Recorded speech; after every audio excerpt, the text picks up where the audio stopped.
Hello, hello. We're about to get started with some mono black aggro. This is the list that we've been running recently, and it's done very well. We had 4 wins out of a 5 league yesterday at the end of our stream. And so we're trying it out today again at the beginning of the stream. We have Evolved Sleeper and Cult Conscript as our 1-drop threats. Both of them can attack for 2 on turn 2. Evolved Sleeper is a mana sink, gives you additional upside, can eventually draw you a card. Cult Conscript brings itself back from the graveyard, making them high value 1-drops. And then in the high value 2-drop slot, we've got Underdog, which you can cast out of the graveyard. You can play on turn 2 as a 3/2. Which is a very aggressive stat line. And then Knight of Dust Shadow, hard to block, stops your opponent from gaining life, has the ability to pump itself. Both of these are very good to curve out 1 into 2 into 3. And then when we get to 3, we get Graveyard Trespasser. We can stop our opponents from using graveyard effects like Tenacious Underdog and Conscript. Liliana can make them sack a creature, so if they're going slower than us and try and stabilize with 1 creature on 3, Liliana is the perfect person to just get it out of the way and then provide additional upside after that. And Graveyard Trespasser, like I said, it's hard to remove. It's got Ward discard a card, so your opponent doesn't really want to use a removal spell on it because it's an inherent 2-for-1, which is unfortunate for anyone playing against it. And then at the 4-drop slot, we have Shieldred, which is a beating. Every time they draw a card, they're losing 2 life. Every time you draw a card, you're gaining 2 life, which works out really well with cards like Infernal Grass that make you lose life, Evolved Sleeper that makes you lose life, Sorin that makes you lose life. So it can make all of those cost a little bit easier to run. And then Sorin is just extra cards, extra bodies, everything you could want. And that's just add in 23 lands, and that's it for the main deck. The sideboard, we have our discard suite. We have 3 Duress, 2 Corrupt Court Officials, 2 Raven Man to get some extra value out of those. And Liliana also gives us 9 discard effects, plus Raven Man, which you can technically use as a discard effect, though it's not ideal. Unlicensed Hearse is for graveyards. Invoke Despair are for the enchantment and Planeswalker decks. And Braids, I haven't really found the right matchup to bring Braids in on, but if I see one in this current best of 5, I will let you know. Otherwise, if you were going to change something about the sideboard, these 3 Braids could be anything else, really. That's what I'd cut if you wanted to add different sideboard cards. We'll get right into it with game 1.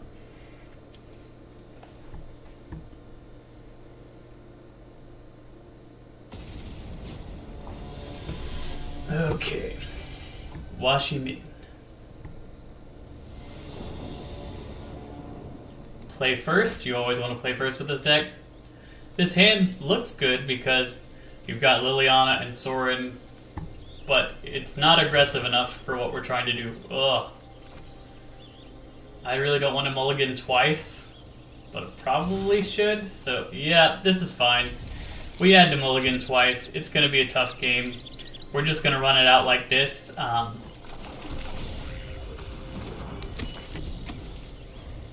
And see if just getting our whole hand out by turn 3 is good enough to beat this person. It might be.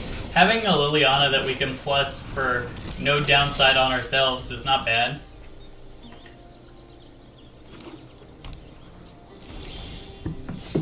Now it is a downside on ourselves. Unfortunate. But we will attack.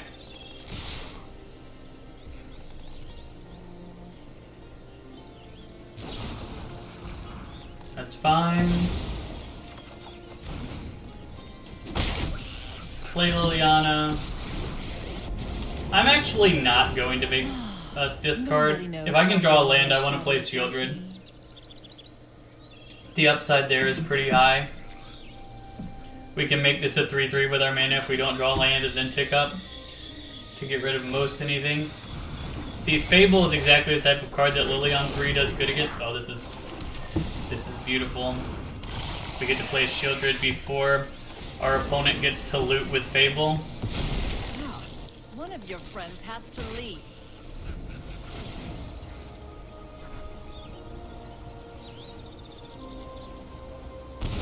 So far, things are going well. I hope they discard and draw. We will see. Considering we had to mold a 5, I think that this is as good as we could have hoped for of a run out.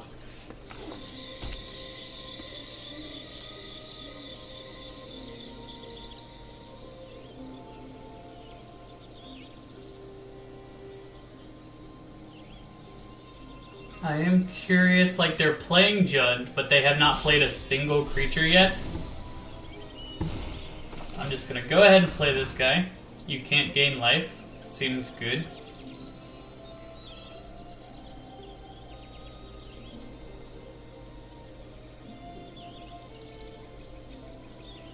There aren't a whole lot of flash threats this guy could be playing.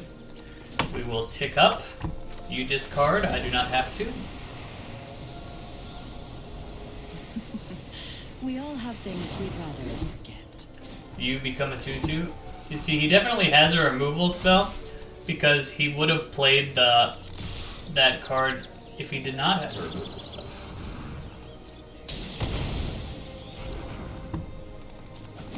So our Shieldred is gone, but that's fine. Like, we still have a Planeswalker to deal with a creature. We still have 2 threats on board and 1 in the graveyard.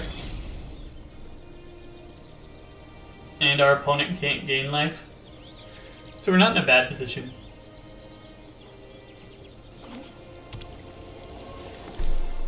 And I know I've said it before, but I want to keep reiterating that, like, this is on a mold of 5 that we have been able to accomplish this.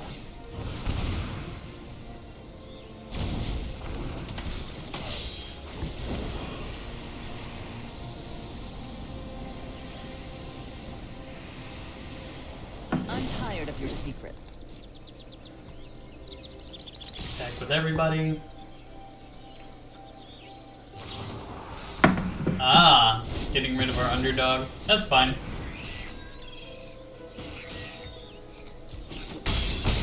Hit him down to 7.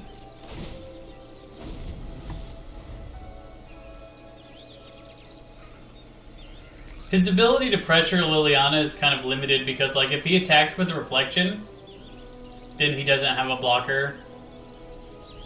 And if he doesn't attack with Reflection, we can make him sack the Reflection. He really needs a second creature. If he just keeps trying to 1-for-1 us, we'll eventually just plow through. Which is what we want, to be honest.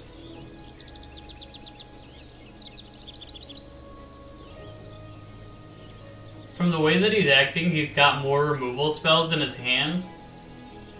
And he doesn't have any more oh, he does have a creature. Is his plan to make another one of the Briarbridge Tracker to attack Liliana? It seems like.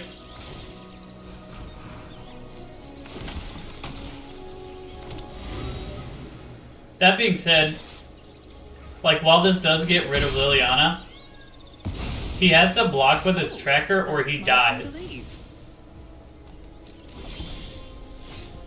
I wonder if we can just make him...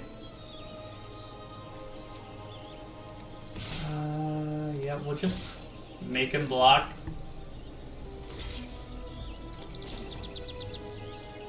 Do I care? Like, if I don't, he goes to 6, I play Shieldred. Yeah, I'm gonna let that go. And play Shieldred. I think that's better.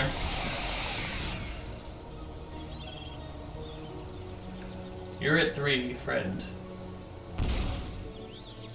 And if you draw with any of those clues, you will go even lower in life.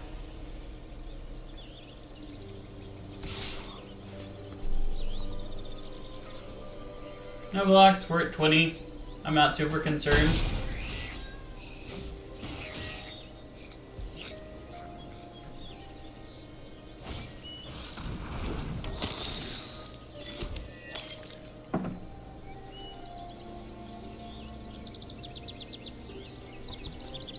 very curious as to, I guess he makes another one of these and sacks it to kill my Knight of Dust Shadow. But now he can't do that? So I'll attack.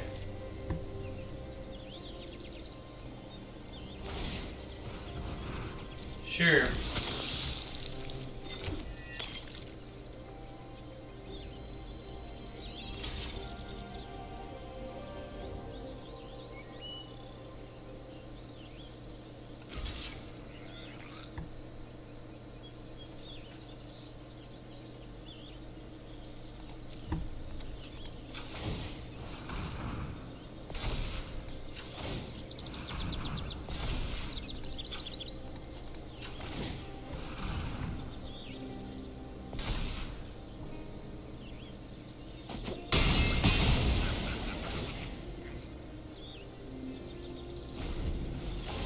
You're at 1.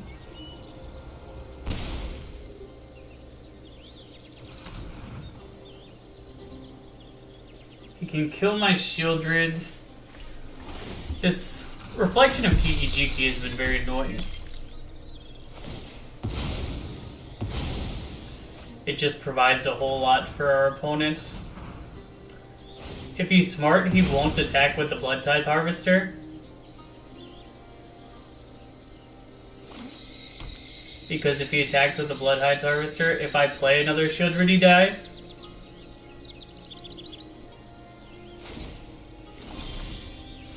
Interesting.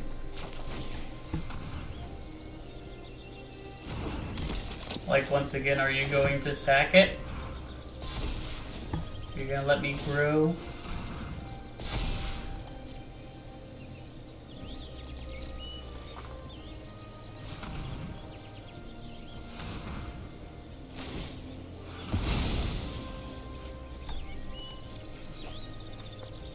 It's possible that letting the Evolved Sleeper go in that fight to get Shieldred down was wrong. Because if we just used the Evolved Sleeper, but like... This game is so close. So close. We were down 2 cards and we're still only losing because of a Kiki Jiki. We just need to draw 1 removal spell and we'll be fine.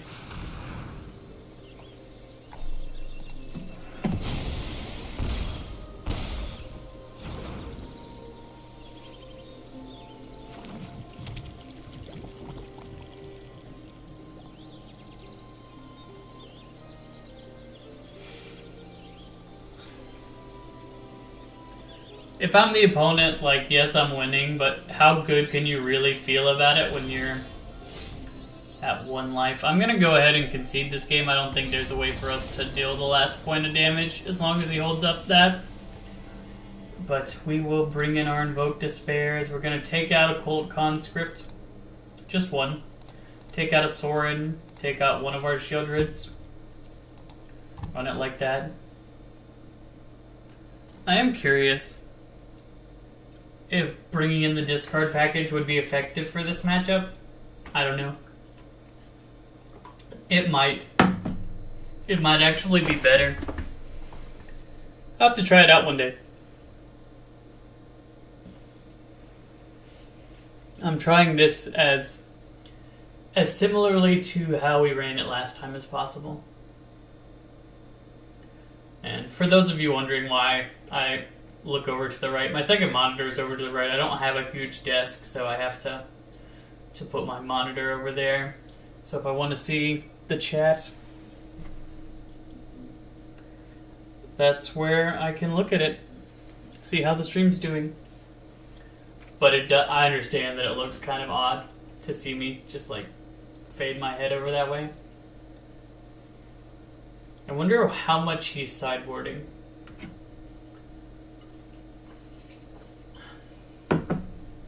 He didn't see our removal. Like, we have removal spells. He didn't see them. So maybe he doesn't think that we are as dedicated to removal as that. But, like, this was a mold of 5. A mold of 5, and we almost beat this deck. So I think that with just 7 cards and average running, we should be able to beat them. It is maybe braids, taking out braids and putting in more creature removal might be what you want to do with the sideboard. I certainly can see the argument for that.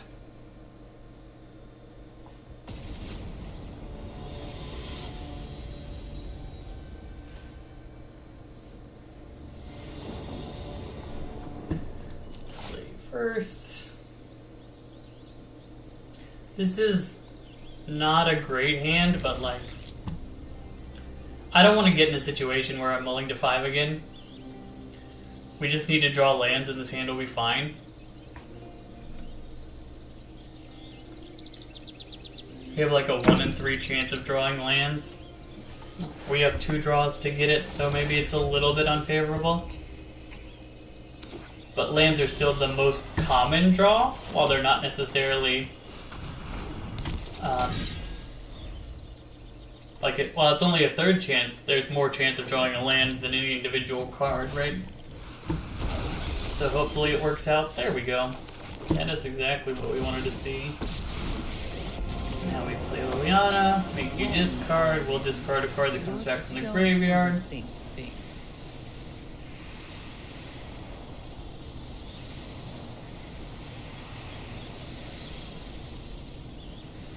Then if we could just draw a land from here on out, we'll be in a really good spot.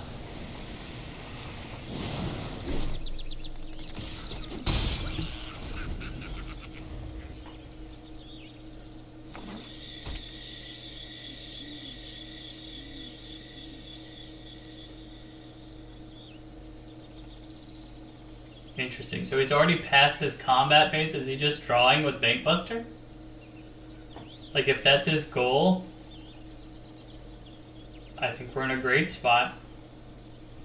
If we draw another land, we play Sorin, probably. Ah, he's exiling our Lily. That's fine, yeah. We'll play Sorin. Make a vampire. This guy's like, this deck was an aggro deck a second ago, how come it's got planeswalkers this time? If he crews the Bankbuster, we will... Here's what I'm gonna do. You are dead. Goodbye. I hate you, please die. He didn't crew. That's kind of odd. Sorin gets us another card. Play Evolve Sleeper. Blood for knowledge. Make it a 2/2. Attack our opponent for 4. And 1 land away from playing this, which will get rid of the Bankbuster. And if he plays any other thing like a Planeswalker, it'll get rid of that too. If he, Fable of the Mirror Vicar, this is like a clean out. Well, I guess it doesn't get rid of the Bankbuster. Enchantment creature Planeswalker. Can't hit everything, I suppose. Once again, if he crews Bankbuster. Okay, I'm gonna try and find a land. Perfect. Play the land, play Invoke Despair. How does it feel? Shoes on the other foot now. Sack all your stuffs. And beautiful. Okay. On to game 3. I like the way we set it up, so I'm just going to keep it that way.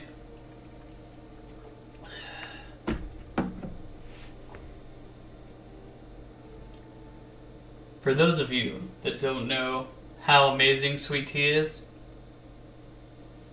you should definitely get yourself some. Right now, last time I went to Chick-fil-A, I got a gallon of their sweet tea and brought it home with me, and I've been drinking it. And it is amazing.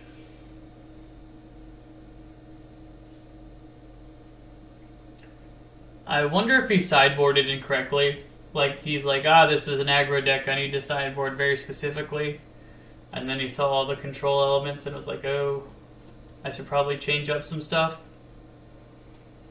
It really was like 2 entirely different sides of the deck that he saw, but the first time we had 5 cards. The second time we had just more cards than we had access to in game 1.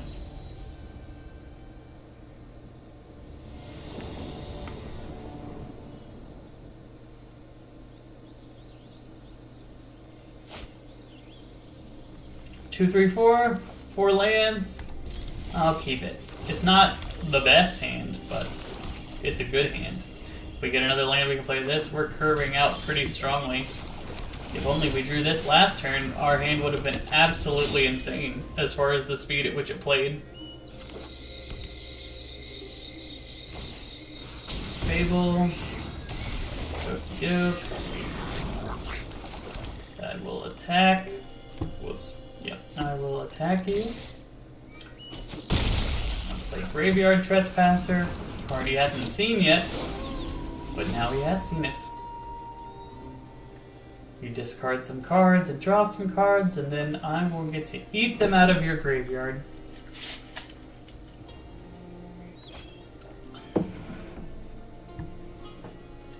Also, if he attacks with this, I just get to eat it with my Graveyard Trespasser. Like, this card is really good. Like, really, really good. Like, he has to discard a card. Congrats. He just 2-for-1'd himself, which I'll take. He's at 14 too, because he had to shoot himself in the face to do that. And now I go here, attack you again, play Shieldred. You lose another 2 life when you draw a card. And we get to play Invoke Despair next turn, which can get rid of his reflection, regardless of if he chooses to sack it as a creature or an enchantment. And like if he plays Invoke Despair, he gets rid of an underdog temporarily. Goodbye. And he also hits himself for 4 damage doing that. That's funny. Now he is priced into sacking both of them so he doesn't just die. Well, he's dead. There's no way out of it. Good game. There we go. Lost game 1 to a mold of 5, and then we won game 2 and 3. I'm telling you, this mono blacklist is clean. It is clean and it wins. So I would absolutely recommend to anyone playing to run this list. I will say, I think I'm going to take Braids out of the sideboard for the next time I play the deck. But maybe we just haven't seen the matchup where Braids is a house.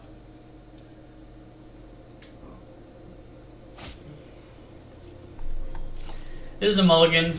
We didn't have 2 lands. We do have 2 lands now. We don't need a second shield.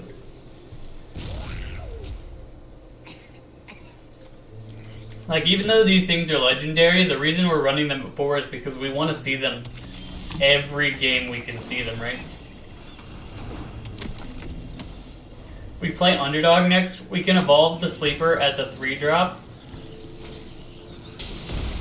Interesting. Yeah, we'll evolve the Sleeper as a 3-drop. If he wants to get aggressive with Dennick, I think that's fine. Like, we're not losing the game where he's attacking and trying to race us.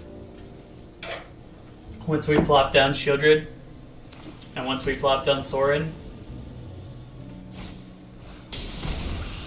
Oh dear, the chat is being bombarded. Report. It is reported. Okay, and now remove. Sorry. Real quick, just gotta remove some spam in the chat. Okay, no blocks. Next turn, do this.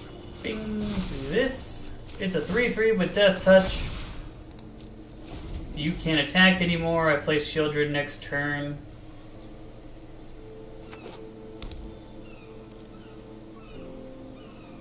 I think this is a Joda deck that he's playing, so as long as we can... Ooh, Carl. You may look at the top card of the library anytime and cast spells from it. Well, we're just going to play Shieldred. Like, you got your legendaries, I got my legendaries.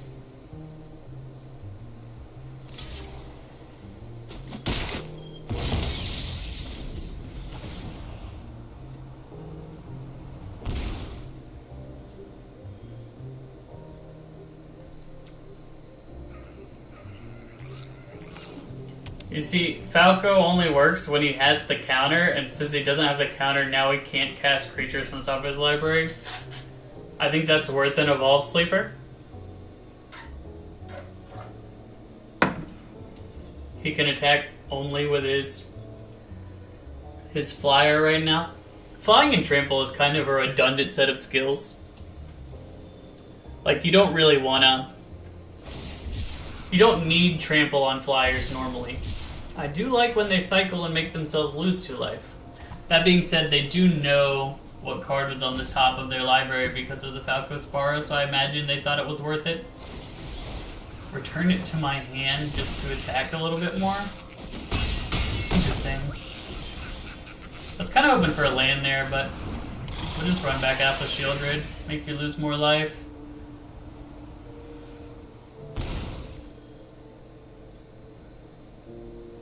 Stop these 2 ground creatures from attacking. Play Liliana of the Veil next turn, make you sack something.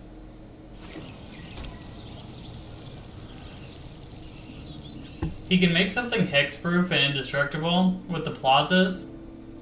So that's something I have to be aware of. I imagine he'll do it if he attacks with all of these guys.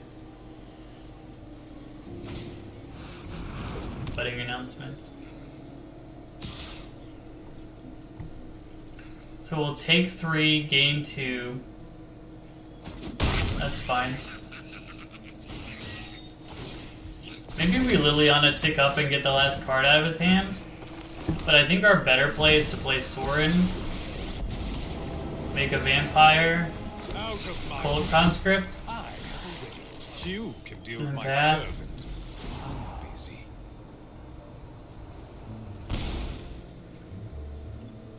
I was gonna say this is one of the few times that trample on a flyer could be relevant with this Falco Spara.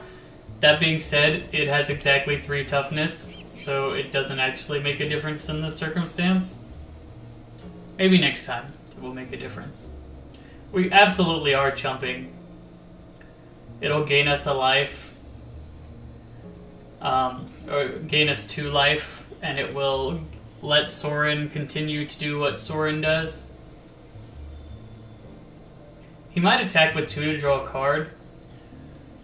Having Falco tell him what's on top is kind of an interesting thing. Ah, so he wants to kill Sorin right out. I think this is fine. Yeah, this is fine. He's trading his Plaza of Heroes for a Sorin, effectively. We get to gain 2 life. We don't take any damage this turn. We can actually attack him back really well. Oh, he didn't. Darkness, I return. He didn't save his Regrella, so we got our Tenacious Underdog back. I did not expect that. Is he trying to target something in his graveyard only to figure out that Dinnick works for both of us? Ah, he's gonna get rid of Shieldred this time? The token?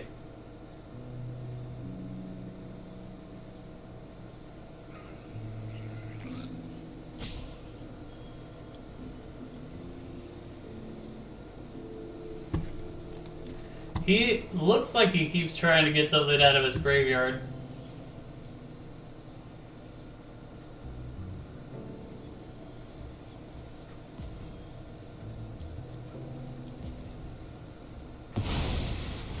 Okay, that was what I expected him to get. We can attack this turn, though, pretty well. So, what we do is we play you.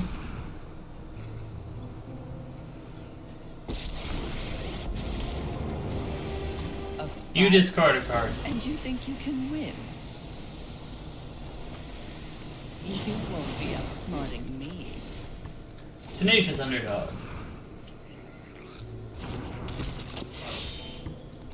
You attack. You attack.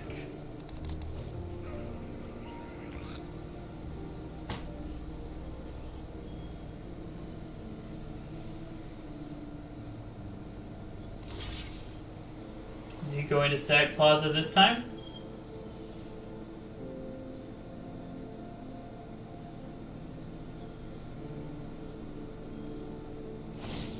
Okay, so this time he does save Librella. That doesn't bother me. We can actually still play these because that's not what Dinnick does. Dinnick does not stop us from underdogging.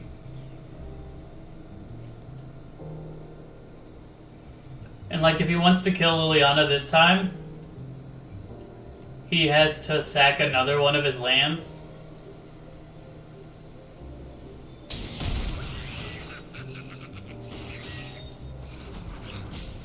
I'm appreciative of how much he's slapping himself in the face with his pain lands this game. But this looks like a brutal Cathar, which would be brutal for us if that's what it is. Okay, not so much.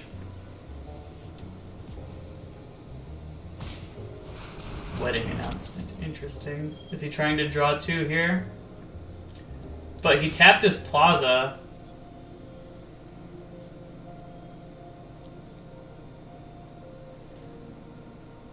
Which is awesome for us because now that Plaza's tapped, he can't block with either of his legendaries without them dying. You know, I think you look better as a corpse. Okay, so we do this, we do this. We tick up. Attack, attack. I'm tired of your attack. secrets.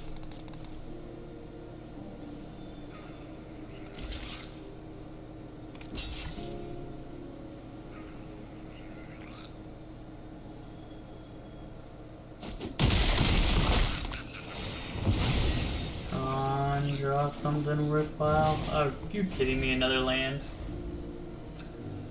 Yeah, I think we lose now. Yeah, no. Couldn't see. He got game 1. Game 2. Like, the cult conscripts in this game are going to be bad. Invoke Despairs are going to be good. Go down one of you, go down one of you. I might actually play... Is this a Braids match? This might be a Braids matchup. I am gonna try out Braids, guys. Let's see if it does anything. It might not be a Braids matchup, but there's no harm in trying. His mana base is gonna hurt him, and we typically are more aggressive. He was only more aggressive this time because he put a 2/3 lifelinker down on 2. If he doesn't have Dinnick, then I think we'll have a lot more chance to be aggressive. And once again, like, we have removal spells. We have 6 removal spells out of 60 cards, so that's 1 in 10 chance, and we went through far more than 10 cards and never drew one. That changes the game, right? Every single one of those removal spells would have gotten back our shield rid, and then he loses that game.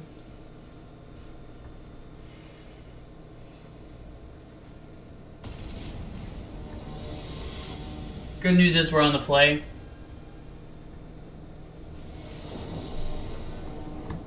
Play first. Keep. Pretty much every hand that we have a 1-drop into 2-drop into something to do with our mana is always a keep.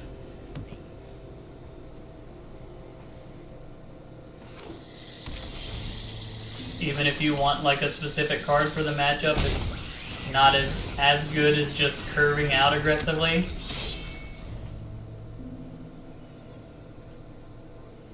If he plays Dinnick, he did not play Dinnick, okay. So with no Dinnick, I think we make this guy a 2/2. Attack with these two. And play another Tenacious Underdog.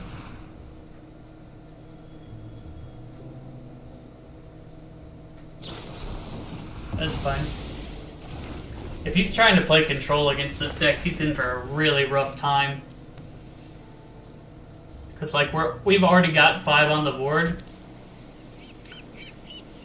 And we're just going to keep plowing more and more threats that his 1/1s from Wedding Announcement are not going to be able to block. So now we go Graveyard Trespasser, we eat your thingy-mabobber, we attack you for 5 again. 1 more land gets us Sorin, 2 more lands gets us Invoke. We're in a great position. And once again, his only white source is a Pain land. Shauna, the Lifelinker. Okay, so first we're going to make you a 3/3 with Death Touch, and then we attack with everybody. Goodbye.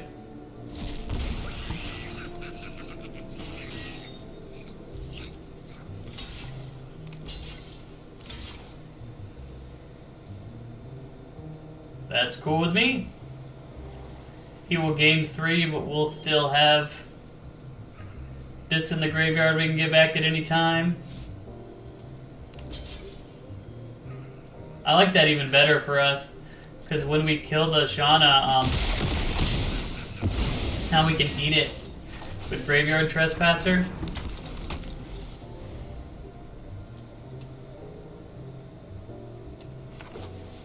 He'll have 1 2/2 AO. Okay, so we'll make you a 2/2. I'll say you can't gain life, and then I'll go my own way. We just need to draw lands. Lands and Shieldreds are the things we want.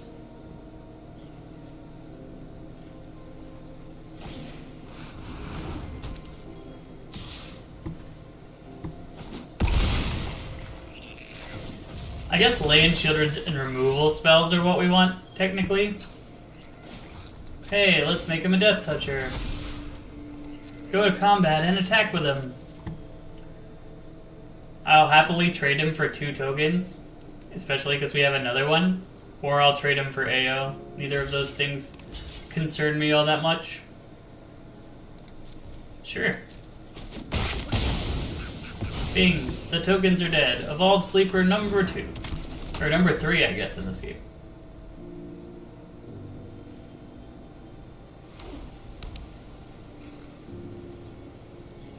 Next turn we can attack with both of these, assuming he does nothing, and if he does nothing, this will flip 2. Perfect. That's beautiful. I think that I am not going to attack, and we'll just play Sorin and make a vampire.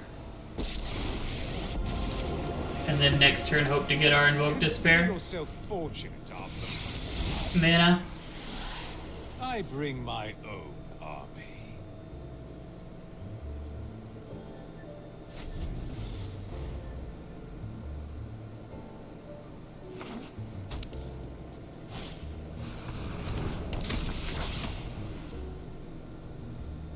Why is he playing this? Is the protection from werewolves that relevant? Could be. Hello, friend. We will block you.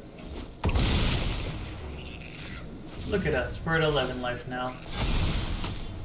There we go. Now we get to do this. Sack stuff. Take damage.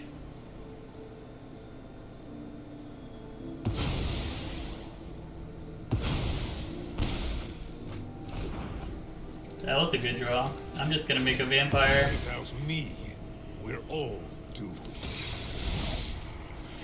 Because we can do that again next turn.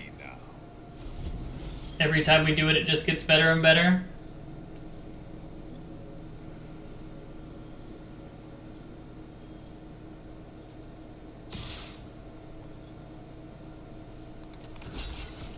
Keep blocking this, keep gaining life.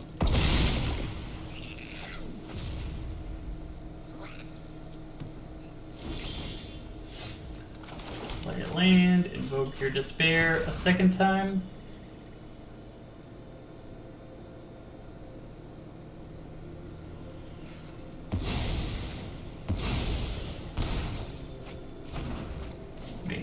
2/2.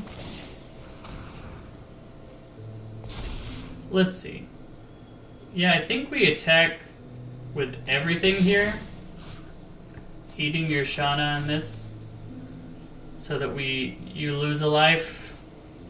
And then you have to block everything. But this guy has menace.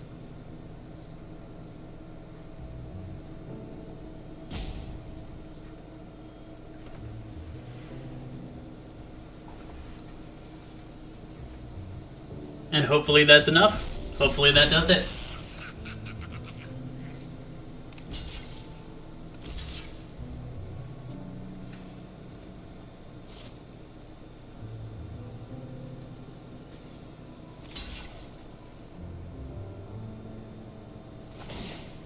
That still doesn't change the fact that you were dead. But I appreciate your attempt. Yeah, that went smoothly.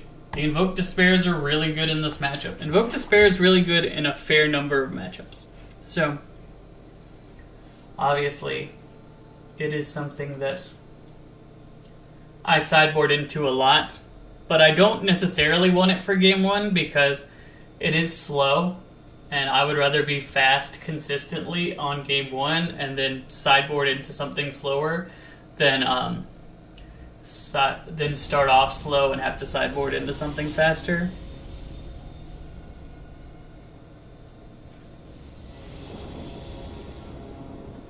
Okay.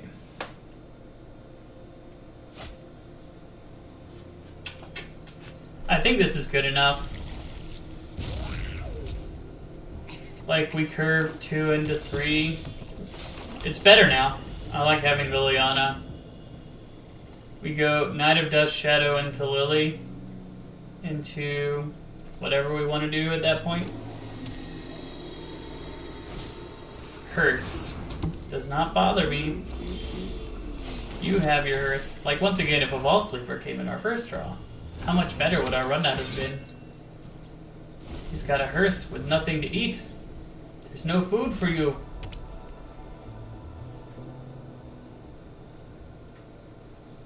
He has no pain lands right now, which is unfortunate for us. Wedding announcement.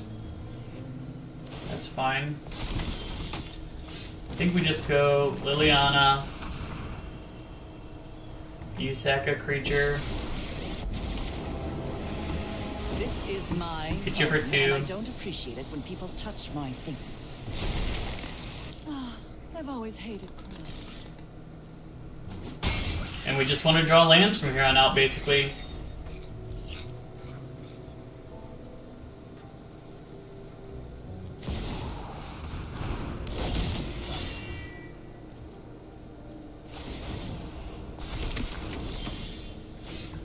So here's what I'm going to do. I'm going to make you sack something. Or discard something. I'll discard my won't be outsmarting me. second knight. Sure. Then I'm going to play a second Liliana of the Veil.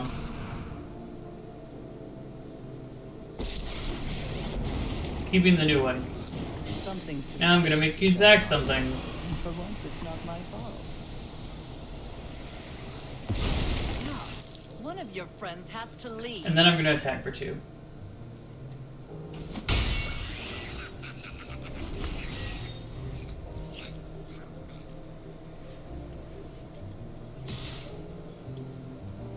That's absolutely fine. Doesn't bother me at all. You can't gain life, you won't draw any cards with Shauna. We're just looking for lands.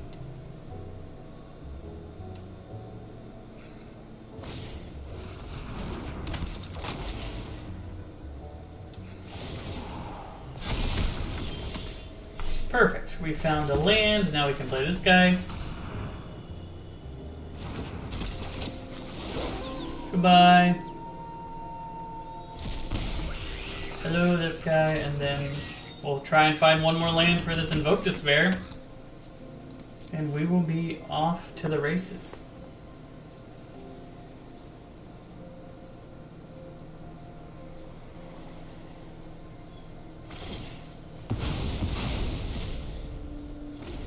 Like, we don't really have anything in the graveyard that unlicensed hearse getting is a problem.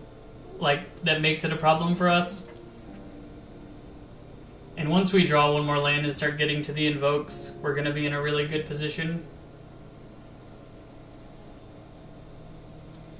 So hopefully that is what happens. I imagine regardless of the outcome of this specific game, and like this run of 5, we're probably going to run right back with the same list again. I think the list is good, so I want to keep trying it a couple of times. That's annoying, but not game breaking. Okay, so Evolve Sleeper, number 2. Turn this one into a 3/3 Death Touch.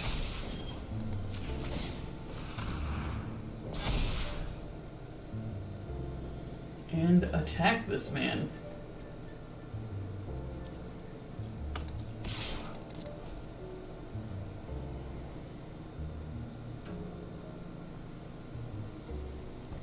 Like, I'm good if he chooses to get rid of either of these things.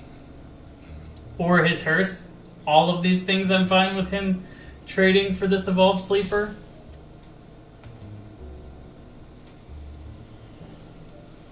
When your 1-drop can trade with anything on their board, that is a good 1-drop. Okay, looks like we're going to get the hearse, which will make this underdog in our hand that much better.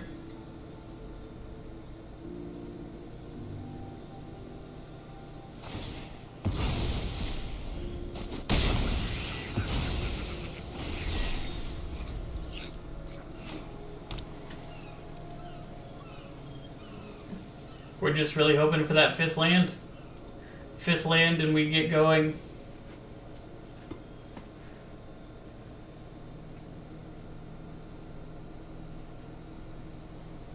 It is weird to me how these people in chat that are not good for us keep finding the stream. If he attacks with Shauna, we will trade. Absolutely. I don't want him drawing cards off lifelink. Goodbye, Shauna.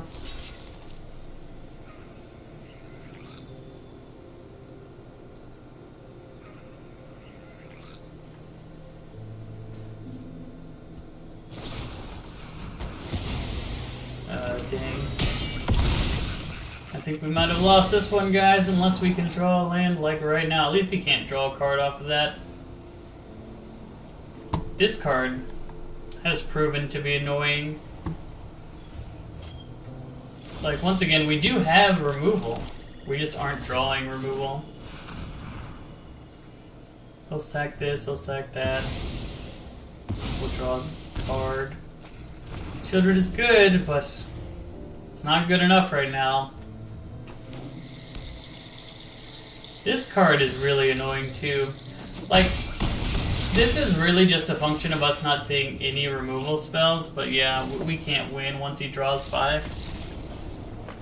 That is unfortunate. Well, that was close. For a while. I think if we get our 5th land faster, we have 3 games remaining, so hopefully we can get some more wins. I actually didn't know how this thing worked, if we still got to play more. Last time we won 4 games with this out of 5, but we won the first 4, so it gave me the impression that we just... it gave me the impression that we just only got 1 loss, which I see now you get 5 games, and it doesn't really matter what order that comes in. Having this to play as a 1-drop is very nice right now. I mean, he didn't play anything into it, but next turn, if he plays something that we can cut down, we can go cut down into underdog, or cut down into sleeper. And you see where normally Liliana is like a house, and he does get to make a sack or underdog. Sacrifices must be made. This deck is incredibly recursive. We play an underdog, We play Cold Conscript. Everything's coming back. It's hard to deal with. You get...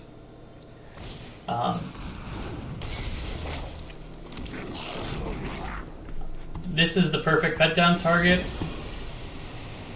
I'm tired of your secrets. Do I drop I think I drop a swamp?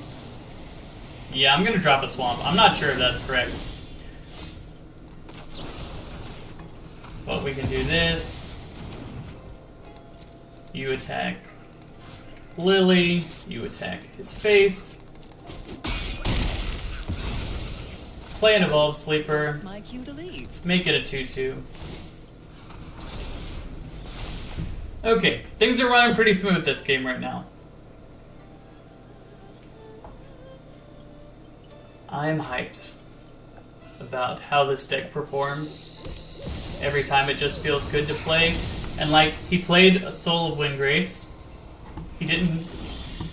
Oh, we put a land in there for him. I was like, he didn't have a land to do anything with, but yeah. We'll make him sack his Windgrace. And I don't appreciate it. One of Gets your no friends value out of has it. We to still leave. get to attack for 7. Like, Planeswalkers backing up aggro is incredibly strong. Highly recommend. Instead of the traditional... We'll sack this guy that comes back from the graveyard. We do lose our Lily here, but I'm not even sure we were going to plus Lily anyway. I think we just murder this and attack you for 5. So it's like, you've got to deal with the board. And then we have Shieldred and Graveyard Trespasser to follow up.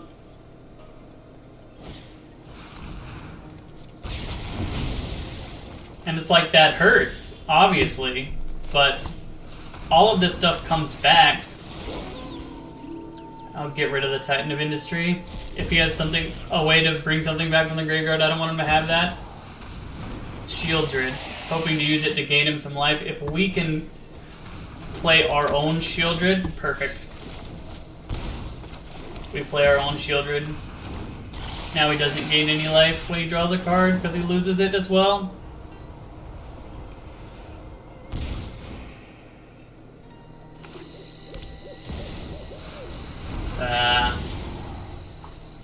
Him getting to Titan is unfortunate.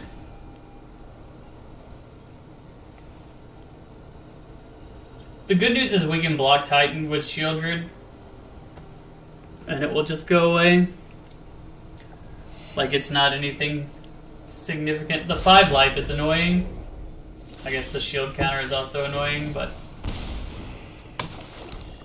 I think I play Lily, make him discard his last card. Fight? And you think you can... You won't. That be was the upset. right call.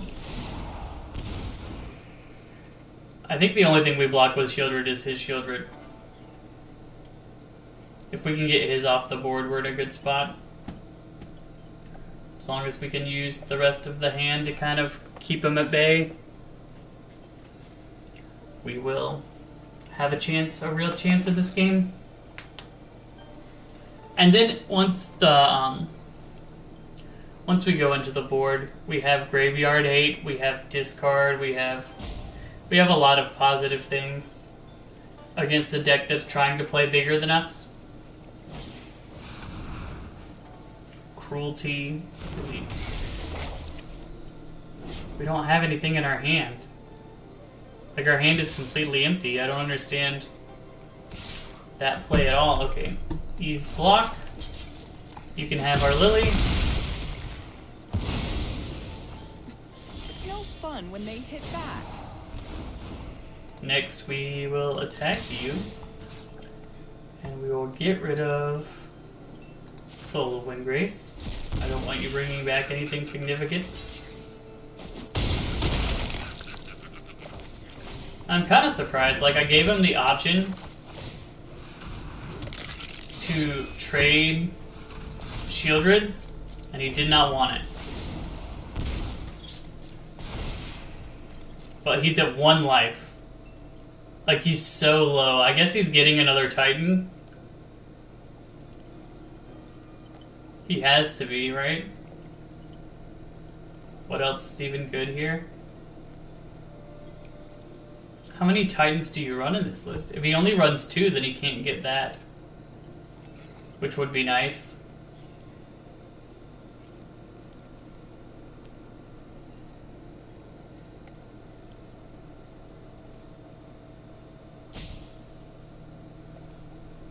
It is crazy how close he played it.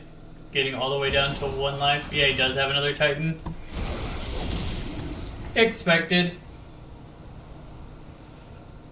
But yeah, we're going to bring in our discard package for this matchup. And I think he's going to be real sad. Because the best part about discards is that you can't hit land drops. He's going to attack us for... Oh, he's not attacking us. We can play another Graveyard Trespasser. This time we'll get rid of Blood Tithe Harvester. Make you into a Death Toucher.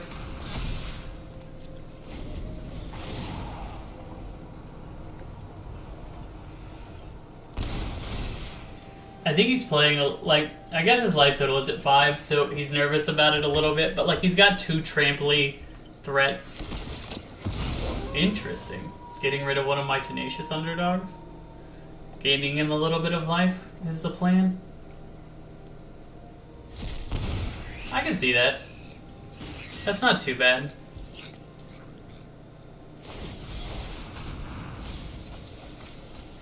Using Takanuma to get back.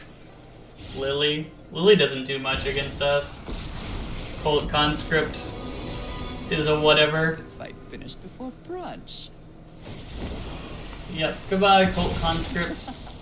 Haven't you ever heard of personal space?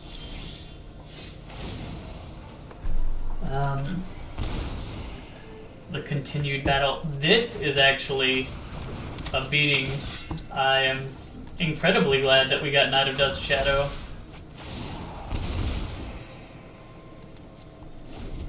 Now he can't gain life, so our Shieldred will kill him. No matter how many Titans he has.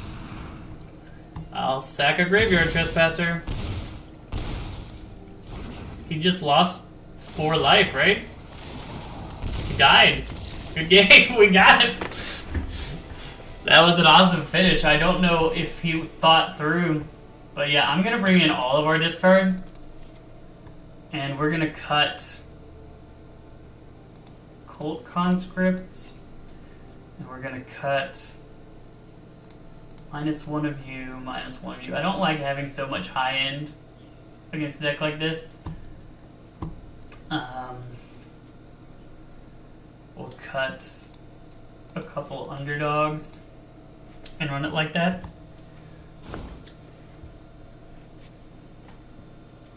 I'm testing out this sideboard. I haven't used much of the sideboard at all in the previous set of 5. We literally just brought in Invokes in some of the matchups. Which proved very good, but not necessarily necessary. That was quite a mouthful. Not necessarily necessary.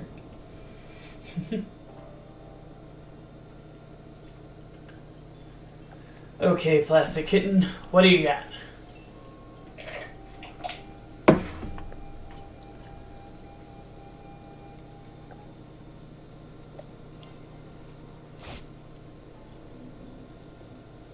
Yep, this is a keep. Turn 1 Duress, turn 2 Underdog, turn 3 Liliana. Can't do much better than that. Goodbye.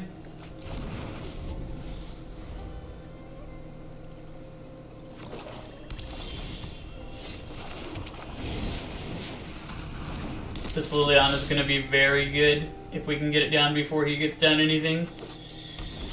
Perfect. Attack for 3. Start eating your hand. Nobody knows. No, we don't want to discard the swamp. We'll discard our second Liliana.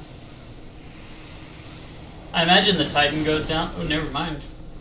We are eating his lands. That's kind of exactly what I wanted to happen.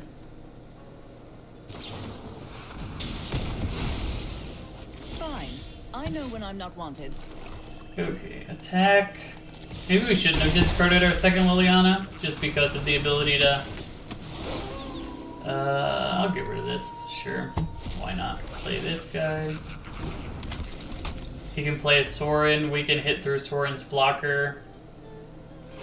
I don't even know that we kill Sorin, though. I think we just run at his face. Maybe we do kill... Yeah, we kill Sorin. I have a way. We do kill Sorin. Ah! Now do we kill Sorin? I'm not sure. Because now he's encouraging me to go towards his face. That being said, I think we do still attack you, attack you, attack your face.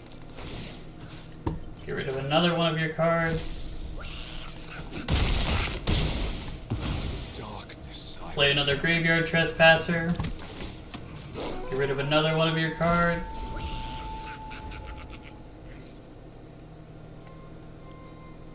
Like, if his plan is to get to this Titan of Industry, I'll sack this because it comes back. I don't know that he has time. He's up to 12. We can attack him for 11. That's so close.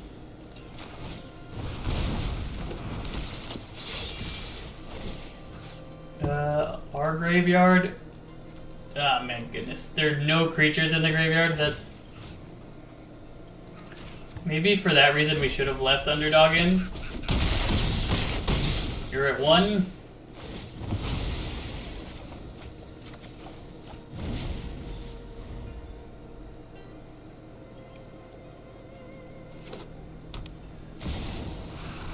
You barely made it, friend. You barely made it to the Titan. But you are at 1.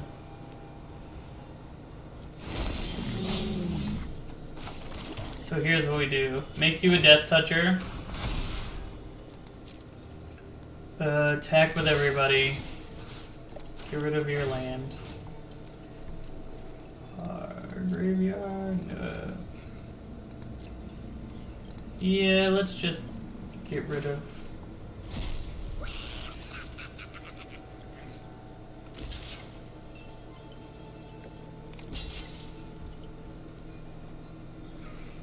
I just want to pump this up again.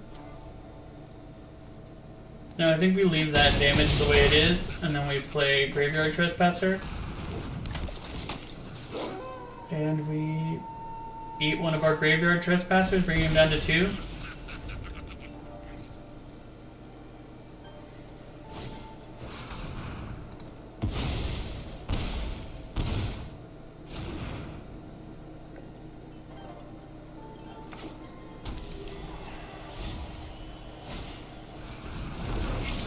That is kind of annoying. Oh, I was about to say, yeah, no wait, he can kill us. Why did he not kill us?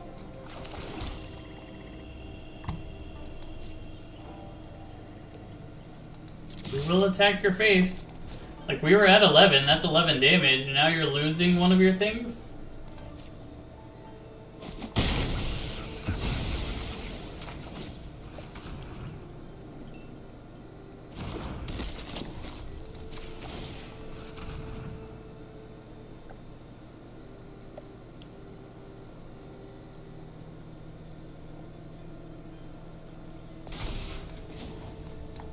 It's a 3/3 with Death Touch. Hard to block. If he doesn't get a second Titan, I think we're in a good spot. If he does get a second Titan, I think we lose. Okay, he just drew 4 to spare us. Like, there's nothing we can do about that. We didn't get to see much of our sideboarding plan. I think we take the cut downs out. And we bring in our own invoked spares for that last little bit of damage. But we are going first this time too. And us going first is surely going to help. Play first. Good running. Having this guy makes it so where that card doesn't hurt us as bad as it did last time. Also stops all this incidental life gain from lands.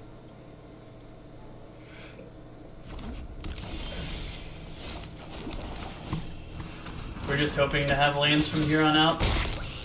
If we can do that, I think we'll be in a good spot. But if we can't hit land drops, we might lose just on the basis of that. But like, look at this curve out if we can hit lands. Hey! Already getting that value of him not gaining life. Look at that. But we did miss a land drop, which makes us sad, so... Please, deck, give us more lands, and we will be forever grateful.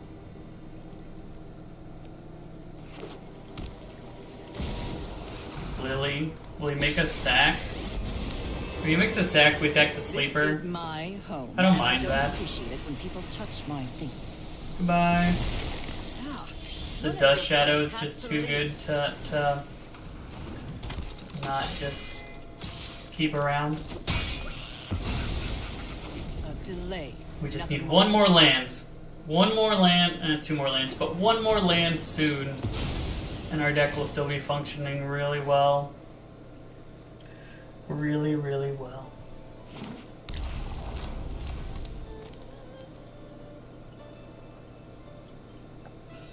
This has honestly been like my favorite card in the whole deck. Well, we didn't hit a land again, but at least we got a duress. We can see what's going on over there. Goodbye, Big Buster. Attack you.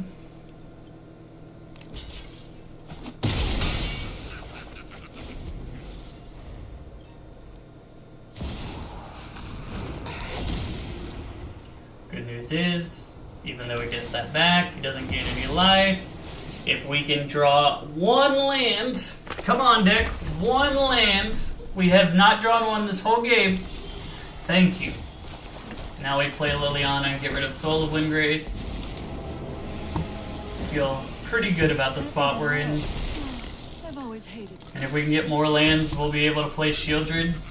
Shieldred plus Knight is just a beating against most people. This is one of those areas that, like, traditionally, it would be very good to kill Liliana here, but my Liliana's already done what she was here to do. It does not bother me that it's dead. Give me a land, please. It's no fun when they hit back. Land. Thank you. Play the Shieldred. Attack for 2 again. Another 2 damage from Shieldred. We have another Shieldred if they get rid of this Shieldred, so we are in a good spot.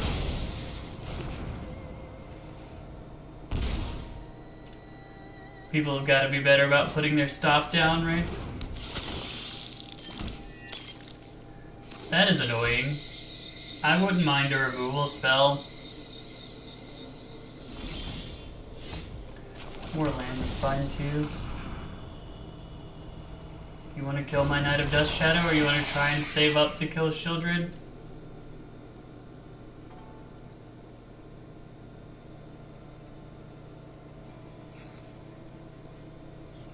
He really should have cracked his blood token. I don't think he wants to crack his blood token though, because he's like, if I crack my blood token, Blood Tithe Harvester can't kill Knight of Dust Shadow, so even if I get life gain, I'm in a bad position.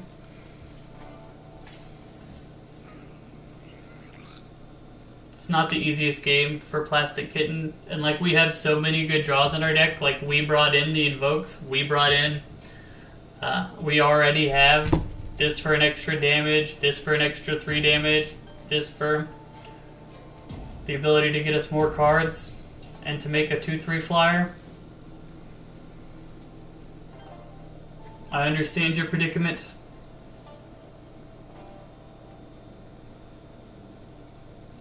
Unleash the Inferno is a bit pricey for what it does. I guess if I was running a lot of enchantments, it would be really good. But since I'm not running a lot of enchantments, it is less good. A little medium. in the situation. If I was the opponent, I think I would keep it in hand. Like, you can always sack it next turn once you have a little bit more information. But you also, with every draw, you lose chances, right? I think the Knight of Dust Shadow probably has to die, is the only reason I would be hesitant to do it here end of turn. No attacks, though. Make him use it.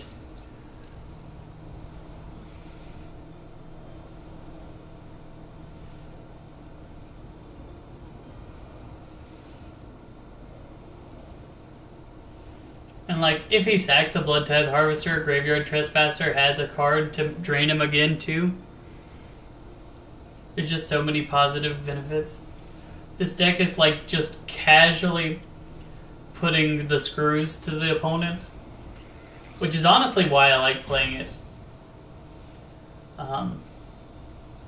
Every little thing just turns it a little bit. It reminds me of the old Death and Taxes deck that I used to play in Legacy, where it's just like none of the cards individually is just destroying you, but everyone together somehow makes it really hard to play the game.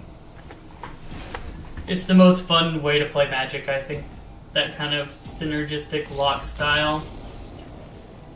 I guess they just left at a certain point. I don't really know why. I don't think they were out of that game entirely.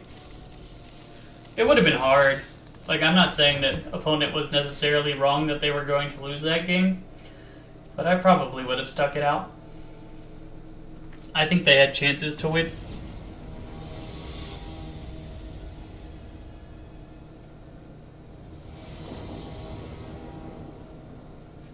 We are on the play. This is an interesting one because while we technically have a 1 and a 2 drop, they're not aggressive, but I think we do keep this in the dark against our opponent because we get to our high end and we have the lands to get to our high end. And like we stop the aggressive plays of our opponent. Another life gain card. I wonder if this one's dedicated life gain. I've seen that deck going around. It definitely appears that way, but like we're just gonna play Lily. Tick up, make you discard cards out of your hand. For brunch. I'm tired of your secrets.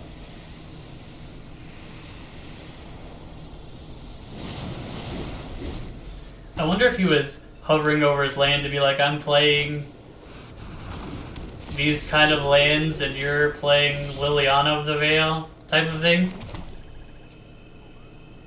I don't really care about Overseer, so I think we just play Sorin. Make a 2-3, plus Lily again. We're probably going to discard Trespasser. This deck feels like one that removal is more beneficial than creatures. To the point where I'm glad that I kept my opening hand. What is this? Fated Retribution. Yeah, it looks like this guy's deck is closer to a draft deck than a real deck, which is probably why he was doing that earlier. Knowing that, we're just going to kill on sight everything that we see. Play out our hand. Make you discard again. We all have things we'd rather forget. Draw with Sorin. Attack you. Blood for knowledge. A fair trade. We're in a pretty solid spot. Like, he knows Shieldred is coming, and then he's got 2 Planeswalkers, and like Lily can still ult if I want Lily to ult. I don't think I do just yet. I think that I want us to discard cards. I'm tired of your secrets. We'll ult next turn so we can keep Lily around. Make another 2-3. Attack with our cards that can attack. You can deal with my servant. I'm the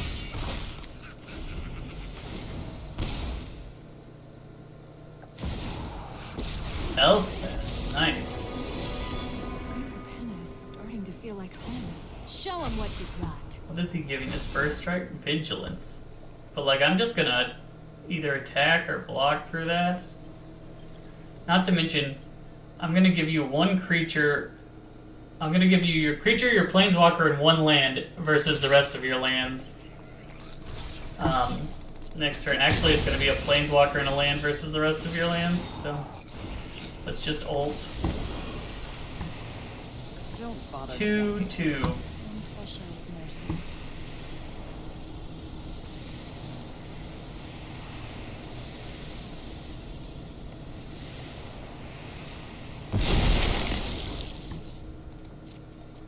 Interesting that they chose to keep the planeswalker, knowing that I'm about to attack into it.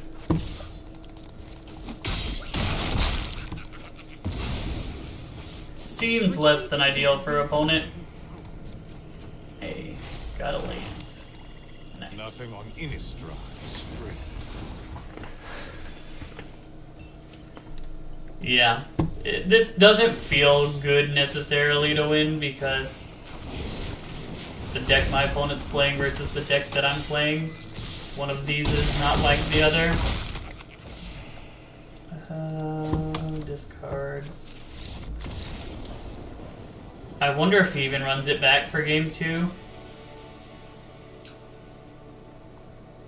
But yeah, I think I just run it back exactly as it is. I don't know how much sideboarding I want to be doing.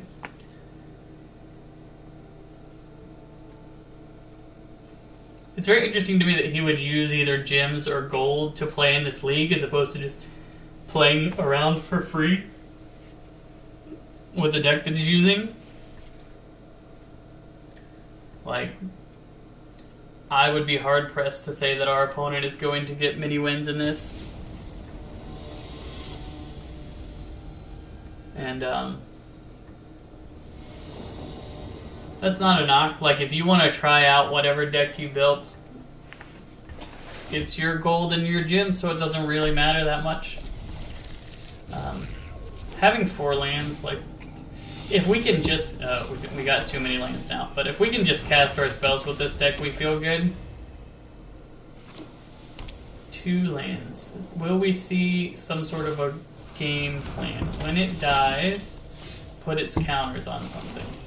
It doesn't matter. Now we play Knight of Dust Shadow. You can't gain life. Another one.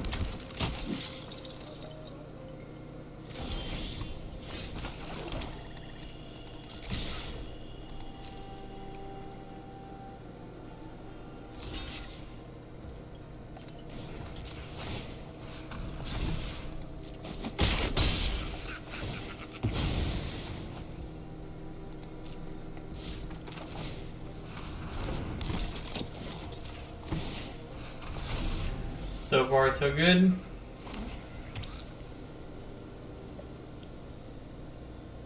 Then we just house into Shieldred next turn.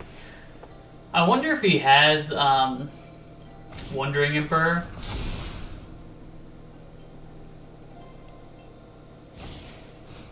I'm perfectly alright with him souping up one creature.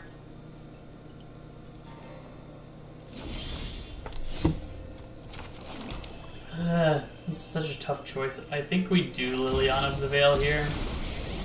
Just make him sack his creature. Something suspicious is going on. Attack for 6. One of your friends has to leave. These games really don't feel that close.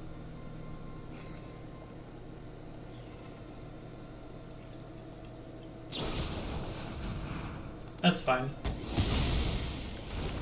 As much as I love the ability to deny life gain, like them using a removal spell on that when we have Shieldred coming next turn, doesn't feel too bad.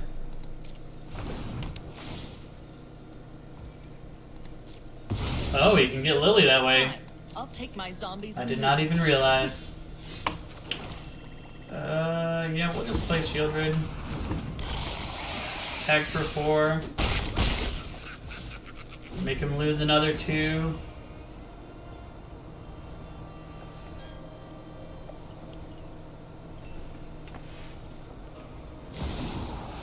Wandering Emperor. Why is he playing it I've learned much during in the my draw travels. phase? Let me show you. He's really... Oh, he's making a... That's weird. Keep I'm watch for surprised. intruders.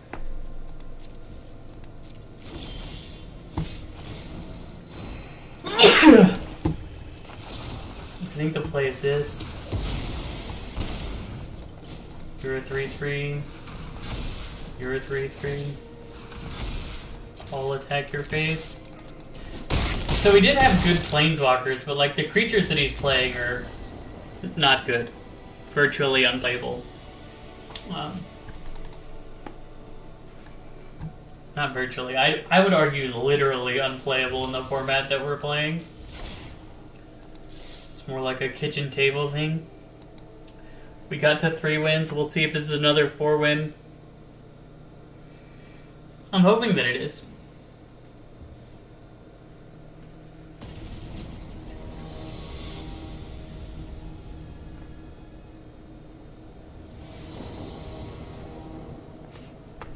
Play first, always appreciated. Curving out, so we keep. This deck doesn't need to mulligan often. It's literally like, do you have 2 to 3 lands? If so, keep. If no, mulligan. Easy decision-making process. The only times that I've mulliganed when that wasn't the case is like we had all 3s and 4s with our lands. You definitely want to have a 1-drop or a 2-drop in the deck, or in the hand. Sometimes that can be a removal. He's cutting down our sleeper. What a jerk. What if he wants to cut down this guy, though? It looks like we're in the mirror. I don't know that the mirror other people play as aggressively as I play the mirror. Like I have 1-drop, 2-drop, 3-drop. He looks more control-y. I'm gonna get rid of the land just because we don't have anything that costs 4 right now in our hand. And next turn we can make good use out of other things. And like if he pitches an underdog, or something like an underdog, we can eat it with Graveyard Trespasser. Soul Transfer is a card that, like, it seems okay, but I really don't care all that much about it. Like 1-for-1 removal on something that's already gotten value while I have my clock going. And you see right now we don't have underdog in there. I'm just gonna attack with both, see what this guy does. My graveyard. Nope, your graveyard. We'll get rid of the soul transfer. Why not?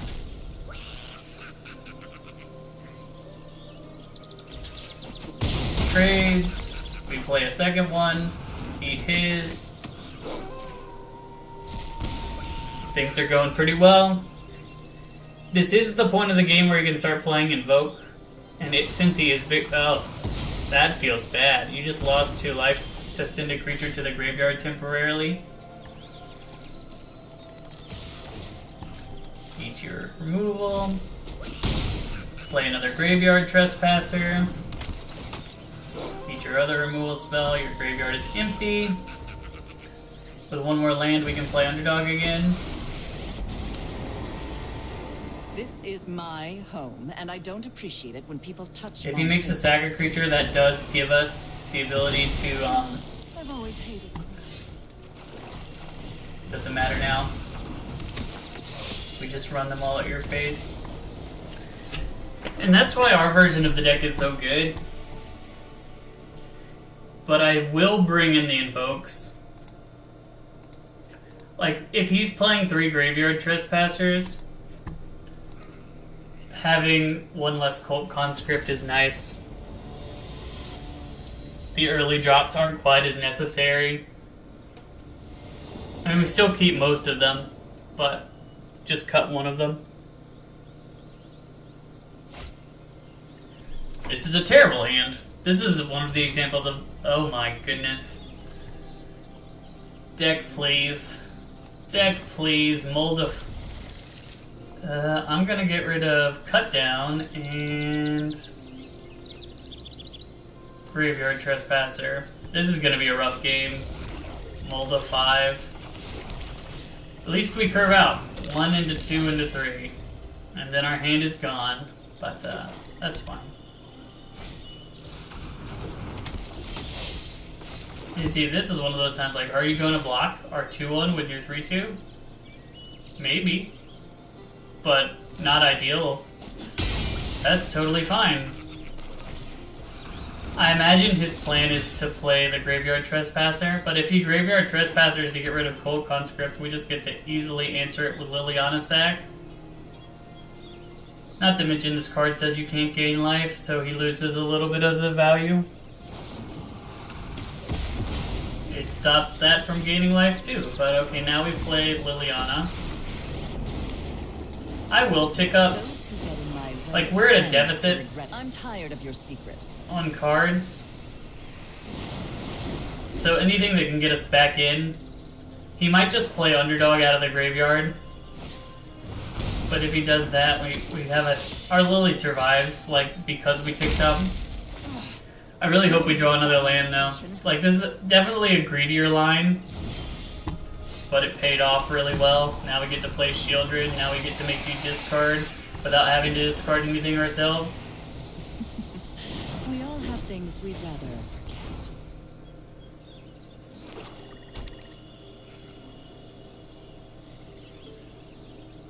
And I imagine that if he has... Ooh. Junji. Well, I'm gonna kill it.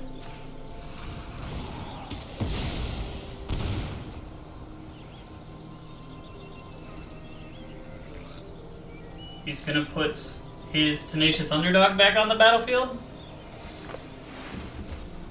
We can eat his last card in hand.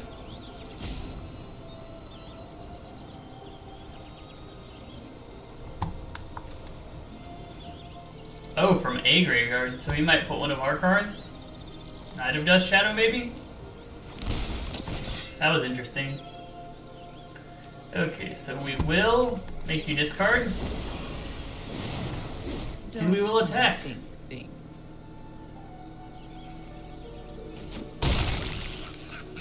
Like, at this stage, we don't really need to gain life. We just need our opponent to lose it. Ah, that was a good draw, opponent. Now we can deal with everything on the board. At least this guy comes back. Just so I remember to do it. Oh, he's not killing Lily. I really don't have time for you. We'll just tick up. And we will attack you down to 4.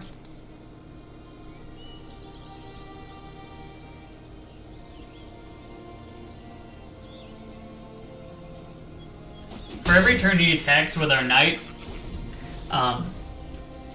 he loses the ability to... that was one of the few draws that really kept our opponent in this game. Whatever. Luck favors the foolish, after all. We'll play Sorin.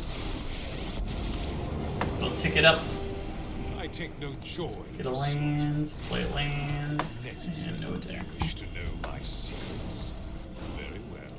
Him gaining life is really going to be annoying.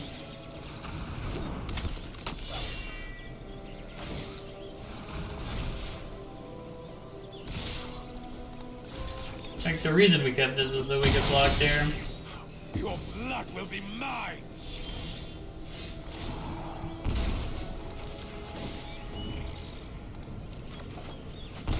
Play Lily. Blood for knowledge. Make you sack a creature. Something suspicious is going on. And for once in a while, haven't you ever heard of personal Hold a space? card in our hand as if we have something.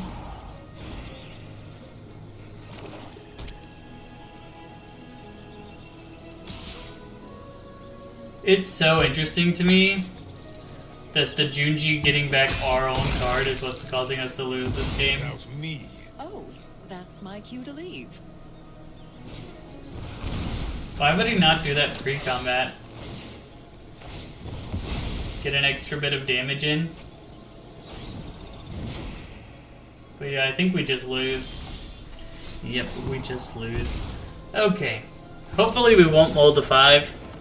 Like, games that we've lost in this league so far include exactly only mold to 5s right now. So, I mean, there might have been one. I think there was one game that we lost that wasn't a mold to 5, but like, 2 of them have been mold to 5s. And that's a really high amount.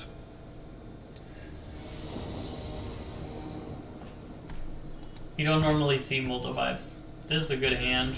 We have a 1-drop. We've got a bunch of removal.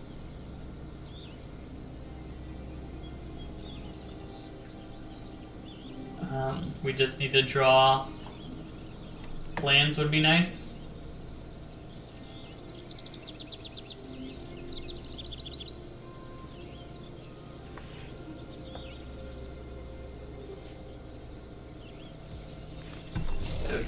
Turn 1 Evolved Sleeper. Exactly when you want to see Evolved Sleeper. I don't know that our opponent's playing Evolved. Ooh, Concealing Curtains. Let's make this a 2/2. Cut down the curtains. And attack him for 2. Next turn we can play Underdog.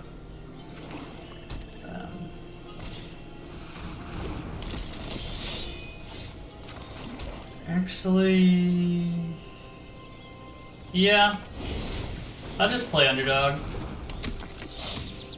And no attacks.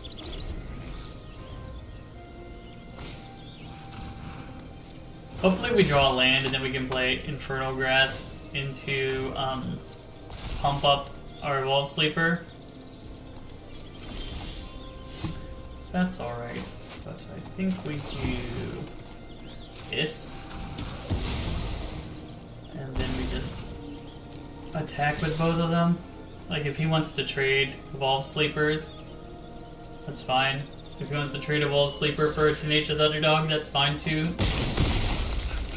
We just need one more land to get this Sorin out. And now I'm really glad that our Tenacious Underdog was not who we traded for. And a little bit surprised. I think we play this. We play this. I attack.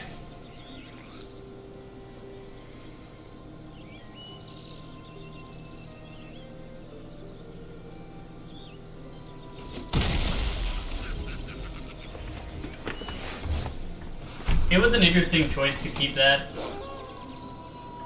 And again, like, now he's putting himself into his own graveyard, and he's not gaining life, he's just hitting us.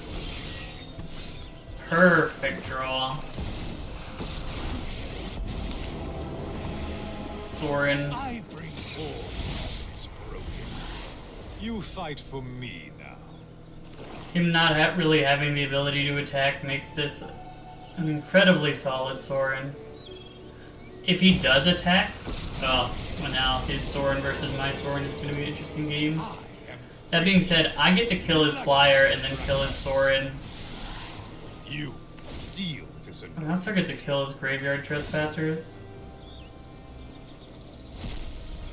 So I'll take that. Andrea, you, and you.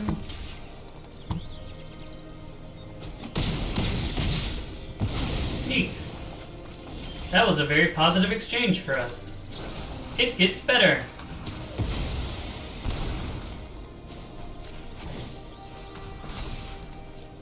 You attack him, you attack him. Sorin, grab us another card. Reveal the land. Play the lands. Dire And end the times turn. call for dire tactics. That is utterly fine. I'm just gonna make you a 3/3.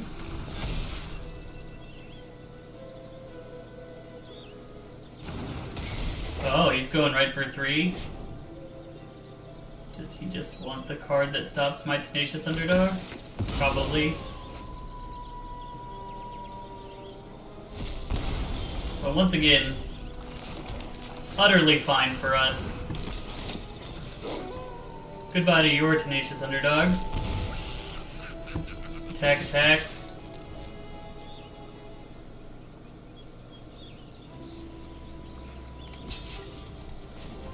Tick it up.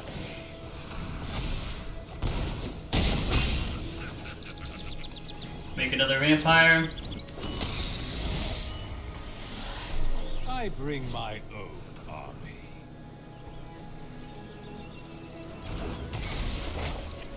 Yeah, this was another four-win run for this deck. This is the second one in a row that we've had 4 wins with it.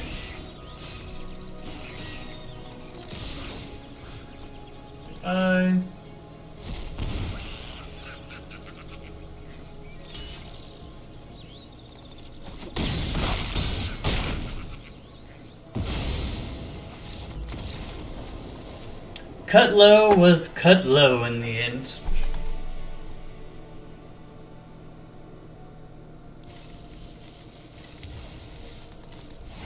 Tailswipe.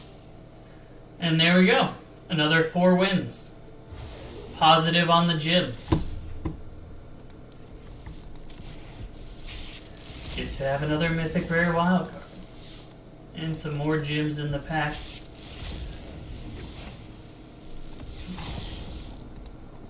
Okay.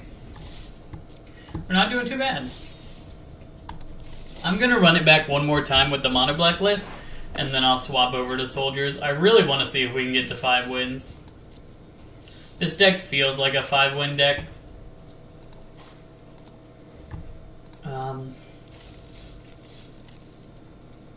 Yeah. I should probably edit the sideboard. Just take out the, take out braids. We're playing against Super Gaylord. I wonder if he's from Tennessee.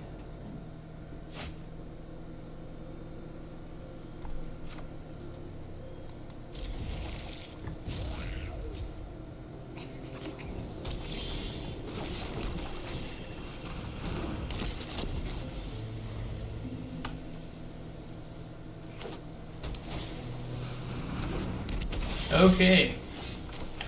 I think we have a really good matchup against this deck, to be honest. We are just lower to the ground. Feels like it's going to be hard for our opponent to get footing. Like, imagine he has counter spells, right? What are those counter spells doing right now? He has to deal with every card that I play. And so his counter spells being held up doesn't do anything to me. Like, he's got to deal with the board. He played a Balmor. Balmor can't block. Can't block either of these creatures. Oh, thanks. I'll just make him a 3/3 with Death Touch. Now you don't have a Balmor.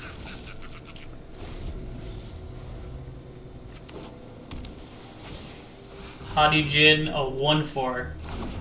Once again, can't really block either of these guys. Now it's a 2/4. It still can't block either of these guys. My question is, do we play Tenacious Underdog for its blitz cost? Or do we just play 2 Tenacious Underdogs? I think we just play 2 Tenacious Underdogs. So you and you go in.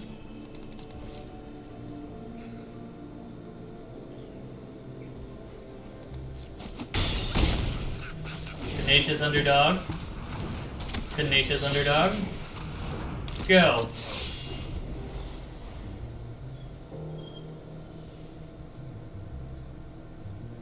And like, we have no cards in hand. So every single counter spell this guy has right now is worthless.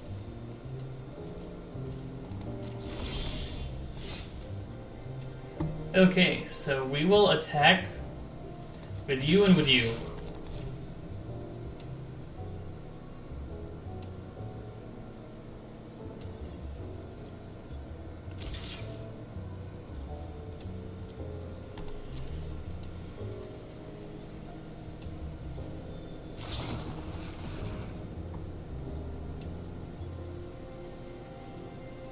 Okay.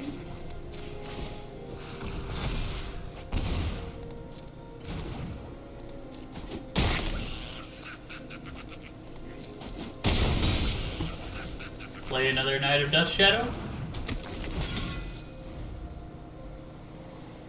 Next turn we just flunge.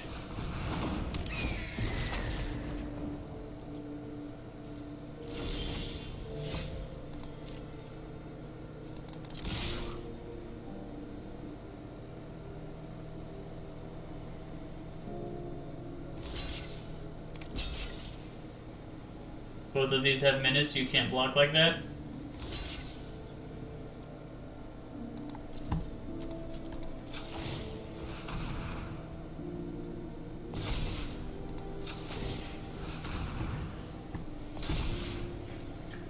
So now if he does deal with one of my threats that's killing him, he still loses his Haughty Djinn. So how is he winning the game?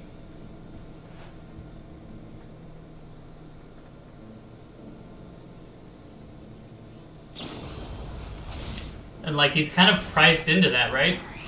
He has to return that because I didn't pump the ones that are killing him. I pumped the ones that were hitting his creatures, and so now his creature is gone.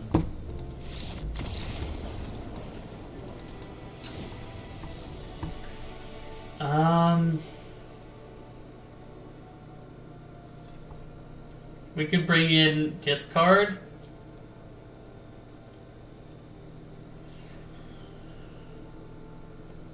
Nah, I think we just run it back exactly as is.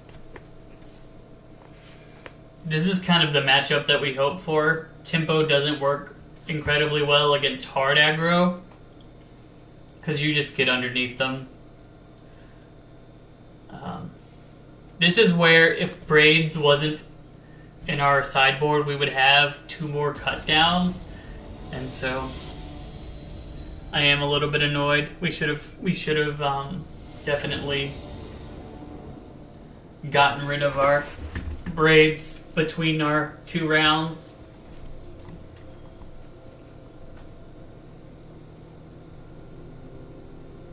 Once again, spells and things to do with mana. We just need to draw lands, 2 more lands in a reasonable-ish fashion, and this hand is really good. But once again, like, he doesn't start on 1. We do start on 1, right? He just used a real card for a tempo on a 1-drop that we can instantly play again. And then we can play another one.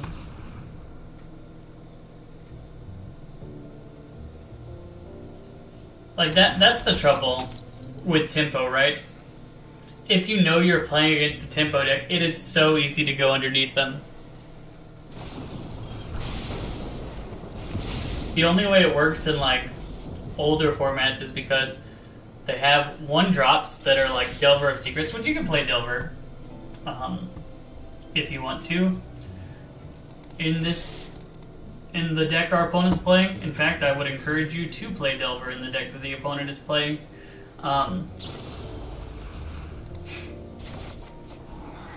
Another real card for a tempo on a 1-drop. If we had another land, we would absolutely punish with the Liliana here. If we can just draw 1 more land, our opponent's going to have a really hard time. We're not drawing our land, so our opponent might have less of a hard time, but at least we can kill his ramp. He can discard if he wants to.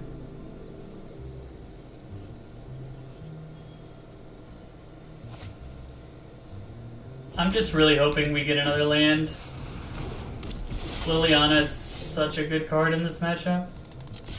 But I will attack with Underdog. And I will play Evolve Sleeper again. So at least we have something that we can do. Even stumbling on mana as we are. That's totally fine with me. Because that would have hit our Lily. And now it does not hit our Lily. You're playing Memory Deluge in this deck? That was a weird choice by our opponent. I don't know why you would want to play Memory Deluge in a deck that runs as low to the ground as his should be running. Maybe his doesn't run as low to the ground as I'm thinking. But yeah, if we just don't draw a land drop for 5-6 turn, we will lose the game. But that is the only way we lose the game. Like, you can't expect... Like, you can't play around not drawing any lands. It's unfortunate, but such is life.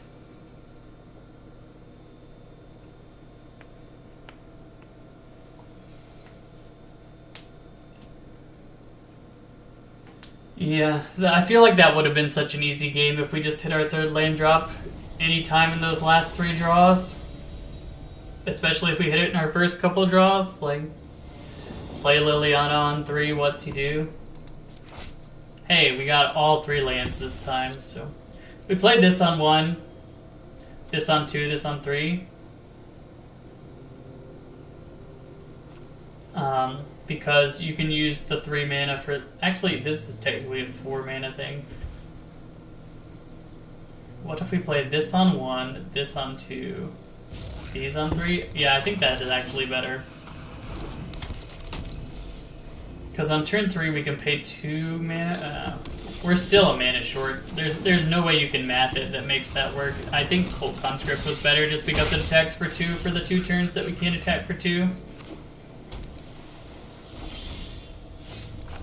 That being said, it is not a huge issue if our opponent, like, if he wants to bounce the sleeper, that's fine. We'll play the sleeper again.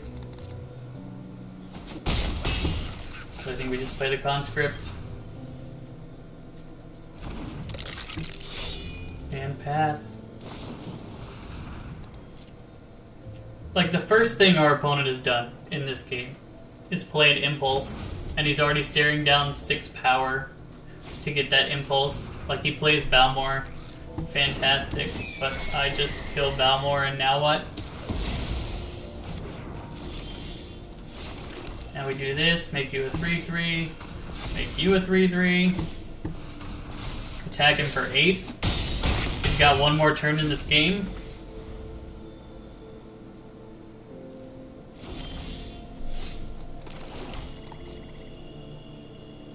And like, this is already lethal, so I don't have to show him anything.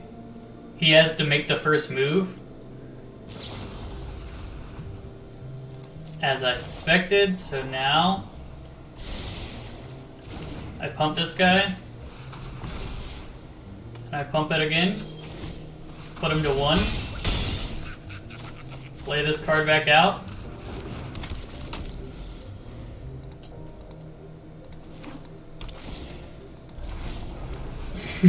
He doesn't even gain the life. Like, that's the run out we're looking for.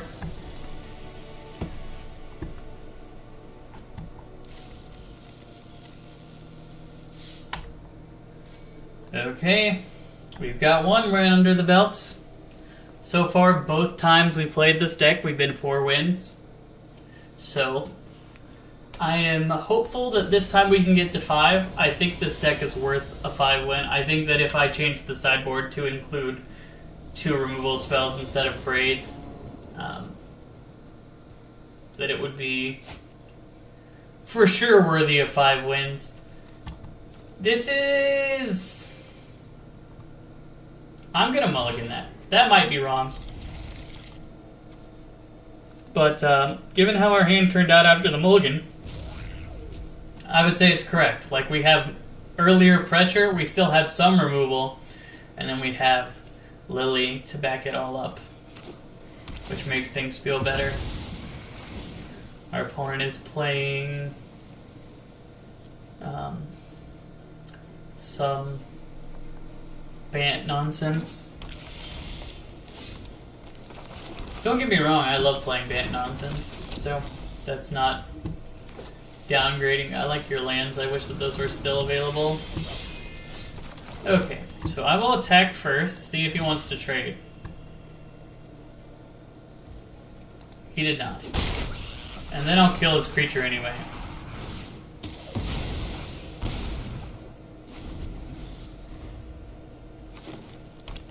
He might be playing soldiers, actually.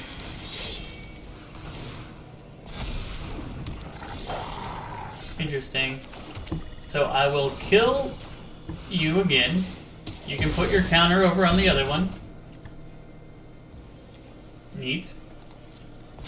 Now I'll make this a 2-2, and we'll offer the trade to our opponent again.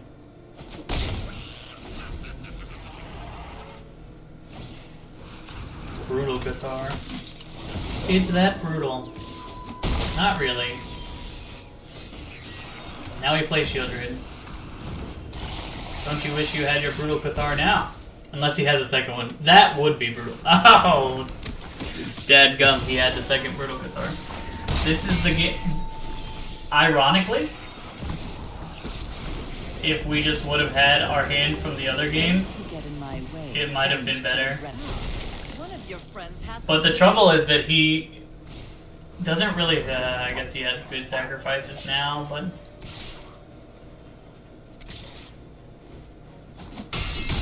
I think we play Graveyard Trespasser next. Yeah. Now he doesn't really have an attack. Gain some life. It's like, we'll absolutely block the Brutal Cathar with Shieldred under it. We'll block either one, but like, if he tries to attack with all three, getting Shieldred back is a little bit more than he can chew on right now. A Johnny. That is important. Okay. Make this world. Interesting. Why would he just wants the land? But like, he really stifled.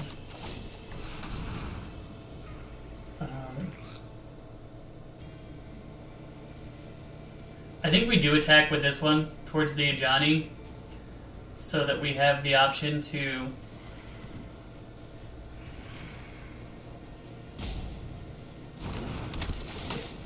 get one of our things back. Just keep getting these Quirion Beast colors away. You attack a Johnny. Get rid of you. Look at that. Beautiful, beautiful.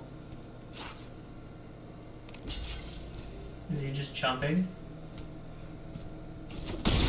Yeah, I don't mind that.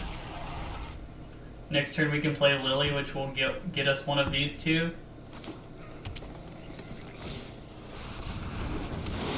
Or that.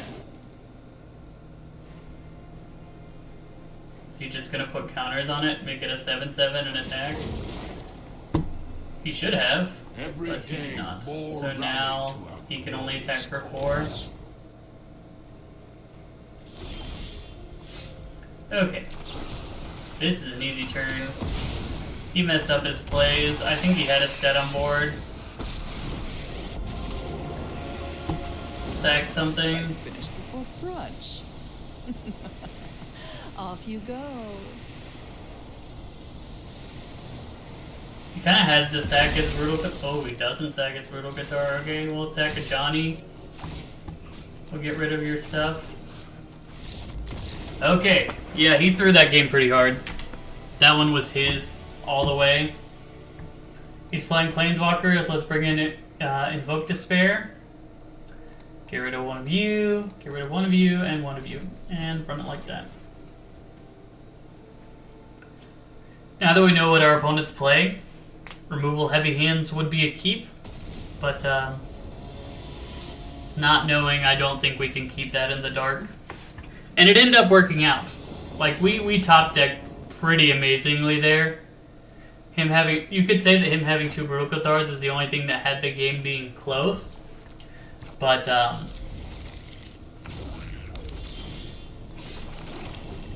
us getting the Inferno Grass there at the end. There's a reason why we're playing 4 of it. It is amazing. Beast Caller. I think we just get rid of it. I don't like Beast Caller. Its ability to grow. It's too much. It's too much.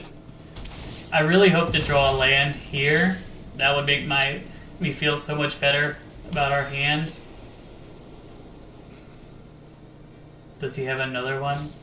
He does not. Okay. That Thalia's fine.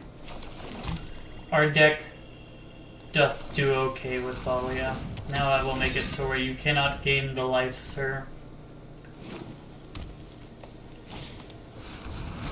Interesting. We didn't see these cards last time. So it is interesting that they are here. The good news is we can attack with this Knight of Dust Shadow. If he blocks, we can pump it, so I doubt he will block. And then we get to play this Shieldred, which just shuts down the board. Shieldred is a very good card. Like, very, very good. I love this guy's list. I gotta give him a nice, because these are the type of games that I want to play. Or, like, the list that I like playing. Aggro is in my, is in another one of my decks. I think we just underdog. And underdog. And let it go. Brutal Cathar is the only thing that's going to wreck us here. These Invoke Despairs will be good if we can get one more land. Funnily enough, if he attacks with the Thalia, that'll help us out significantly. I don't know if he realizes. He might try a big attack here, but if he does, he should really leave back the Thalia. Interesting that he just plays out everything, because like he only gets one draw with the Vampire per turn. Come on, land. Not a land. Play this. Next. No attacks. We can make this into a 4-4 if he tries to go for the big attack now. Which is a good blocker against most everything. A Johnny. I imagine this time he puts the counters. He didn't last time, but he definitely should this time. We really... Oh, he's not. That's so interesting to me. He really hates downticking. I think he should downtick more.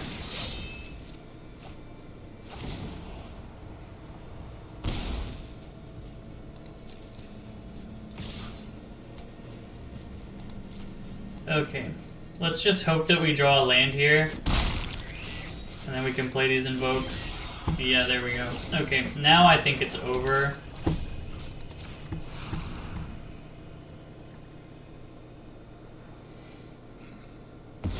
Like, he gets to sack non-important, non-important stuff, but he had to sack his Ajani, which is important for his deck to function. And he's at 3 life, with no way to gain life. Ah, Brutal Cathar is brutal, as advertised.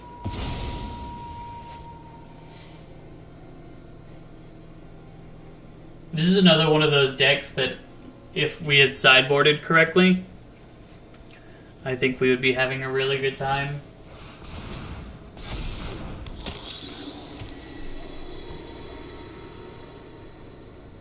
That being said, I don't think that we're out of the... Like, he's not out of the woods yet.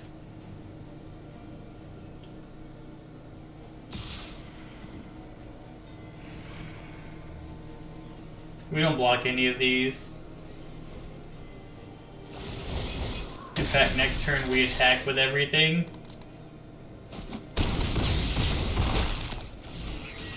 See what he does before we play the Invoke Despair. Because there are ways that he can block that will make him lose on the spot.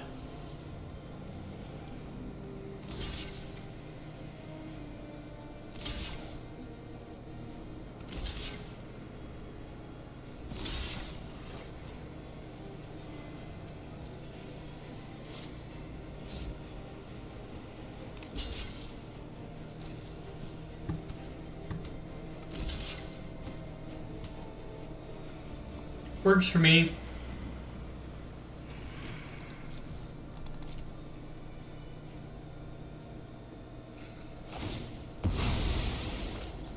That's fine.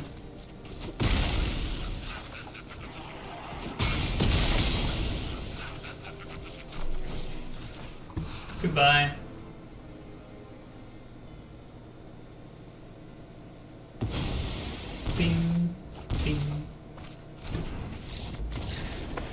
He was close. Invoke Despair is a good card. Like the fact that he only had creatures. He had so many creatures. But once again, there were some play mistakes by the opponent that game.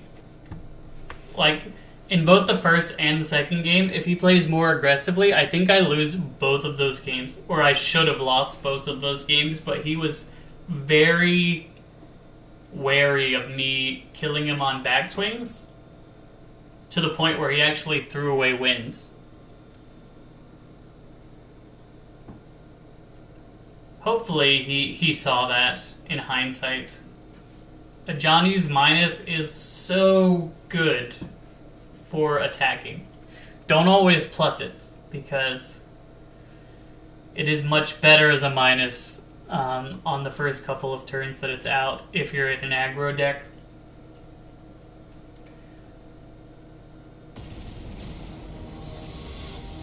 And he didn't have the card that I like a lot in the white decks, which is Knight of New Benalia. Just the ability to blank removal spells early is huge, especially with meathook being gone, right? Now that there's no gigantic sweeper, every removal spell matters so much more. So can your opponent really afford to lose one that doesn't do anything to you? Probably not.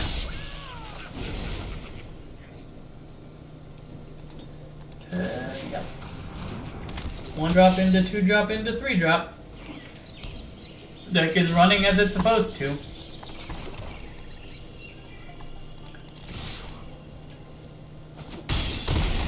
Graveyard Trespasser.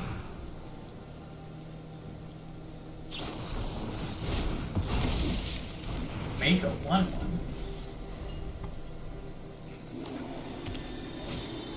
Okay, so now he's let us have Liliana of the Veil. Works for me. He's let us have Shieldred. I'll attack. You can trade to your heart's content. Every trade that he does makes it harder for him to crew his Bankbuster.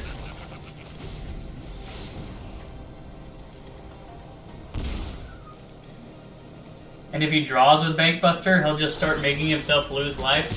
Destroy Evil is a card that, because of Shieldred, it might be worth main decking always. That being said, Liliana of the Veil make you discard a card. Something suspicious is going on, and for once it's not my fault.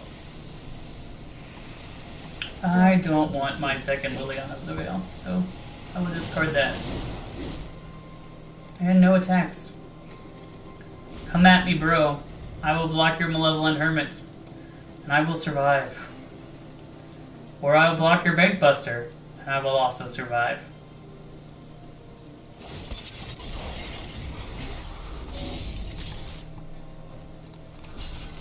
Bing! Lily lives! And he's all out of stuff.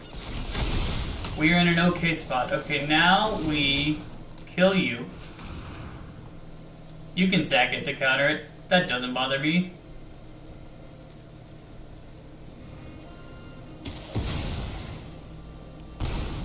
And then we make you sack.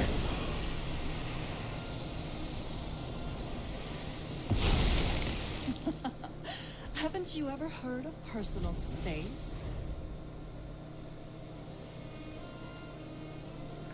We'll play Graveyard Trespasser next turn and hopefully eat the Hermit.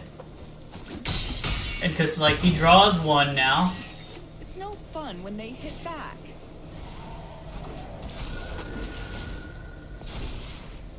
But he doesn't make another token. We play Graveyard Trespasser. Stops his aggression, gets rid of Elspeth in case he has some way to recur it. Play an Evolved Sleeper. Then we can play Sorin.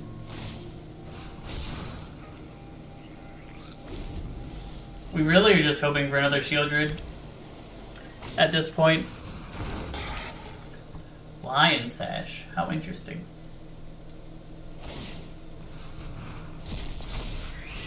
Getting rid of our graveyard. We definitely know how to sideboard now, right? we bring in the invokes, we get rid of the cult conscripts entirely.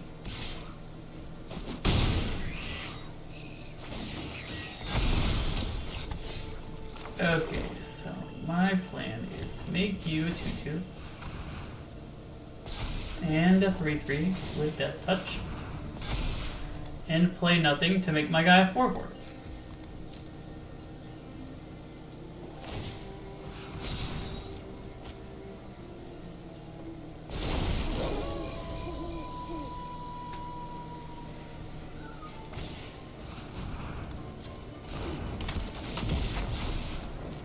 So he's playing the Esper ban, or he should be, but he's not. He's only playing blue-white.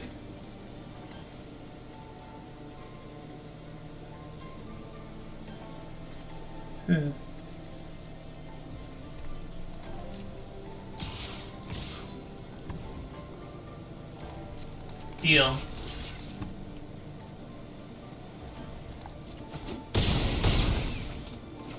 Fine.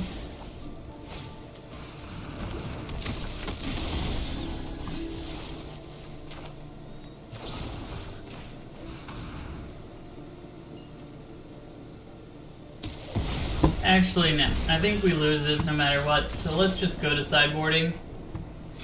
We see his plays now. Goodbye, you. Hello, you. Hell. Yeah, I think. Let's try bringing in the discard package. I'm gonna take out underdogs, 2 of them. Take out one of you, take out one of you.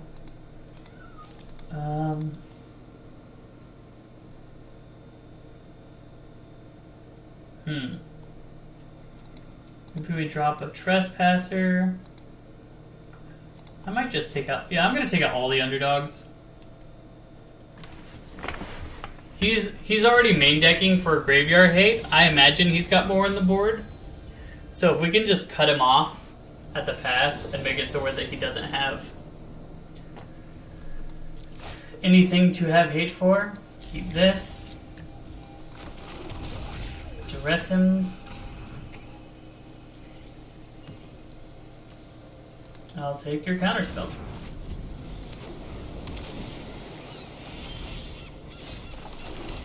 We'll play the Raven.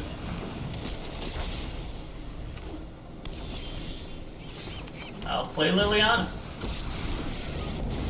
Make you discard. This fight finished before pro. We all have things we love. Make a 1/1.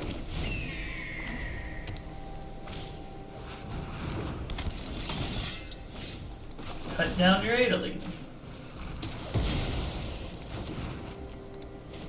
Make you discard. Drop it.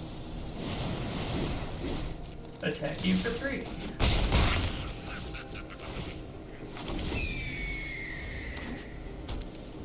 And like while all this is going on, we're just casually playing corrupt court official. Make you discard.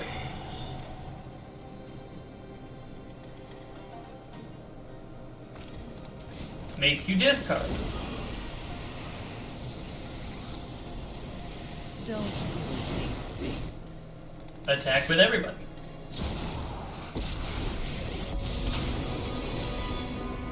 Now you've done it. That's coming off. You are not much of a roadblock. Ring Emperor dies. Still too much to learn. Guards, to me. I have bigger demons. See Two, light two. flashing before your very eyes. Good.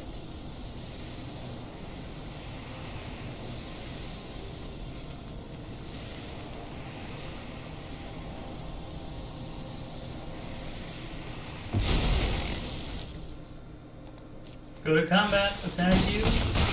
Play another Lily. Tick up. Something suspicious is going on. And we all have things we'd rather. Attack with everybody. I don't want to lose my Lily. If he draws a creature, I will, so I'm not going to get rid of my last card. Let us attack.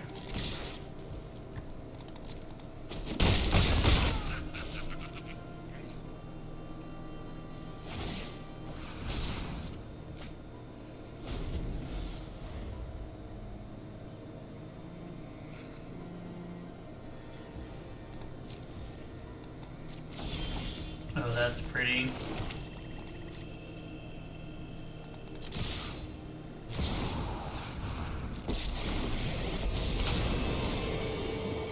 I've learned much during my travels. Let me show you. Sure. My judgment is fine.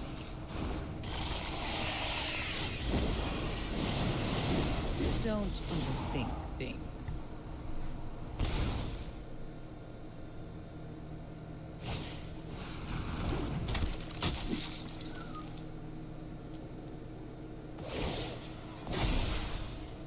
I have got new moves to teach you.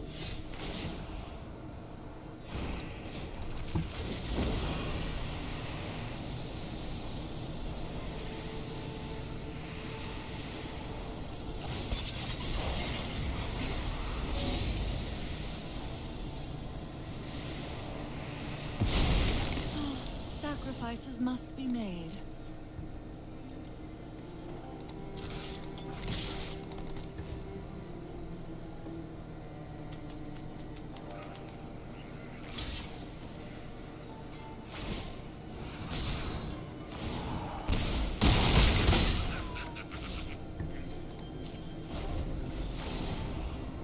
Goodbye.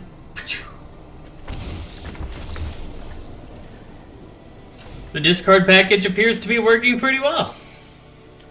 I was wondering how it would do, but that was awesome. And like all of his sideboard hate for my recursive threats didn't do anything because my recursive threats are out of the deck. You're welcome to eat the graveyard. I'm not in there anymore.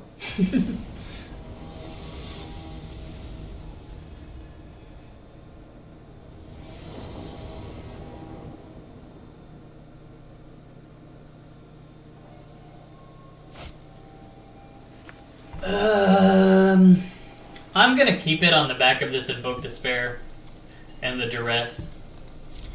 This is a sketchy hand, though, to be sure. Less sketchy now. Goodbye.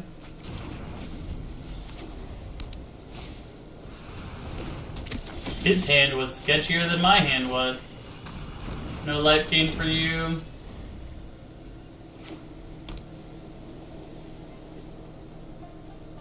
Please attack, Dinnick.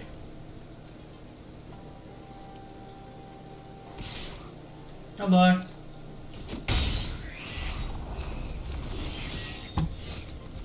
Okay, Liliana the Veil. Saga creature. You're telling me what you know about the big man. Off you go. Now if we just get one more land with like Shieldred into Invoke, I don't foresee there being a whole lot of ways for him to win in that situation.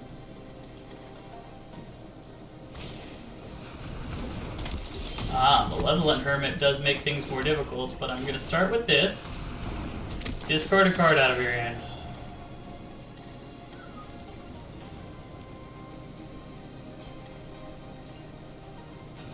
Then I'm going to do this. Discard a card out of your hand. I'm tired of your secrets.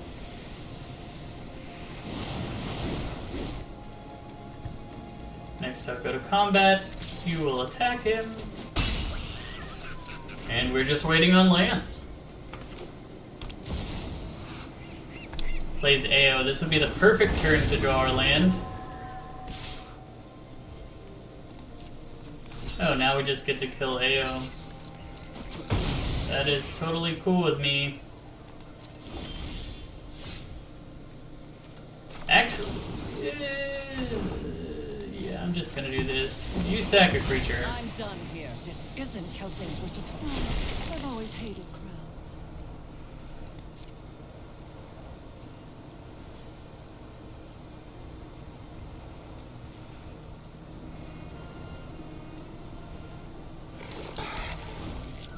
Play this guy.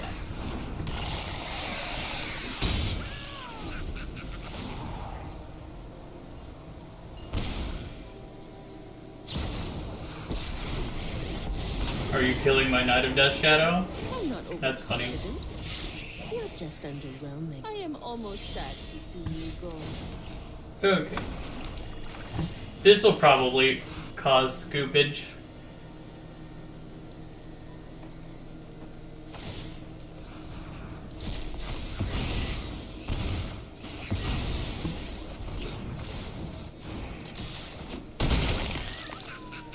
Maybe not.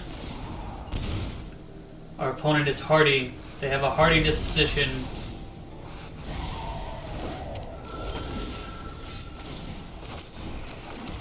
Play this guy.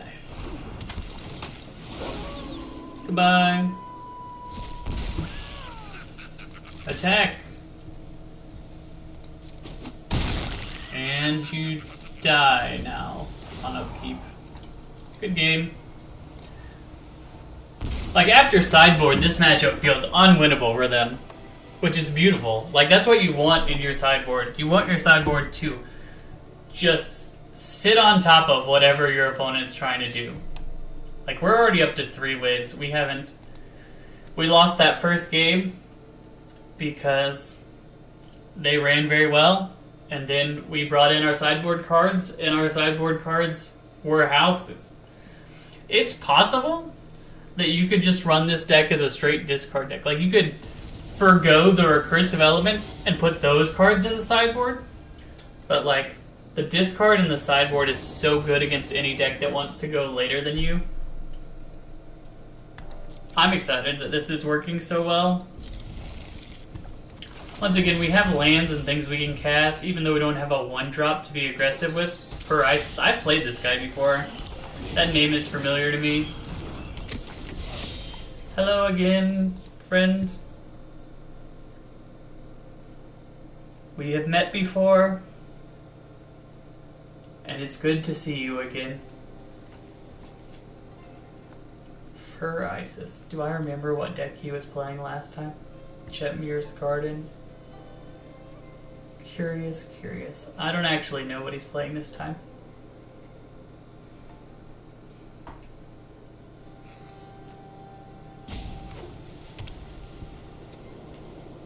Oh man, I wish the unhinged lands were back here. Maybe I can buy them, but I really don't want to spend that many gems when they're not on like a sale or a deal where you get all of them.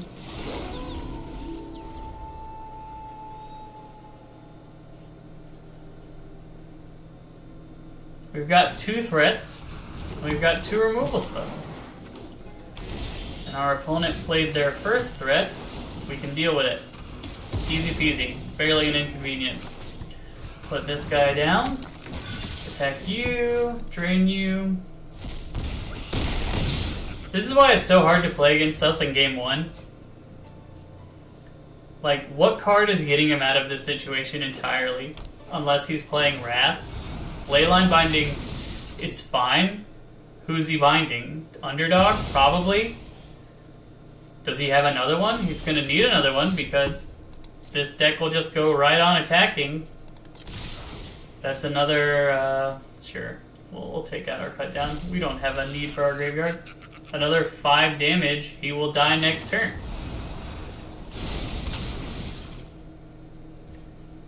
Yeah, that's great. We didn't have to pump or anything. And now I just play Sorin. Play a land, make a vampire. Enjoy the slaughter. It's necessary. If he has a 3rd Leyline Binding, the making a vampire is what keeps us in it. He actually lost a life just to cycle Herd Migration. I remember his deck now. This was just the domain deck. I don't really understand why you're paying playing Pain Lands in that deck, you're not gonna kill Sorin this way. I will block you. We will not take our Sorin down so easily. Let us see what. Ooh, another Sorin. I'll take another Sorin. Blood for Attack. knowledge. A fair trade. Goodbye.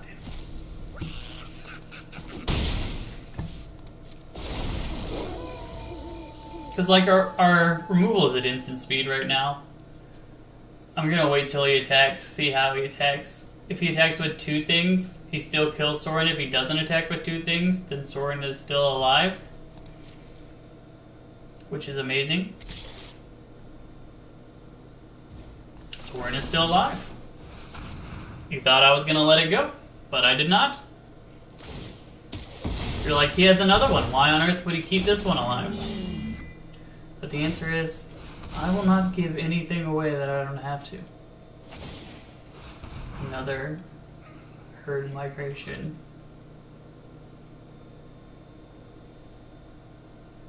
This is definitely another Invoke game. He's got a lot of enchantments. So we will bring in the Invoke Despairs.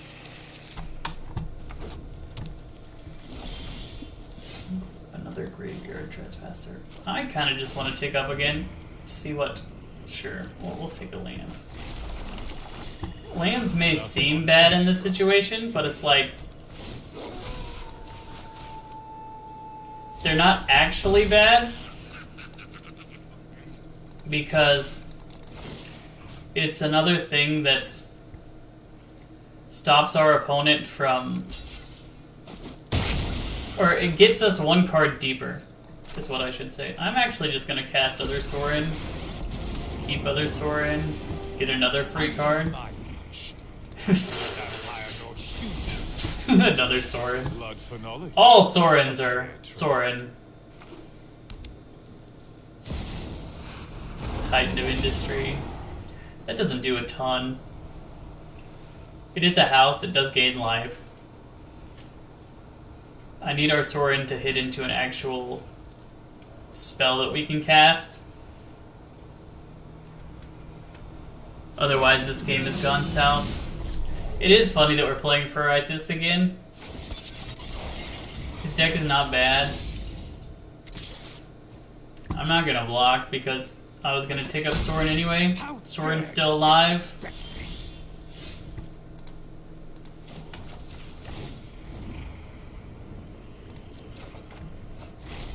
Okay, so we'll play this guy. Second Sorin. We need 2. First Sorin was not as good, so second Sorin, give us something we want. Hey, that is something that I want. I said I wanted a Death Toucher, and there it comes. Death Toucher. Also, I'm gonna attack with my Graveyard Trespasser. I will trade it for your token. I mean, your shield counter.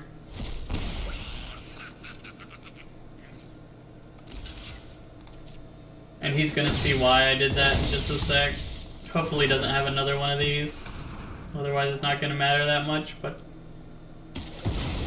Just the ability to get it off the board seems good. Even though it was a 2-for-1 against myself.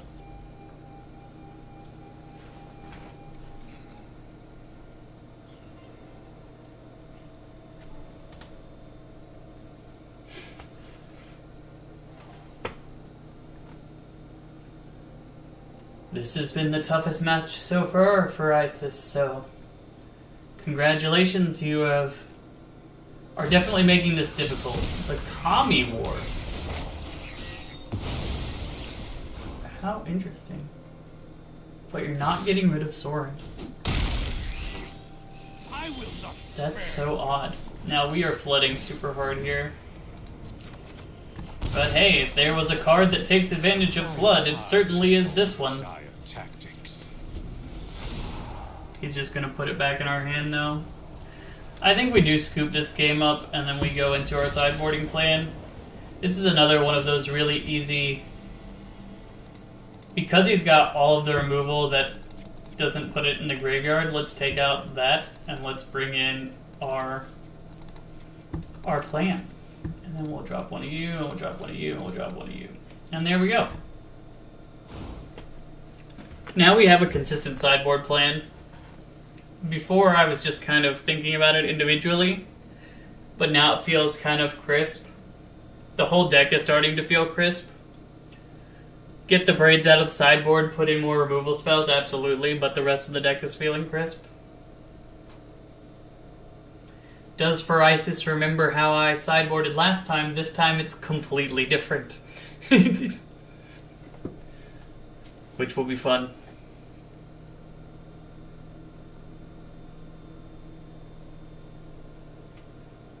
This deck is really good.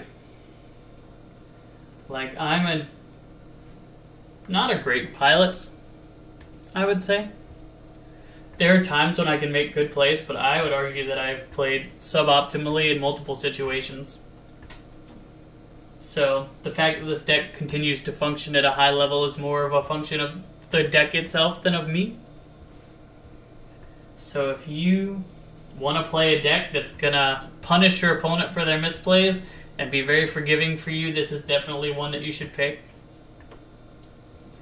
And like, Infernal Grasp are uncommon, the Cult Conscripts are uncommon, the Knights are uncommon, the Duresses are like commons, the Corrupt Court Officials are commons,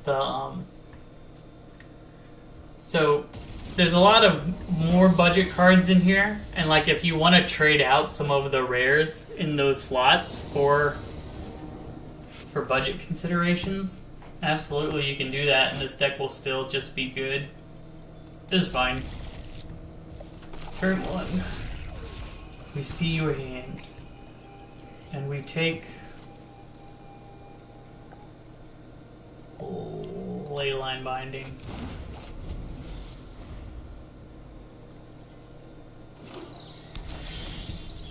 So now he doesn't really have anything to deal with what we're doing, which was our intent. Graveyard Trespasser coming out. We have enough lands for Invoke, so pretty happy about that. Invoke is a really good way to deal with this Fable.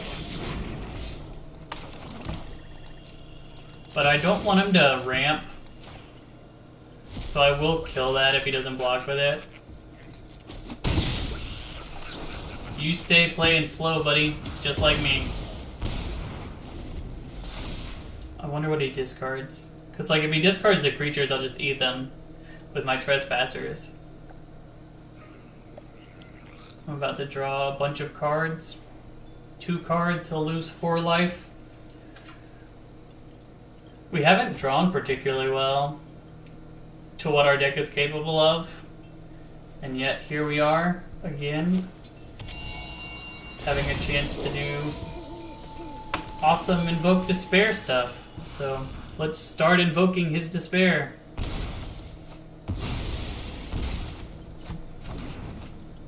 And then attack. And get rid of all of this stuff. Sure, bye-bye. Everything's gone. No graveyard for you.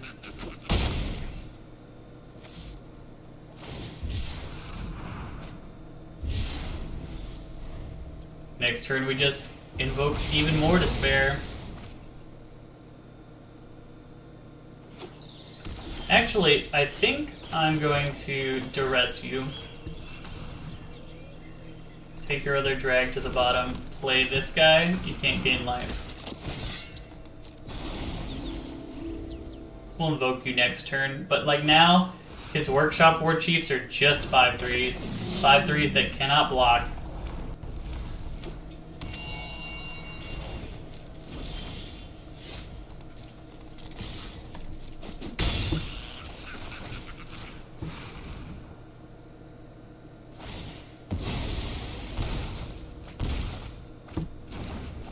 Play this a Vault Sleeper.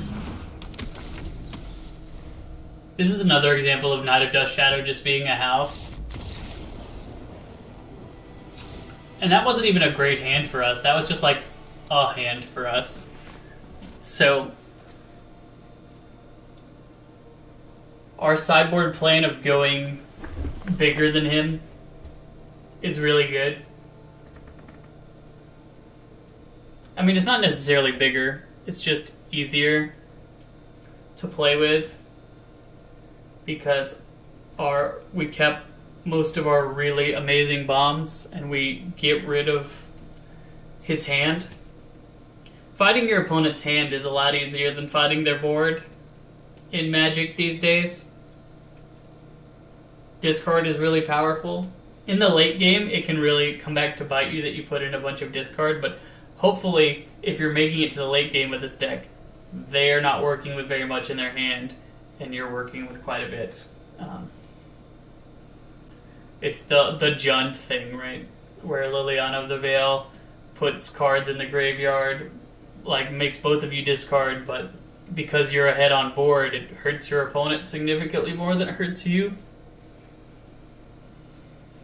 Also, because you have ways of getting card advantage, it hurts your opponent more than it hurts you. And Invoke Despair is that card advantage for us right now. Where before it's our recursive graveyard threats. Yeah, I'll keep this. Once again, the removal spells are kind of medium. It is possible I should have taken them out.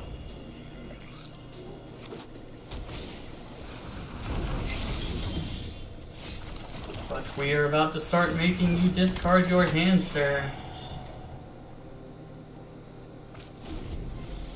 I love it when my opponent discards lands. That's like exactly what I want them to discard.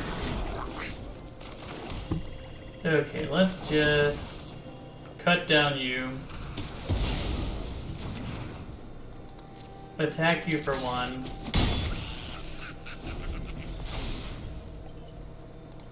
We already have enough lands for Invoke. Once again, it feels like we're in a pretty good spot. I would feel a little bit better if we had a Duress just to see what was going on with our opponent.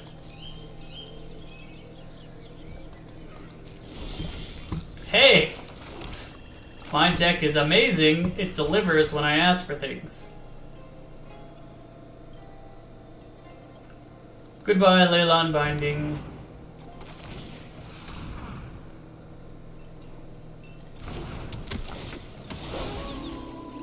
I will get rid of it again.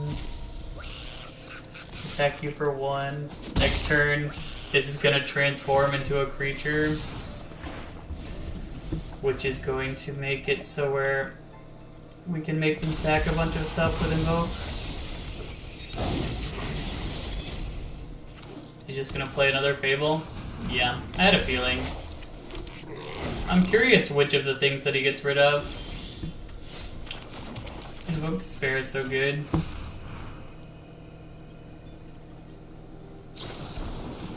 Ah, he drew a counter spell. I'm gonna do this. Like, I'm fine trading with what he's got.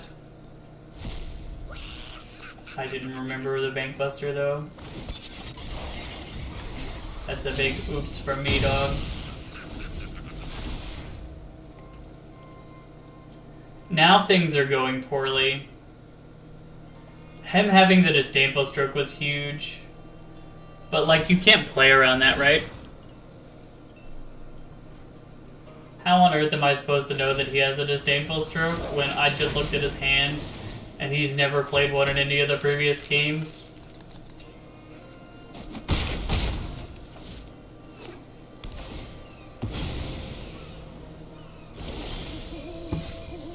I do like having the Knight of Dust Shadow. And I will kill you. As I dislike having to worry about you doubling each other with the other Fable. Fable's kind of a dumb card. I've heard it said that it doesn't win games on its own, but it does. Some games it just does win on its own. So, makes it hard. I don't really see the argument where you can say that Fable's not a little bit overpowered.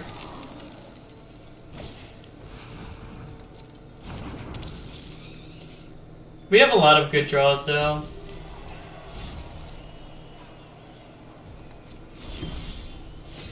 Well, that's a fine draw. I wouldn't call it a good one, but it's fine. Goodbye, your other disdainful stroke. No attacks.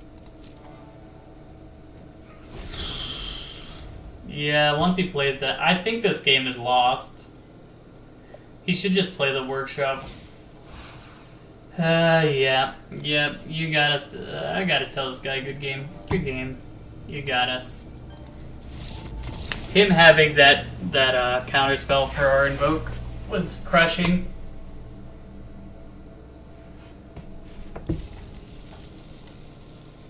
Reckoner Bankbuster is another card that's just like, why is it a 4/4?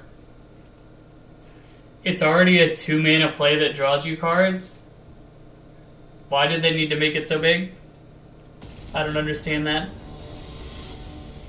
If it were me, I would have made that card a little bit less good. But this seems to be the way of Magic these days, right?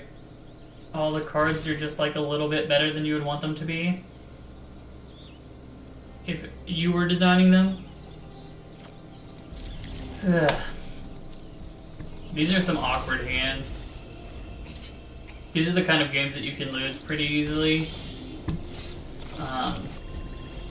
He's playing white, so maybe we're not necessarily as worried about this amazing runouts. Like, we'll just kill this guy. Goodbye. Play our Graveyard Trespasser. If we can hit lands, we're right in this thing now. Cause like he's playing aggro and we're playing aggro, but we're just set up first. Maybe he plays Adeline here. Adeline's very good. Peacekeeper. What are you going to say? I'm curious. Peacekeeper's a good card. I can't really use it in the soldiers list because it is too difficult. Like, it's not a soldier. It's a 3/3 for 3. Sometimes it can be better than that. Someone approaches.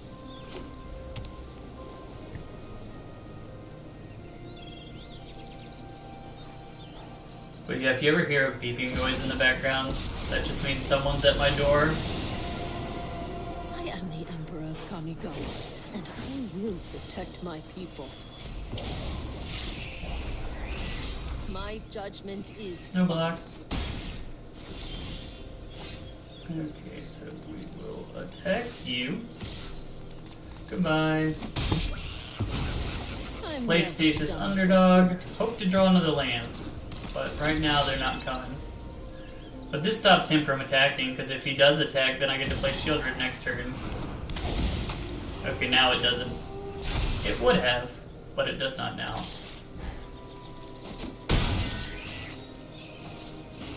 Question is, do I attack? Now that we got that, we'll just play this and make a vampire. Make our opponent make the first move. I bring my own army. Our deck is better high end than theirs, so they're like forced into this play. He's attacking our face. Actually, yeah, we'll do like this because when they die, he's gonna lose his +1/+1.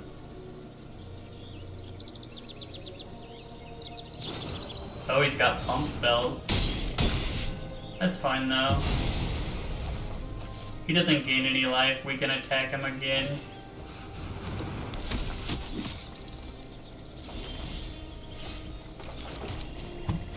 Take up, see what's there. Hey, it's that guy. We'll play that guy. And we'll play this guy. Not. And we'll not attack, and we'll just draw a card.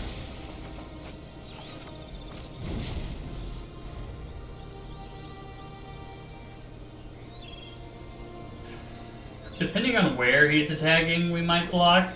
Like, if he's attacking Sorin this time, I might block. If he puts all of them in our face, yep, we'll just block the adversary with our Knight of Dust Shadow. And we can play Shieldred next turn, hopefully. Does he have another Valorous stance? Doesn't look like it. Not this time. Now it's easier to block.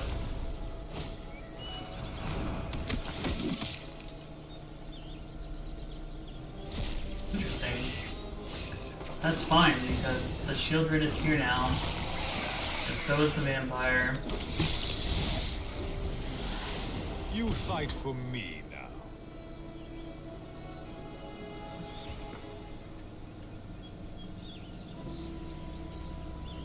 Next turn we play this, which is more life gain. Basically our focus is just trying to gain life. Like, you can't really... Are you gonna suicide all of your creatures to get a token? Heck yes. That's amazing.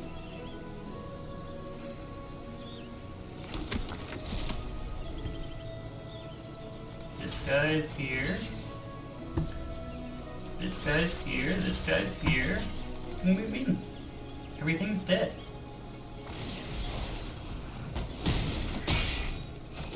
This is gonna feel so bad for him. When I play my second Shieldred.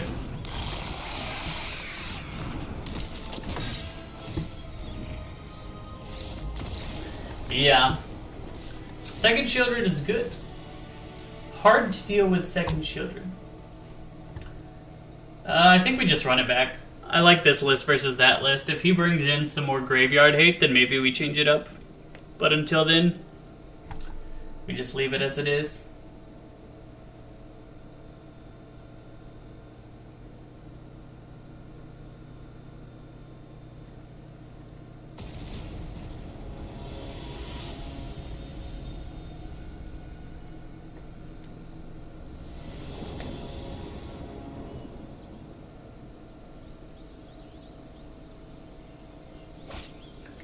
Okay. This is a pretty good hand. We start at 1, we keep on going. He starts at 1, too. Whose 1 drop is better? Mine is recursive, yours is... whatever yours is.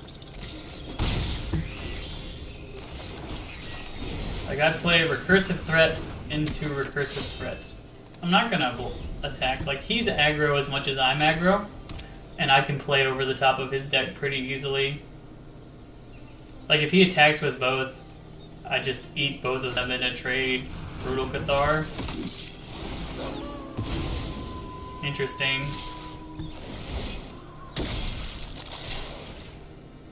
Goodbye.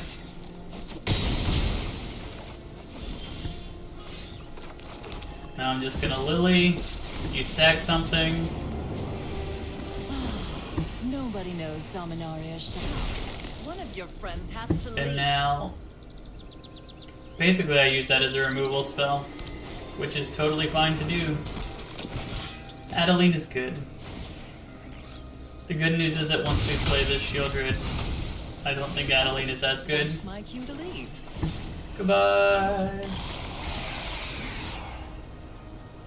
If he has another Brutal Cathar, that will be brutal. And we will utterly regret the fact that Braids is in our sideboard.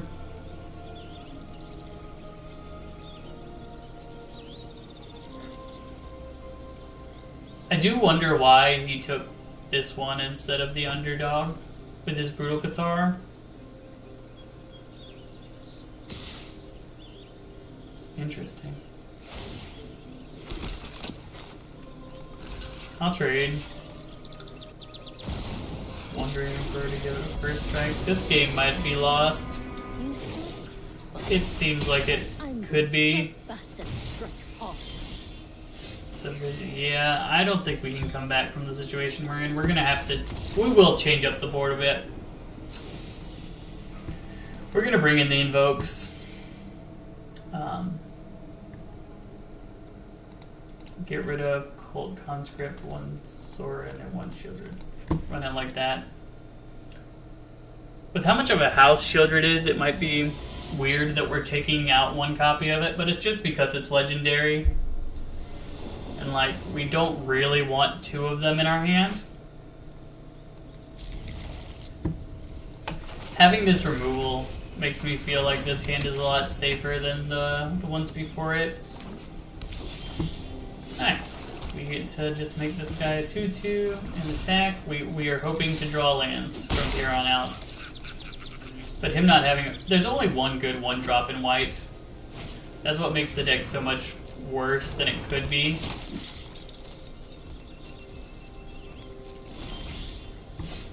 Okay. Kill you. Hope to draw lands. Attack you for 2. One of these times that we get stuck on lands, I wish our opponent was like equally stuck on lands, you know? It always seems like it's just us that are stuck on lands. Our opponent just drawing them non-stop as well as the things that he needs to play.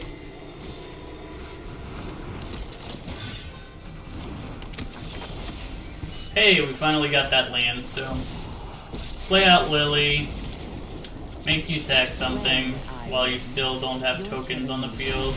I've always hated crowds. I might trade the Evolved Sleeper with the token. No, I guess not now.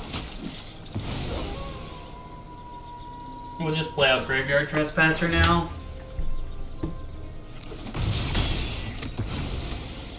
Whatever. Luck favors the We still foolish, just need after all. lands. This is a matchup that we should win. I don't know if I'm sideboarding it wrong, but like, it feels like it should be very winnable, and yet in all these cases it has not been. If he attacks with both, I know what he's playing towards. He's playing towards that, the Planeswalker, the Wandering Emperor. That's why I'm blocking in such a way that doesn't kill me. Ooh, nice. Play Liliana. Make you sack something. This is my home, and I don't appreciate it when people touch my things. Sacrifices must be made. Nope.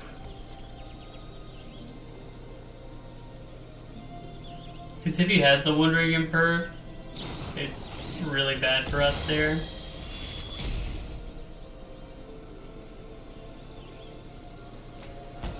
Oh, he did have the Wandering Emperor. I'm surprised that he let the Wandering Emperor go. Well, I guess he has lethal now. That's unfortunate.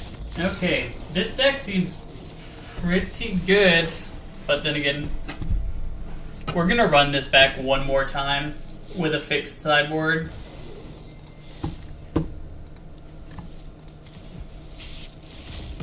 And then we might actually skip on the soldiers for today. We'll play the soldiers tomorrow. I'll go ahead and edit the title to get the soldiers out of there. Bing. Okay, title has been edited. But now we will go to our decks. On a black aggro, get in the sideboard. Take all these braids out. No braids, no braids, no braids. Cut down 3 and 4, but we'll put 1 and 2 of you in the board. One more sideboard card. Do we want the 4th Invoke? Or do we want... I'm actually going to take one more Corrupt Court Official. That might seem weird, but that's only because it is weird.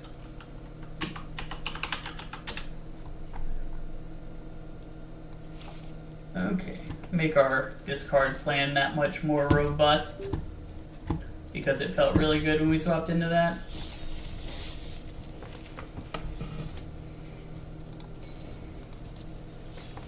Okay, last time we went 4 wins on the first one, 3 wins on the second one.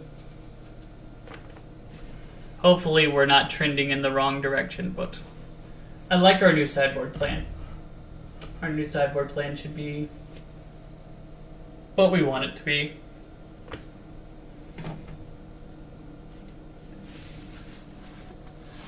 And if you really want to, you can run more cut downs in the main. The reason that I put them in the side is because, like, if I'm playing against control, I really don't want to have too many removal spells. And if I'm playing against tempo, having creatures that can get down underneath their counters are actually better than removal spells. So it's just like, you want some, but you don't necessarily want a bunch. You only want a bunch for the matches like the last match where we had a bunch of aggro threats that we needed to get rid of. Particularly Brutal Cathar. You want to have something to get rid of that. If you can get rid of a Brutal Cathar, it's next to a worthless card, but if you can't get rid of a Brutal Cathar, it can just destroy your entire game.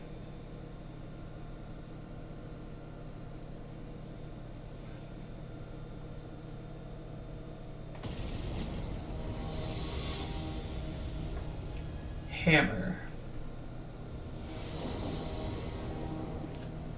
Will we be the nail or will we hammer the hammer? 5 lands is too many to keep in an opening hand. Like, your expectation is obviously that you're going to be drawing some anyway, because it's the most common card for you to draw. And unless your deck starts at 5, I would almost never keep a 5-lander. Nice. He duresses. He said, I don't want to have cards, so he got rid of one for us. I appreciate it. Thanks, opponent. He's playing black-red. Unsurprising to see his own tenacious underdog, but I'm going to cut you down. And then I'm going to play another underdog. The play draw difference is actually huge in this matchup. Because, like, I'm attacking for 3 while his just got sent to the graveyard. If he was going to make the same play.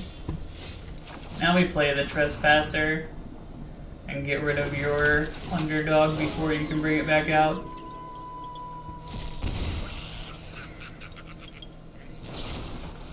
Yeah, that's fine. See, he had the same thing as us, but we're just playing a Graveyard Trespasser into it while he's doing the same stuff. He's just slow. And his slowness has made him at 14 and us at 20. If we don't draw lands, though, we're going to lose. Such is life, though. We bottomed the 4th land, and then we just haven't drawn one again. That being said, we do have this graveyard button. So does he. He doesn't like my underdogs in the graveyard. I wonder if he realizes that how hurting I am for land. But we do get to play Lily. And eat you. Enough with the mysteries. I've come. Off And then you attack. go. And eat you again. So any lands, and we're in a really good spot. Shieldred.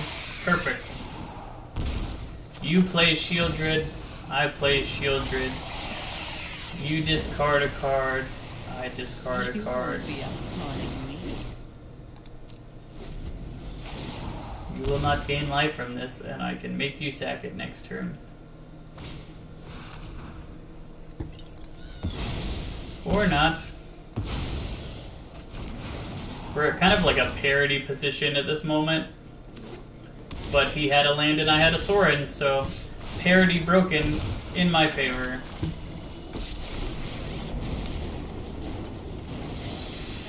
And you see, I'll attack with my Shieldred. I don't think he wants to get rid of his. My servant. I'm busy. Oh, he does. That's actually excellent.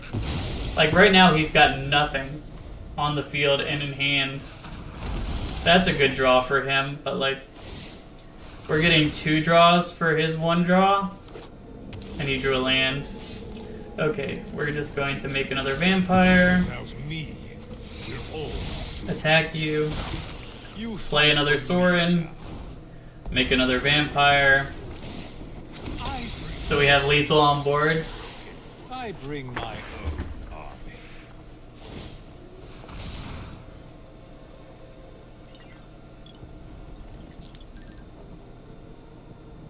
And like, he can't use the removal spell Excuse my sudden egress. that causes 2 life to be taken because he doesn't have 2 life to give. Oh man, he is hanging in there. Hanging in there.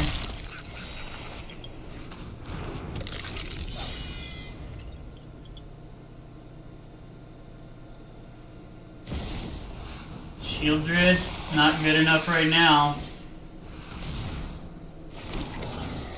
Still not good enough unless you can get rid of one of these 2 flyers, which you cannot. Good game.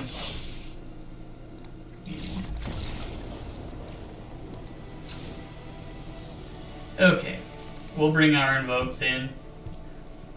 Take out one of you, take out one of you, take out one of you.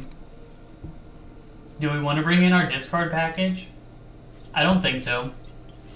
Maybe we bring in Hearse. Hearse is hard to deal with. If we bring in Hearse, maybe 1 less Trespasser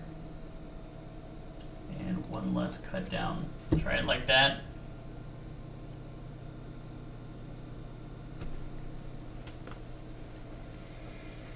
Hello, we're playing some mono black in standard.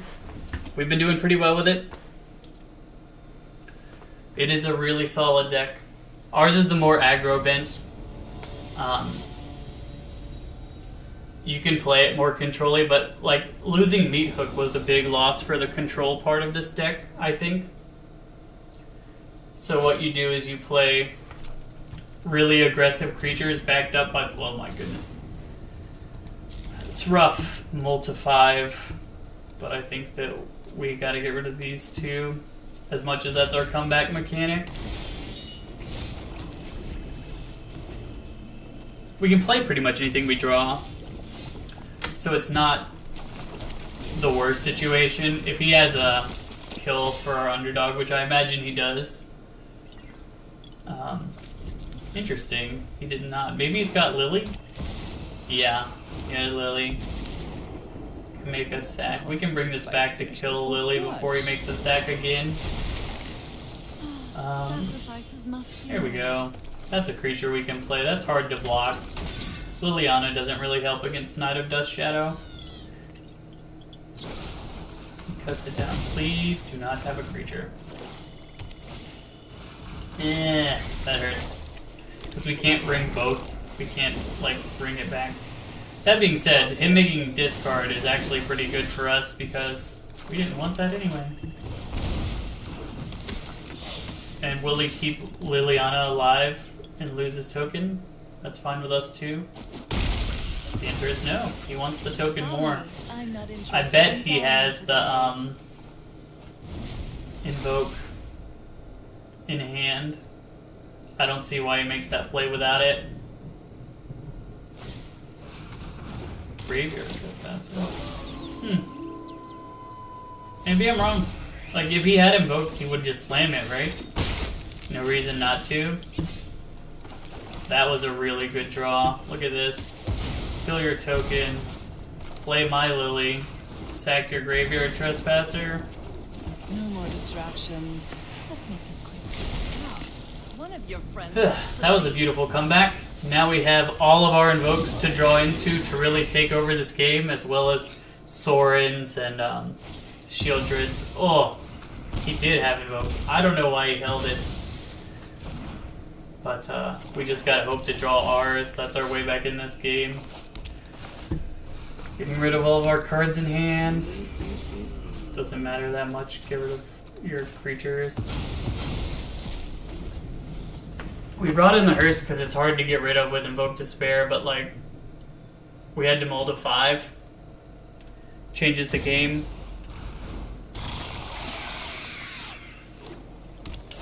Yeah, this one I think is beyond us. We'll keep playing in case we can draw something good. That was decent. This is a crew 3, so technically not dead. Very close to dead, but not quite dead.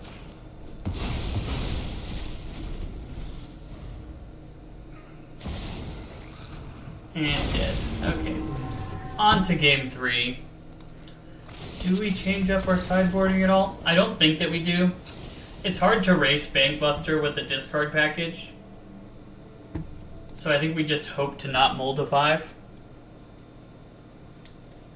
Which is a reasonable expectation, to be honest. This deck normally doesn't mulligan that much because it just has such consistency with like 4 of 4 of 4 of 4 of.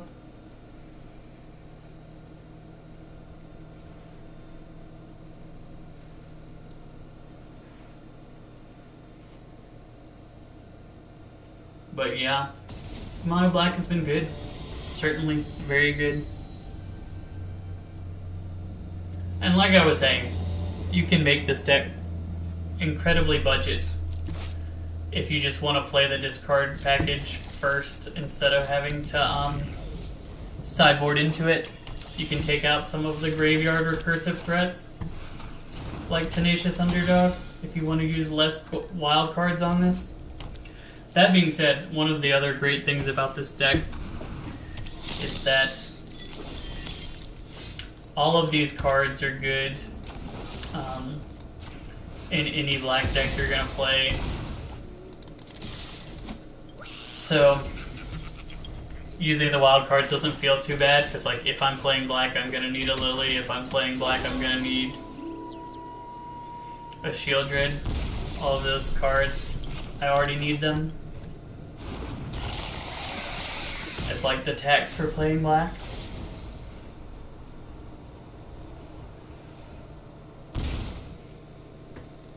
So I'd say it's a really good deck to start out on if you're just starting out in Standard. Shieldred did its job. He lost 4 life off of it and took a card out of his hand. That's perfectly reasonable. If he was intended... Oh yeah, I was gonna say if he intended to kill the Dust Shadow, he should have done it first. I think we just attack, pump this once, play our own underdog, and we'll trade with the Graveyard Trespasser if he attacks with it. Because then he won't be able to eat our underdog from the graveyard. This is a tough call. I think we do sack the underdog though, like even though he does get to eat it. Him not being able to gain life, like he's about to be to the point where he can't attack anymore.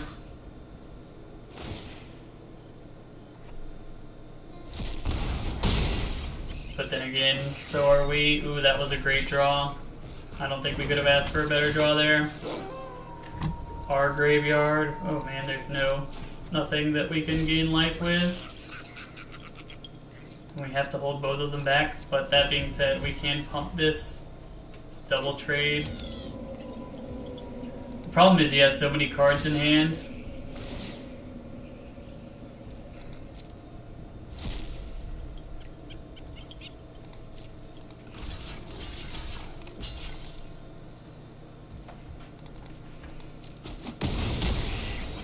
Honestly, in this matchup, it really does feel like whoever has Invoke wins, which is unfortunate, because this time we didn't have it, but it's that good of a card. Like, it is hard to deal with.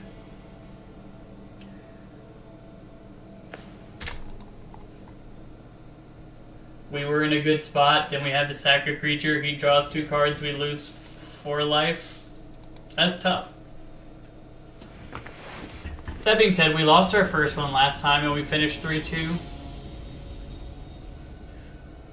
So, I expect that throughout the rest of this, the variance of that will kind of cut itself down. See, this hand is just beautiful, right? You got a 1-drop into a 2-drop into a 3-drop Planeswalker that also can eat their hand away. I might even play this one over this one because I can blitz this at 4. Also, that says gain life, and I don't like it when people gain life, so I play Knight of Dust Shadow, so they do not.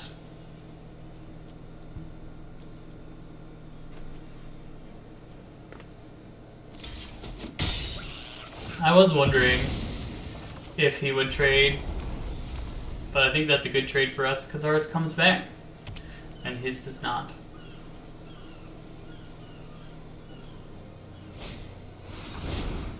Herborg Lurgoyf, 2/3, cannot block our creature.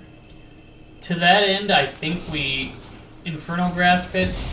That way we can play Evolve Sleeper and just get like a little bit more pressure on, rather than playing Liliana. Next turn we can make this a 2/2 and play Liliana also. If he just does something like play a double-kicked Lurgoyf, or nothing at all. So I will make this a 2/2 and attack.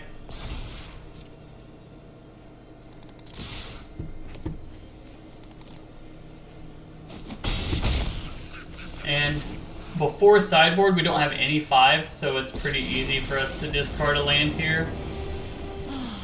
Nobody knows Dominaria's shadows like me.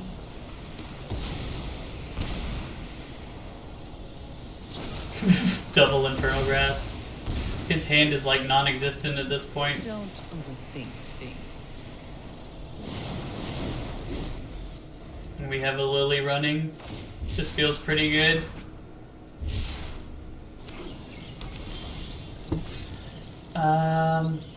Yeah, I think we just play this. And yeah, I'm not gonna take up Lily. We have a card, he doesn't have a card.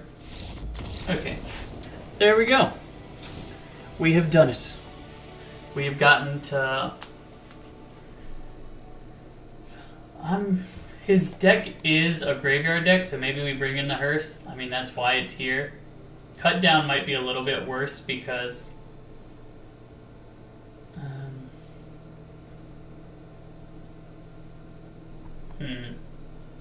I'm gonna try it like this, but we might end up bringing Cut Down back in.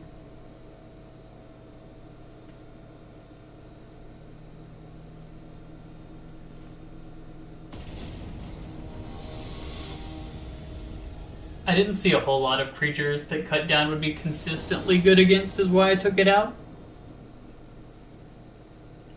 It would have been good against the Lurgoyf in that specific scenario, but I would rather just have cards that I knew would be good in all the situations than cards that might be good in the situations after sideboard.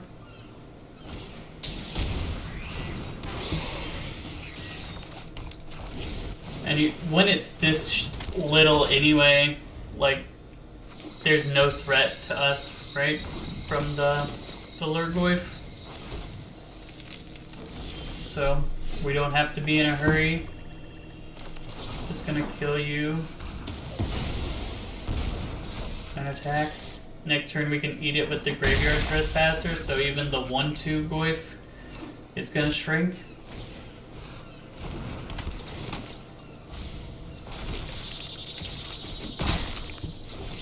Another old vault.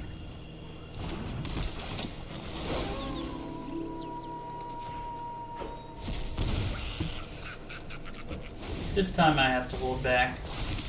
It might actually be hard to race. This guy, I was right to kill him in the first place. Solkanar. Interesting.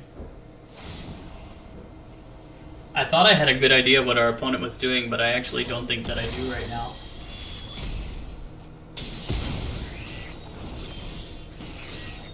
And we are flooding out pretty hard.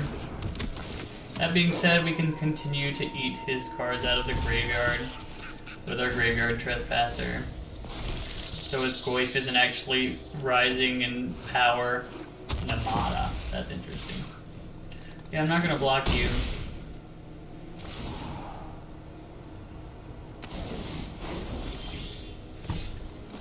Unlicensed Hearse is a good draw. We'll just keep eating all of the creatures out of your graveyard.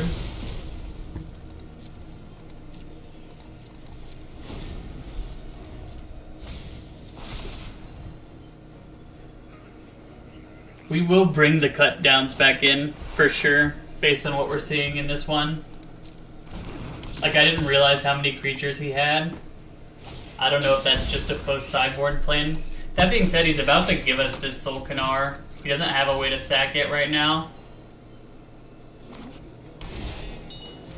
And we can also start blocking things with the hearse. I don't know why he doesn't attack with Namada there. That seems pretty free. Evolved Sleeper is not a bad draw at all. Like, he can get Death Touch. He can draw us another card. He becomes a 4/4. We also have Hearse that can block.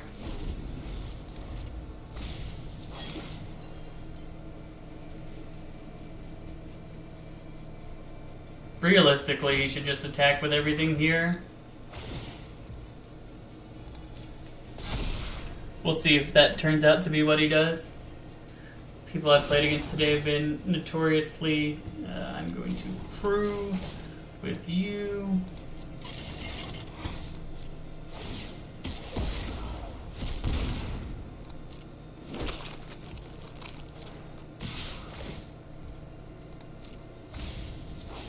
Okay, so blockers. You can block here, you block here, you have to block here. I think we're dead, but we shall see.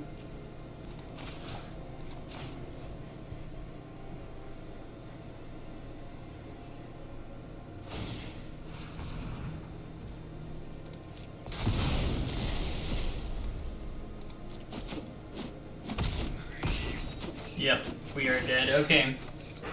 So now that we know what he's doing, we definitely change our sideboard plan. We bring in the cut downs. In fact, we bring in more cut downs. I think we stay with the hearse. We did kind of flood out, so I don't know how well we can say, but I don't think Cult Conscripts are very good in this matchup. I'll probably drop one Shieldred, just because we're not necessarily going to get to 4 mana all of the time. And having 2 of them in hand, being that expensive, only being able to play 1 puts us in a really bad spot. So, unlike Sorin, that you can theoretically play 1 over the other and get some value out of it, you don't get the same from Shieldred. Was my decision-making tree on that? What is going on? I think we have to, like, you can't keep that. This hand isn't bad if we draw land 3 and 4. If we don't draw land 3 and 4, this hand is way worse than the first one, which was unplayable. Go ahead and murder him. Use the more, the removal spell that doesn't work on everything.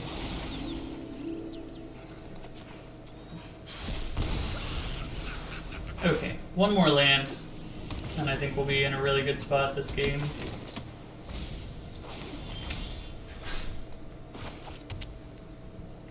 Okay, so I'm going to attack. That way I can keep exiling his stuff. Like, he can't kill me right now. And then I'm just going to play Shieldred. I'm going to say that my attacking tempo is better than your milling tempo. And if we draw another land, we can play both of these, was also a consideration for why we played it in that order. Though I might just want to kill Namada. Yeah, let's kill Namada. Play Liliana. When I You win, discard a card. you're telling me what you know. We all Attack. have things we'd rather forget. Get rid of your Namada.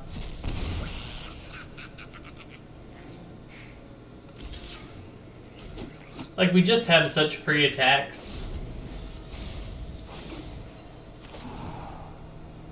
I'm never gonna want to make him sack a creature, though. because of the old Ruts team. That card actually seems good, specifically against Liliana. So, You're gonna if need a Liliana quick seems to be giving you undertaker. trouble, I would recommend that one. Making 1/1s every turn.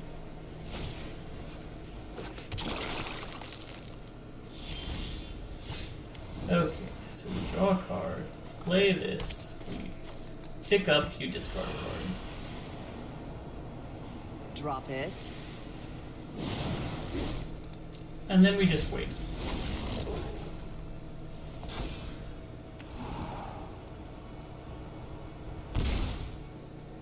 These two things he has to deal with. I'm curious as to why he makes that attack, but like, we can't not block there. Return up to 3 lands from your graveyard. So he's just trying to get his lands back. Play Solkanar so that he can kill our shield red. Okay. I see it now, opponent. I do. I see it now. What on earth is going on? Why are we flooding out so hard in this game? Don't overthink things.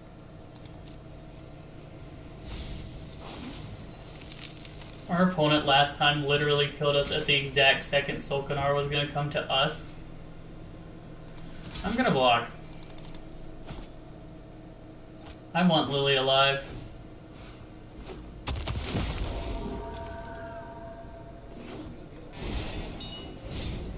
He's shown no way to sack so far,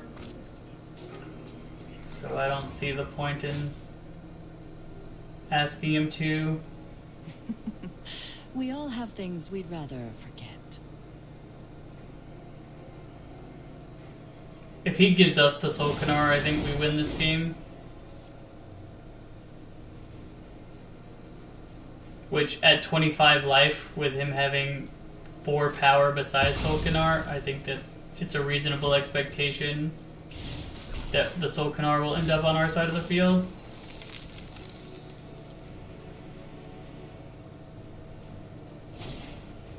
That being said, the flood out in this game was enormous.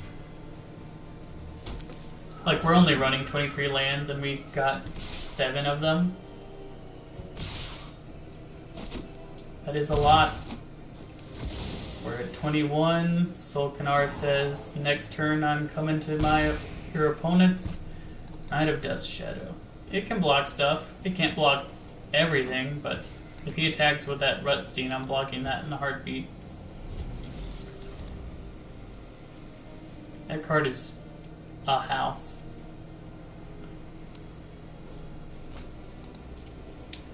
That being said, he does not appear to have a way to get rid of Solkanar right now. So, come on over and join the team.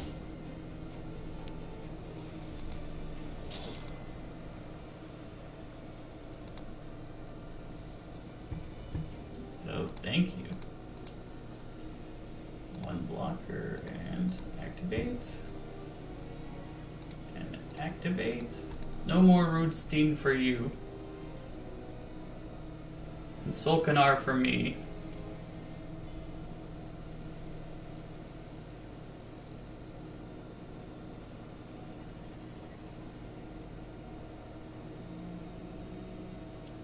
Now we're dead. Unless he plans on killing his own Solkanar. But yeah, we're just dead. Wow. This feels like some unlucky running compared to what we had earlier.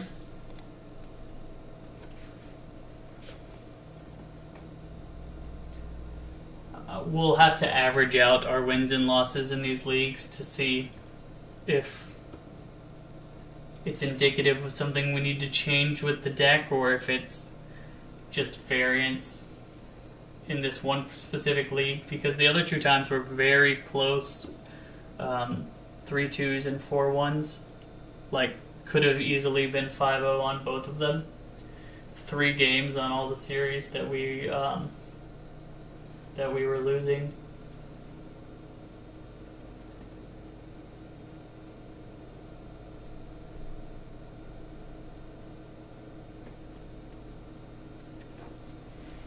Hopefully we get a nice, easy game this time. Already at 2 losses. I wonder if it pairs you up with 2 lost people once you've already gotten there. I don't know. This deck sits on a lot of decks. Like if we could play the mono blue tempo deck, I don't think they really have a way to deal with us in any significant fashion. We just get underneath their counters. So if you don't like playing against mono blue tempo, or if you don't want to lose to mono blue tempo, definitely recommend playing the aggressive mono black. They have to deal with our board, so they can't hold up their counters for the fact that we have a bunch of really cheap removal spells that hit everything that they have pretty much. It's a tough matchup for them. They have to run incredibly well and really want to be on the play.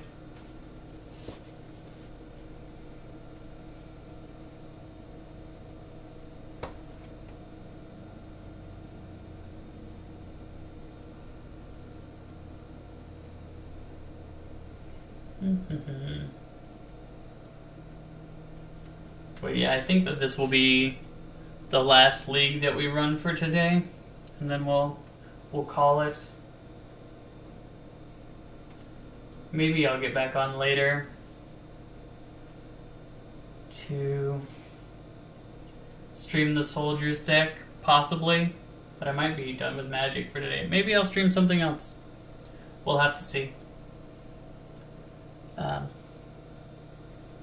But I'm really enjoying Standard right now in Magic, which is something I haven't been able to say since the last time I played Standard, which was like Eldritch Moon Standard. Was the last time I played. That was in paper. The pre-arena times.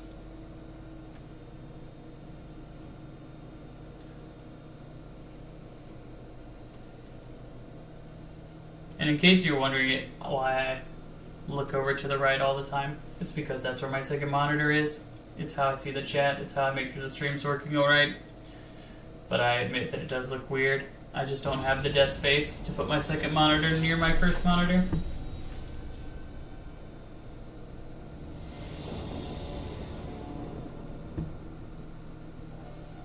Jakronin. Yakronin. With the Raw Zarek.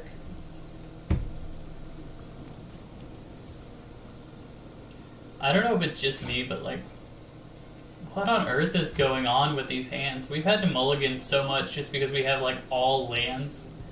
But like, we're running 23 lands in a 60 card deck. And this is one of the 4th times we've had 5 in our opener. And like, we mulligan into 4 in our opener. And now we put one on the bottom, and I probably won't draw one again for the rest of the game.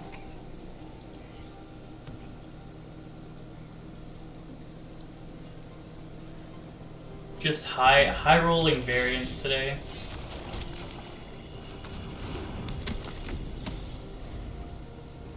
We did draw another one, so thank the Lord we put one on the bottom. Otherwise, the flood out would be happening once again. Okay, this is solid. We get to cut you down. We get to make you a 2/2. Attack you for 2. Now we have Liliana for next turn if he just plays 1 creature. That's not really 1 creature, unfortunately for us. But we have 2 Lilianas, so let's run one out. And let's say you discard a card. Happy to help, but I'm taking the don't overthink things. We'll hold back our Evolved Sleeper. We'll block the Squee if he attacks with it. Lily will still be a lot. Oh my goodness. This guy's running a lot of haste threats. I was not prepared. Just attacks Lily all out. Well, Lily's going down either way, so now I don't think we put our Sleeper on a Squee. Fine, I'll take my zombies and We gotta make this guy a Death Toucher pretty quickly though. Hope to kill the Raijin in combat. Things are not looking great. at the moment. We'll bring in the other cut downs for this deck. Yeah, I think at the second righted we can just go ahead and scoop this up. We're not coming back from that. Yeah, we'll bring in the cut downs. Take out some of... Shieldred is one of the few stabilizers in the deck.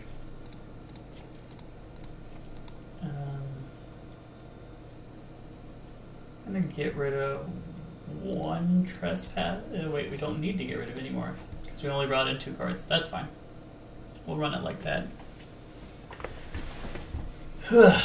I'm just hoping that we get like a reasonable 3 lands, 4 spells, opening hand, so that we don't have to mulligan again.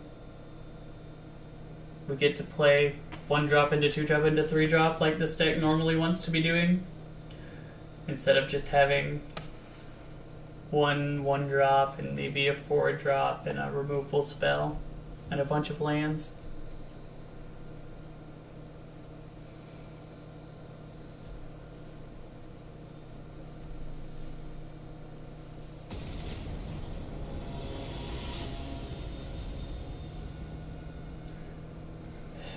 This matchup is interesting. Thundering Raijin is a really good card against us.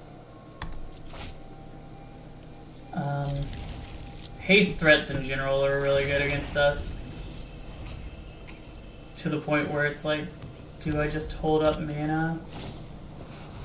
That card I don't care about. It's only the Raijin that matters. I think we play Underdog. I don't think that this deck gains life, and like Underdog will profitably block any haste card that he plays for 2 mana. So that's a positive.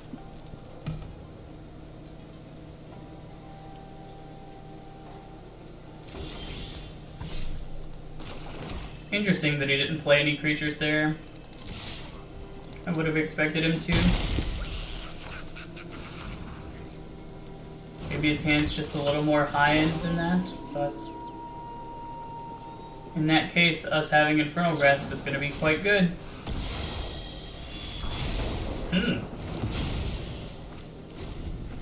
So he took 3 to use the Lightning Strike on our next play. Interesting.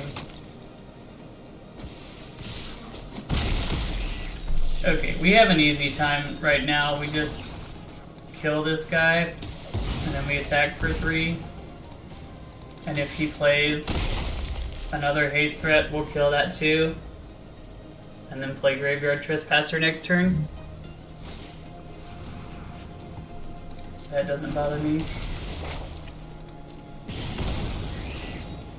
If he doesn't play a haste threat, I think we still do kill Etchings.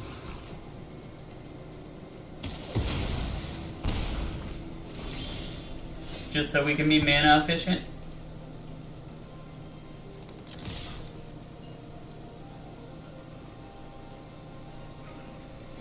I want him to hit this again with another removal spell. Like, him using removal spells on things that come back from our graveyard are ideal. Goodbye, you. We gain a life. Is he 2 for winning himself again? He is. He's been really adamant about keeping Trespassers off the board, which is very interesting. Like, he discarded a Jaya for that. What does he have in hand if he discarded Jaya? Maybe he's got another Jaya?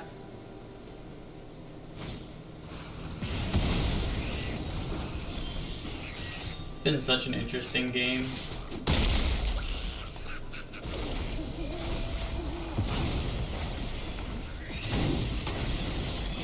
This is not like any mono red deck that I've really seen before.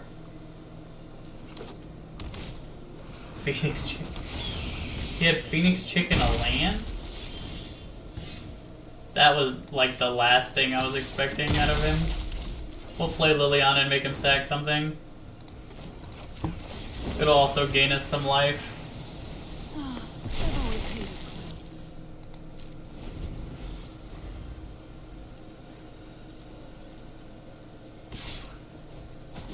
See, 2 free life, and he's almost at 1 already. We are flooding out hard, though.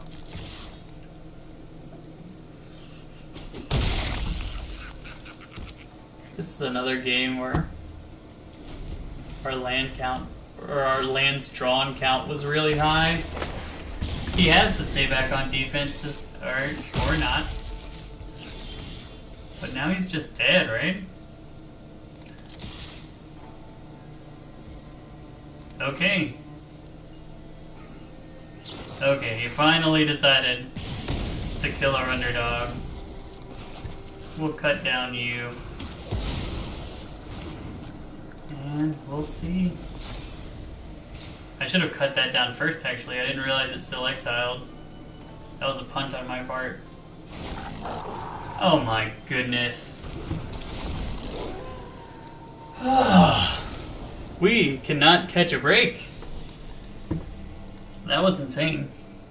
Top decked exactly something with haste that would cause us to lose. We haven't won a single game in this event.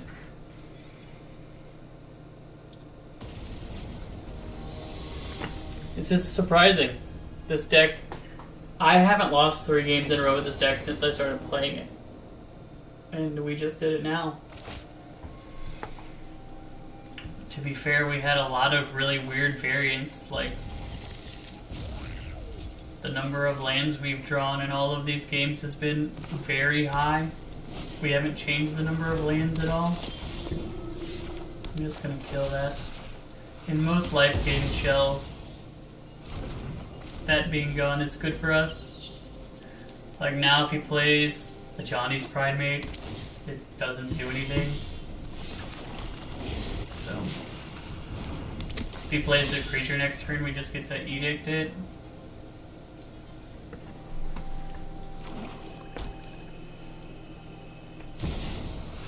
Or he edicts my creature. When I don't mind that too much. you're telling me what you know about one of your friends Because now I can go another one. And this. Like, I don't really mind discarding. I imagine he'll mind discarding more than I'll mind discarding. Because, like, if we draw lands, we can play this, we can play this, we can play this. We have lots of options. If he just brings that back and trades it, that would be fine. If he trades both of these, that would be fine. But he can't because Lily is going to eat one of them. And then we're going to eat Lily. I'm tired of your secrets.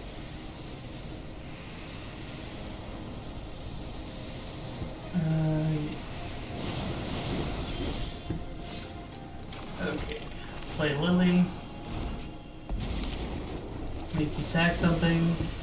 Happy to help. Sacrifices must be made. Attack your Liliana. Okay.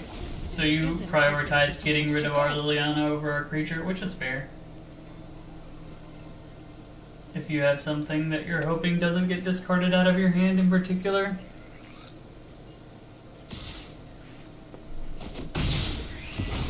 That being said, Oh, that's my cue to leave. we can attack for 5 this turn, and we can play a Sorin, or we can attack for 8 this turn and draw a card.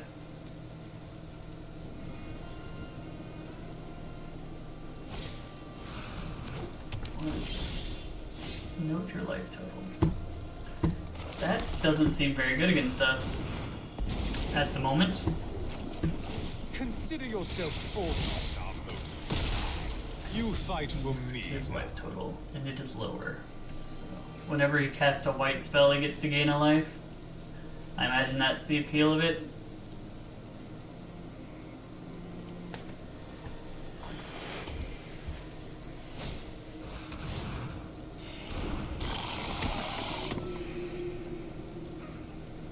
But like, you can't pressure Sorin.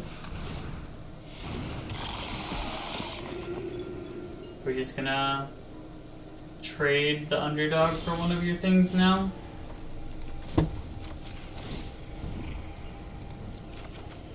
Look at that. Free card. Play an underdog. Another free card.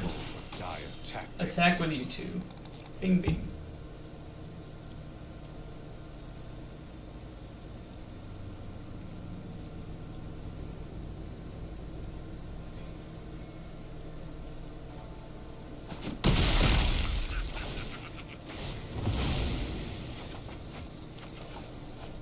It is curious to me why I wouldn't trade there.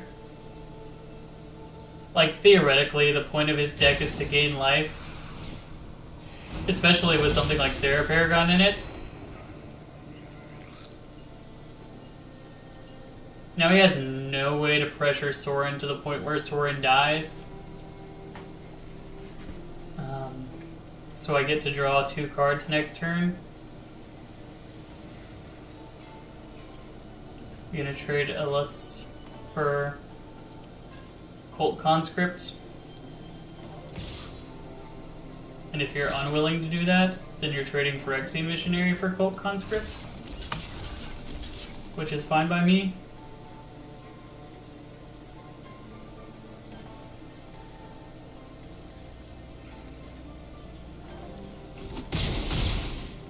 Your blood will be mine. He specifically did it so where none of my creatures died? Now, I don't want to tell you how to play the game, opponent. What the crud? Nothing on This is just an absolute absurd run out again, where we cannot draw a single non-land card. Like, we're drawing 2 cards at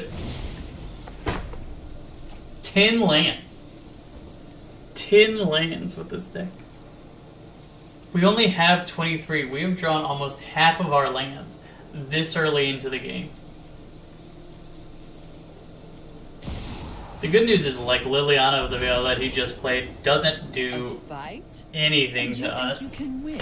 Because he makes us sack a creature. We sack a Cult Conscript. We can get Cult Conscript back from the graveyard next turn with our underdog. Sorin will block Paragon. This will block the Paragon. If he attacks with everything, we eat that, we block that. 1 creature, we have lots of good draws. And we get to bring this back. Sweet. Are you... This is absurd. Absolutely absurd. That was a good draw. Thank the Lord we finally got a good draw in this deck. And we'll play this guy again. Attack you at you and attack you at you. No lilies.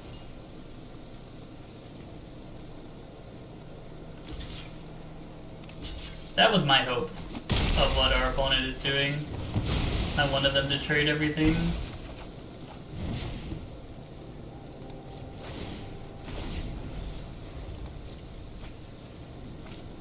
Oh man, now he's drawing 2 a turn like I'm drawing 2 a turn.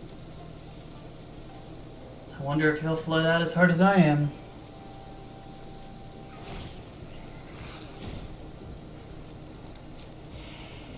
I'm not super concerned with this because, like, we can definitely... Like, that actually pressures a little bit, so I will get rid of the Overseer.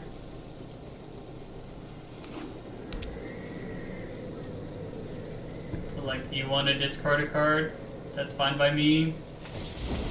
I've got almost all land. I'm gonna play this right now, though. Kill your Overseer. That's fine. That's fine. That's fine. And then Don't overthink things. discard a swamp. This has gotta be like the worst running I've ever experienced. All day, or all this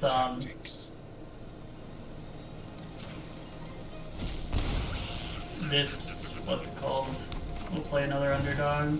Keep losing 2 life. Attack your Liliana. Goodbye, Liliana.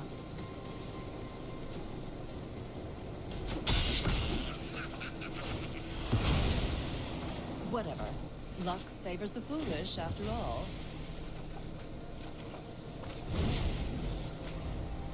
Still gets to draw 2 cards, but we're drawing 2 cards also. Another Seraph Paragon. Man, that's such a good draw. If he plays another Ellis Ilkor, it's going to make it nearly impossible for me to win this game. We've already got 11 lands in hand. We've got another one in the graveyard from discarding it to Lily. High variance.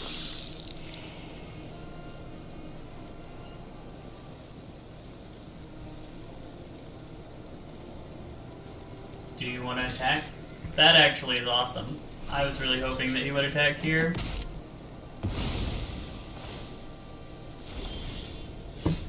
That was a good draw. We finally hit one of them. I heard that there were some in this deck, so it's nice to see that they do exist.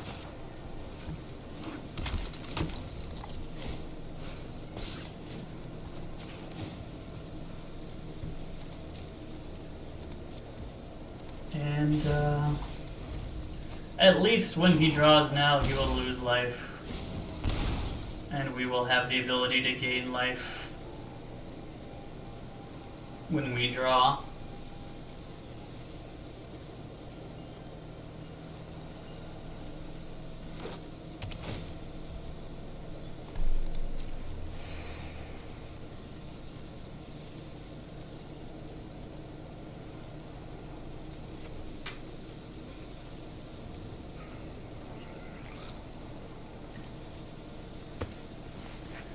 But I don't think this game would be even close if we had a just a normal distribution of lands and spells.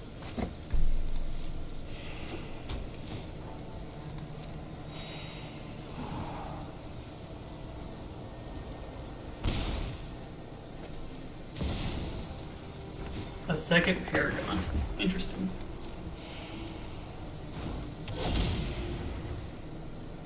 He keeps tapping out too, so he doesn't really give himself the option to gain or draw cards with that, which is fine by me.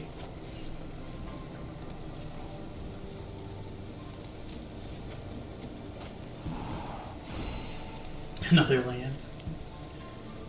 And another land. Goodness gracious. Well, I guess we play this guy and we play this guy. Draw with you.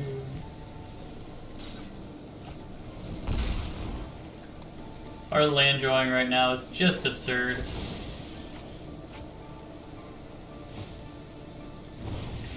The Knight of Dust Shadow will be good. We will take that.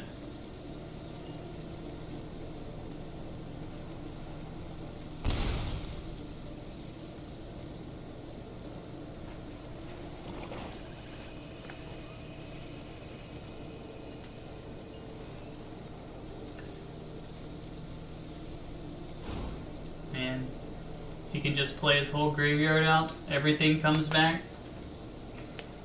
I guess our graveyard comes back too. But Knight of Dust Shadow is going to have to carry us hard here. The Knight of Dust Shadow evolves Sleeper Shieldred combo. We're just going to draw a bunch of cards and gain a bunch of life and hope that him not being able to gain life will do something significant.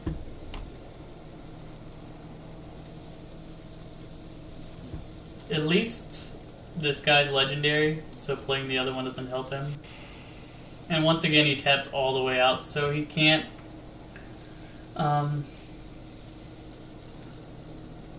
he cannot...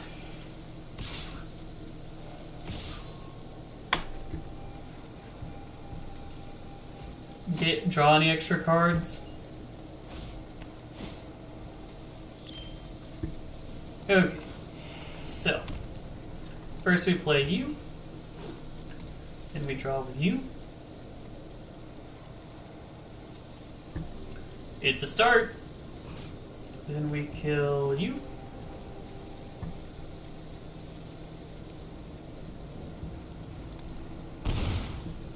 Then we play you. And make a vampire. And no attacks. The good news is he no longer is able to gain life.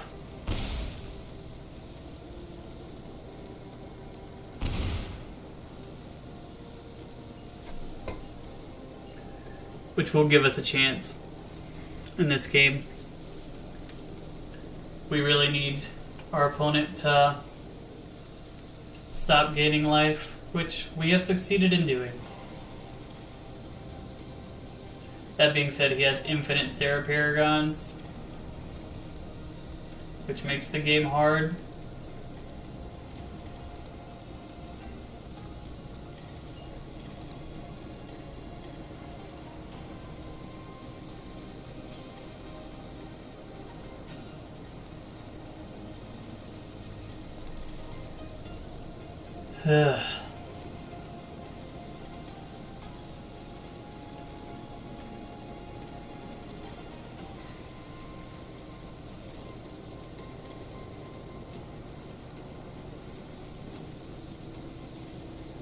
Interesting.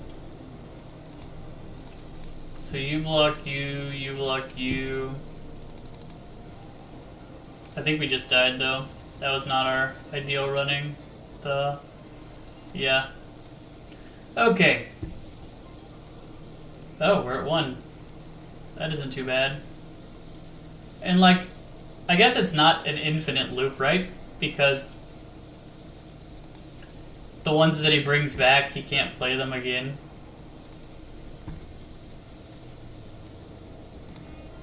Make another vampire. Play Liliana of the Veil. You sack a creature.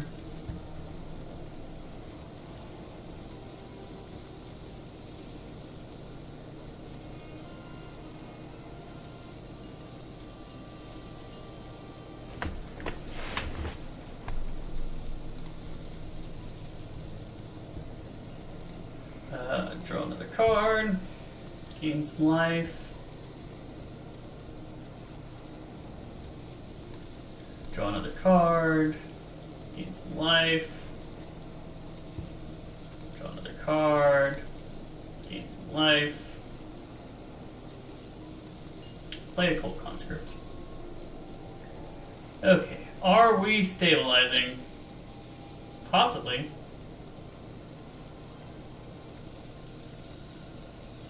Like, we can kill one of his Sarah Paragons with our, that doesn't do anything. Fine with you.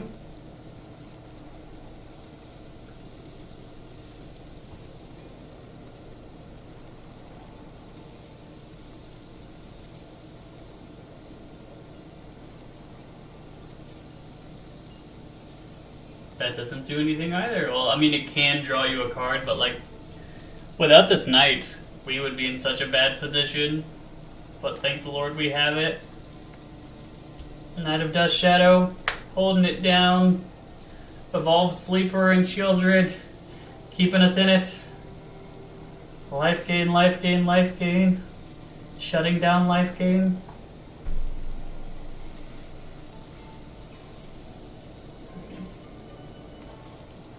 That's great.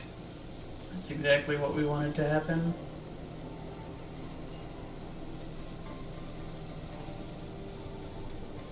We will block you. We will take 6. But we will gain 4. I like that he swapped them. Good on you, opponent. Definitely swap them. That's the key. Is to change it up. We'll gain another 2 life when we draw next turn.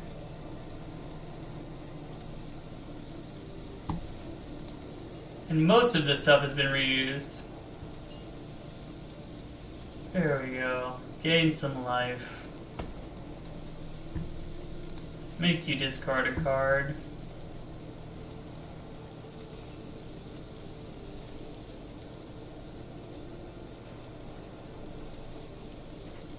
Interesting.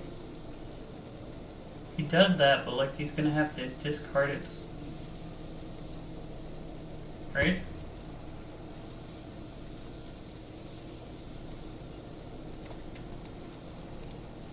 he didn't do anything with the Celestis. Okay. Draw a card, lose a life.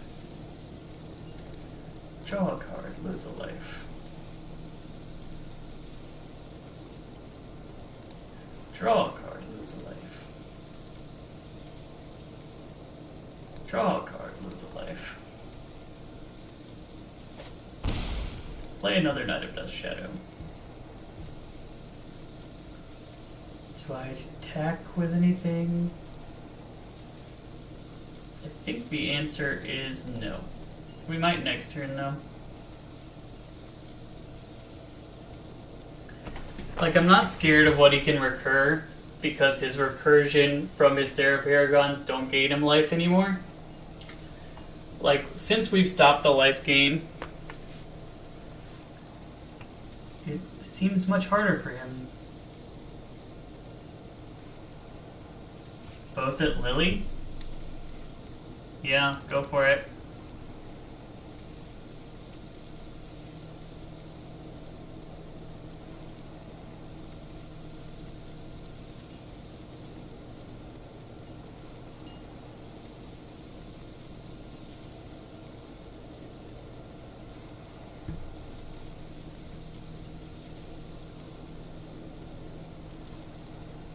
Like, made 2 more 2/2s. That's fine. Our life keeps going up, yours keeps going down. You make it go down faster by drawing extra cards. Here's what I'm gonna do. I'm gonna attack with Shieldred. I bet he will want to block it with something. Oh, he didn't want to block it with something. That's surprising.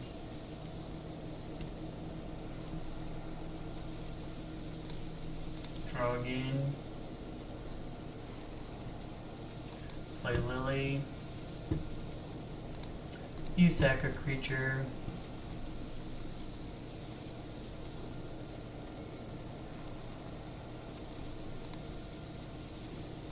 Play another Knight. Play another Evolved Sleeper. Make him into a 3/3 Death Toucher.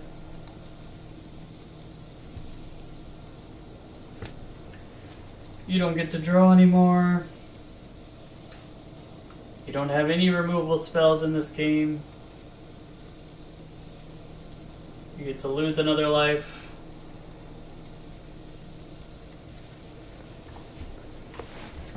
Things are going pretty well. Like, considering how suboptimally we run with hitting lands, like, we've made a comeback. We're on the comeback trail. If we can get rid of this Ilkor, he can't block a 14/14 Death Touch. Now that we have a second one, I might just attack with both of these anyway. And you're welcome to kill Liliana, opponent. That doesn't bother me.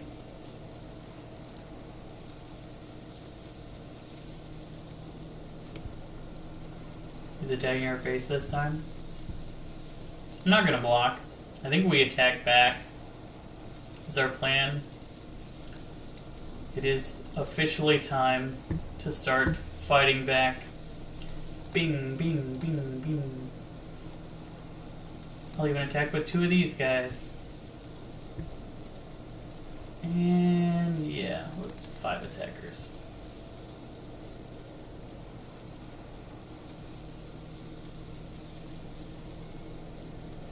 Tell me, opponents, what is the play?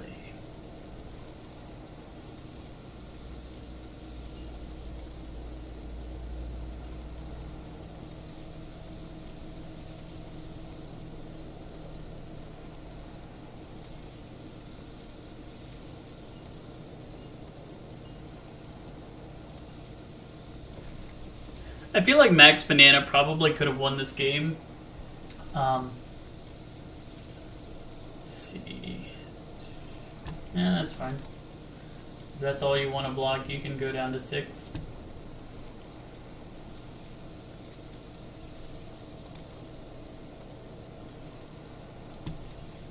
I'll play another Out of Dust Shadow. Let's draw some cards, gain some life. Draw some cards, gain some life. Play another Evolved Sleeper.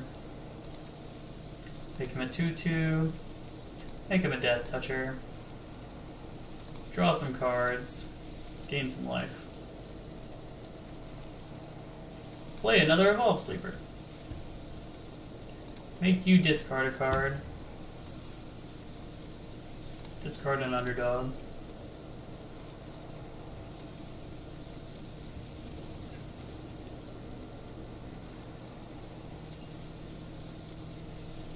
That extra draw is not in your favor.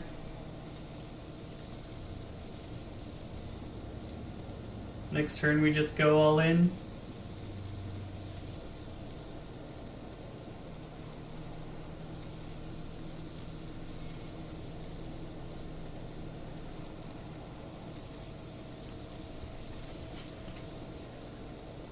What's his play in all out attack?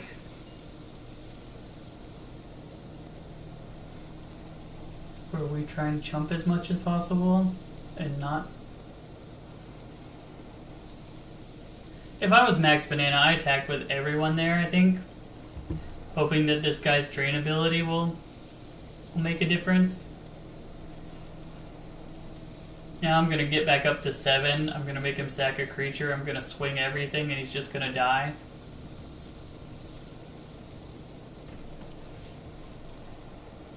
Unfortunate. His deck is interesting. These cards, these 4 are just like so good against what he's trying to do.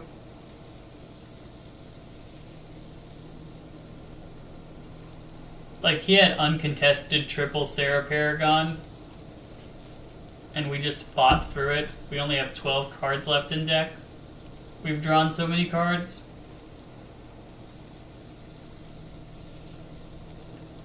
Okay, so sack a creature.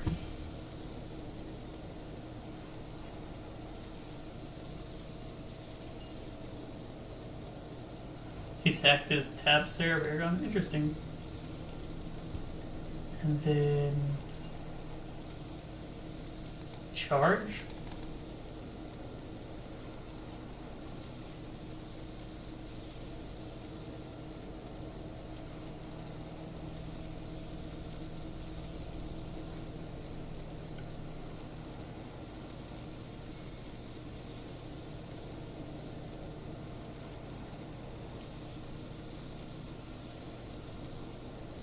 You did.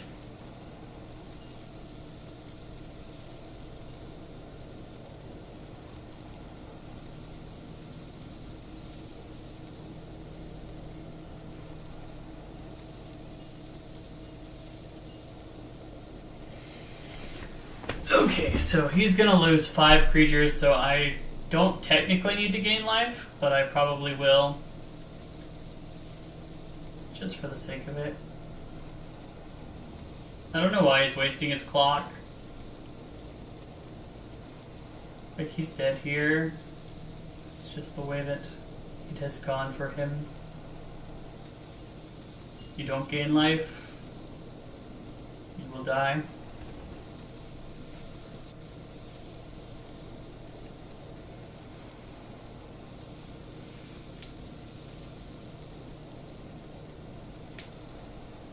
I think he swapped up his plan to be like trying to lose as many creatures as possible because of the Illus Ilkor. But like, once again, you're just dead. You lose 6, so if I didn't draw a card, I would die. But I will draw a card, so I won't die.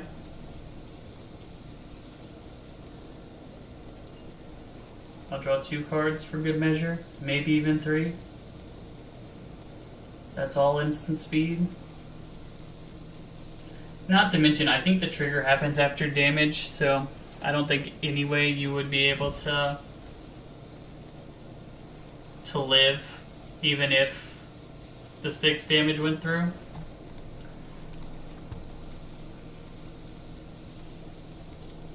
Look at that. You now have extra life. Bing. Actually, I'm just gonna kill you for good measure. Now you're gone. Don't take any damage at all from this.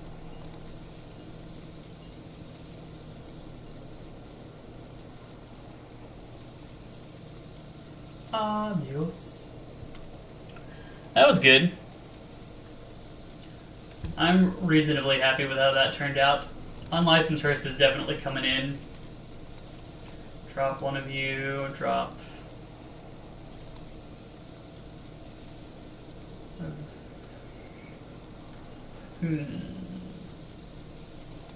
Yeah, I'll drop a Sorin. Maybe that's all. It might have been worth bringing in more creature removal, but like, the creature removal we need is specifically for the 3/4 flyer, and cut down doesn't hit that, so it's possible that it would have been better to just take out the creature removal entirely, or the cut down entirely, not the creature removal, and just add like an invoke. These games seem to go long. Invoke might have been good. But yeah, look at his clock. 10:43. That's a good hand. Like, we have plays, we get to Shieldred. That's what we want to be doing.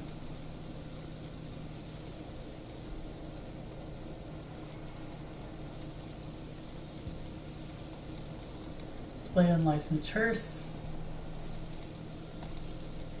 No graveyard shenanigans for you this game.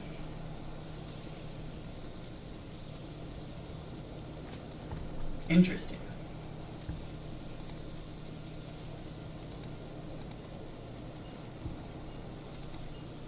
I do think we just run out Lily and make him sack something. Because if he sacrifices the lifelinker, then he doesn't get the value from that. And if he doesn't sacrifice the lifelinker, then we get the Voice of the Blessed, which has a really high scaling factor that could happen. I think his plan is to draw one here. No, he has to pay 2. That isn't bad for us. Now he plays Shieldred. It'll stop all of this attacking shenanigans and make him lose life.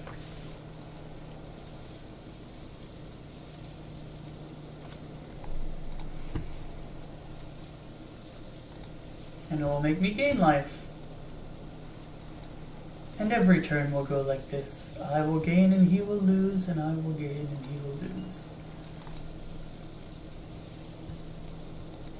Now we just need to wait for our night, and everything will be awesome.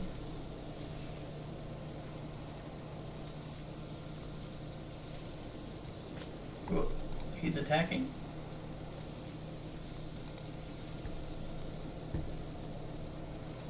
Oh, neat.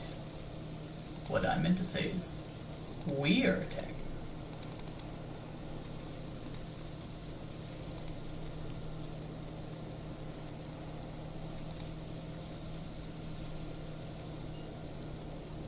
Play another one.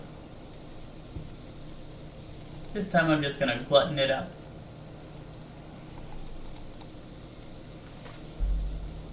We only need the hearse for what escapes the glutton.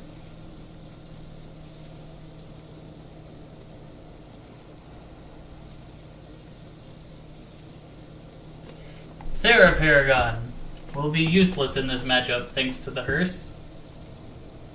Maybe he'll block with it. We are still hitting so many lands. I'll attack with both. Get rid of you, submit one.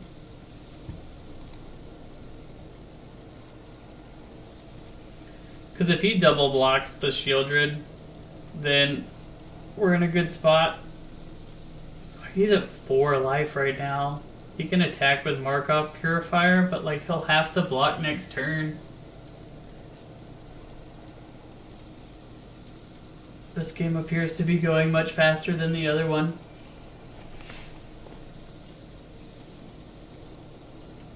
have a bad habit of playing with my hair when I'm thinking. And so, I'm sure you've seen that. Look at that. Another card to go to the graveyard.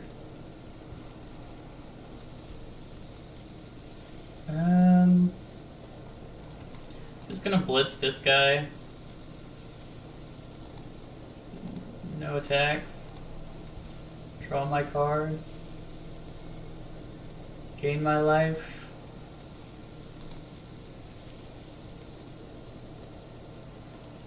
Say if you draw one more card, you die. Unless you start doing these kind of shenanigans. Oh my goodness, my mouse has disappeared on me.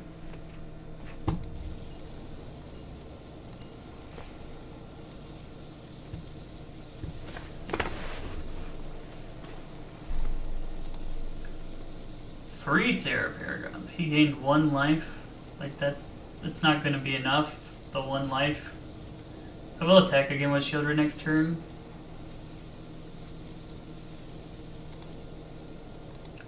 Just so I can try and get rid of 2 creatures. Attack. He has to block it, and so it's like, not blocking it, do you really want to just...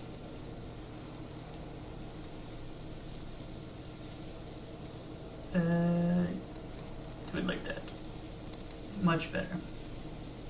That way the Death Touch hits hard. And then when I play a second Shieldred, exile your 2 cards out of your graveyard. Play an Evolved Sleeper. Make him a 2/2. And pass the turn.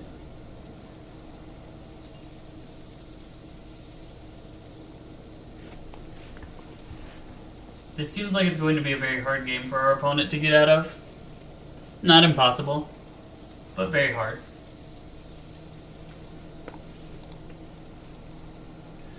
Gain another life here.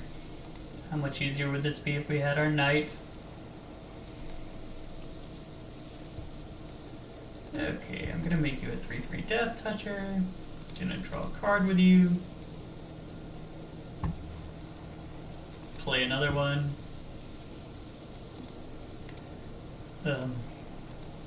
Attack with Evolved Sleeper.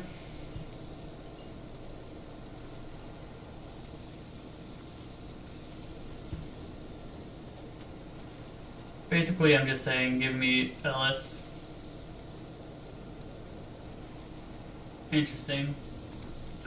Not the blocks I was expecting, but it's fine. Resolve, resolve. Go ahead and exile your 2 Sarah Paragons. Make this a 2/2. And we can crew the Unlicensed Hurt next time. It actually does quite a bit. You're gonna have to play creatures just to survive. And then I'm gonna eat a bunch of them.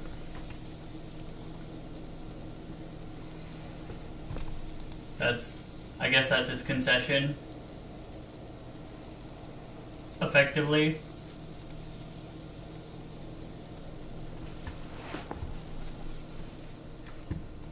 Good game. That took a long time. Like, that was a total grind. I think he should have won game 1. Okay, we got one more game. So far we had 3 wins, 4 wins, and hopefully we get to 2 on this one. We've had some pretty weird running, pretty high variance with a lot of lands. Like, we're only running 23, and the number of times I've been up over 11 in these couple of games has been very high. Very, very high.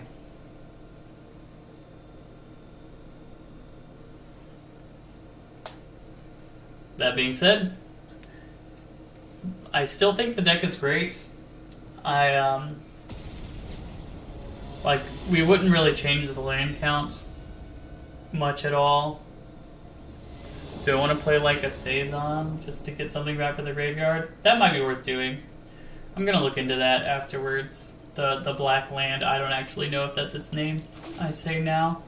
realizing that I might have just been a total goober about what I called it, but that's fine. Being a goober is kind of right in my wheelhouse. We're playing against the President of the United States. I had no idea that Biden was such a Magic fan.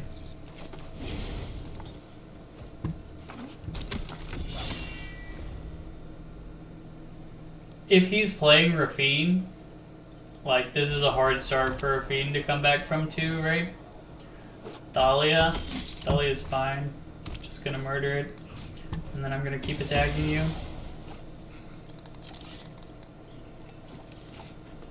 The land is good. Pretty much anything is good for us. As long as he doesn't play another Thalia, even non-lands are good. Interesting. Well, that thing can't block. So we're just gonna go in. He can block our Cult Conscript, that's fine.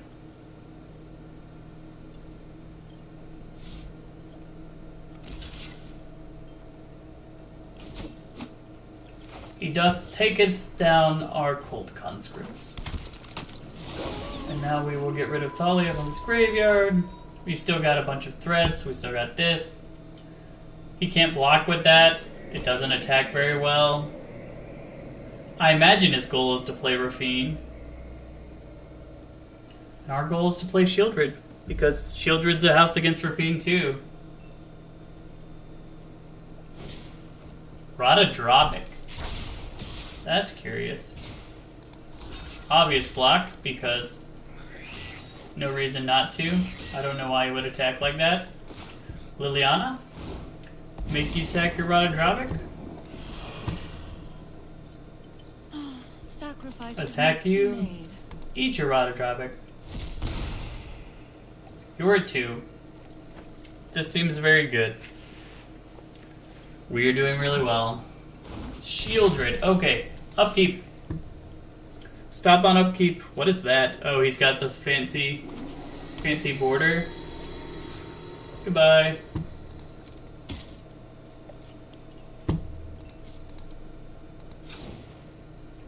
Okay, what do we bring in? Radadropic deck. It's all about legendaries. I guess we just bring in some cut downs. Take out you, take out you. My first 2 cuts every time. If we see his sideboard plan changes up his deck significantly, then we'll change up our deck. But as of right now, we will just hold with what we have.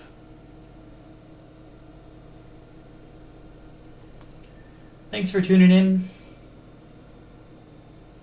This has been, I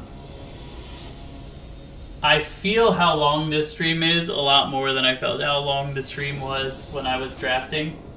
I don't know if it's because it requires more thinking. That is probably the case, is that it just requires more thinking than drafting. The person I'm playing against is less my opponent and more myself when it comes to this format. So, hopefully, we will do ourselves justice in this last match.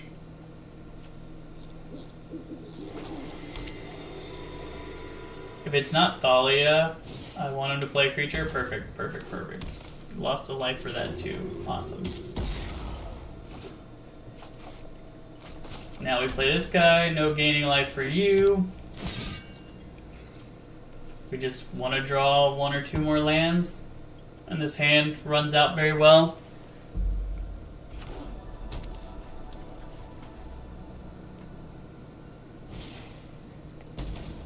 Look at that, another one, but you can't gain life, friend. You can't do it. And I don't like you having Elias Ilkor. He's sadistic, and so we will try and kill him. Now we just need lands. Just lands and we'll be good to go.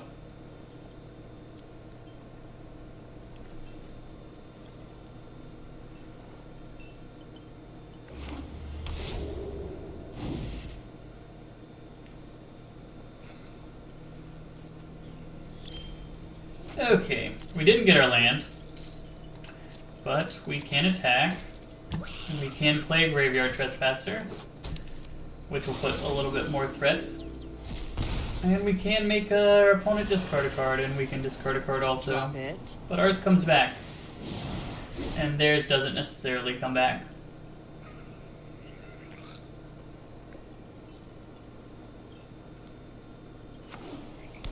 We really just want to land to play our Shieldred. Like, he discarded this, which is good against Liliana, so I imagine he has something that is also good against Liliana. He's gonna get us to our land drop, which is funny. I'll take my zombies and leave. Or not. Wow. No land drop there. That's funny. I just assumed it with those 2 draws that we would get there, but we did not. Play this guy. He'll have to deal with the board or he loses. This match was less of a challenge than most the ones we played today. I forgot to put my stop. Doesn't matter. It was too fast. Good games, good games. Okay. I think we're gonna call our stream there, ladies and gents. It's been 4 hours. We went 4 wins, 3 wins, 2 wins, respectively. Got towards our wild cards, which is always good. We didn't lose, I think, like any gems based on our turnouts. Maybe a couple. Not too bad. And that's it. I'm a Flyer Power. Hope you enjoyed watching. And I will stream again tomorrow if you're interested. I haven't decided what I'm going to stream yet, but I will put in the I'll put it on the schedule if you're subscribed, so you can see what I'll be streaming tomorrow. If you have any suggestions, feel free to leave them down in the comments of the video. Thanks. Bye.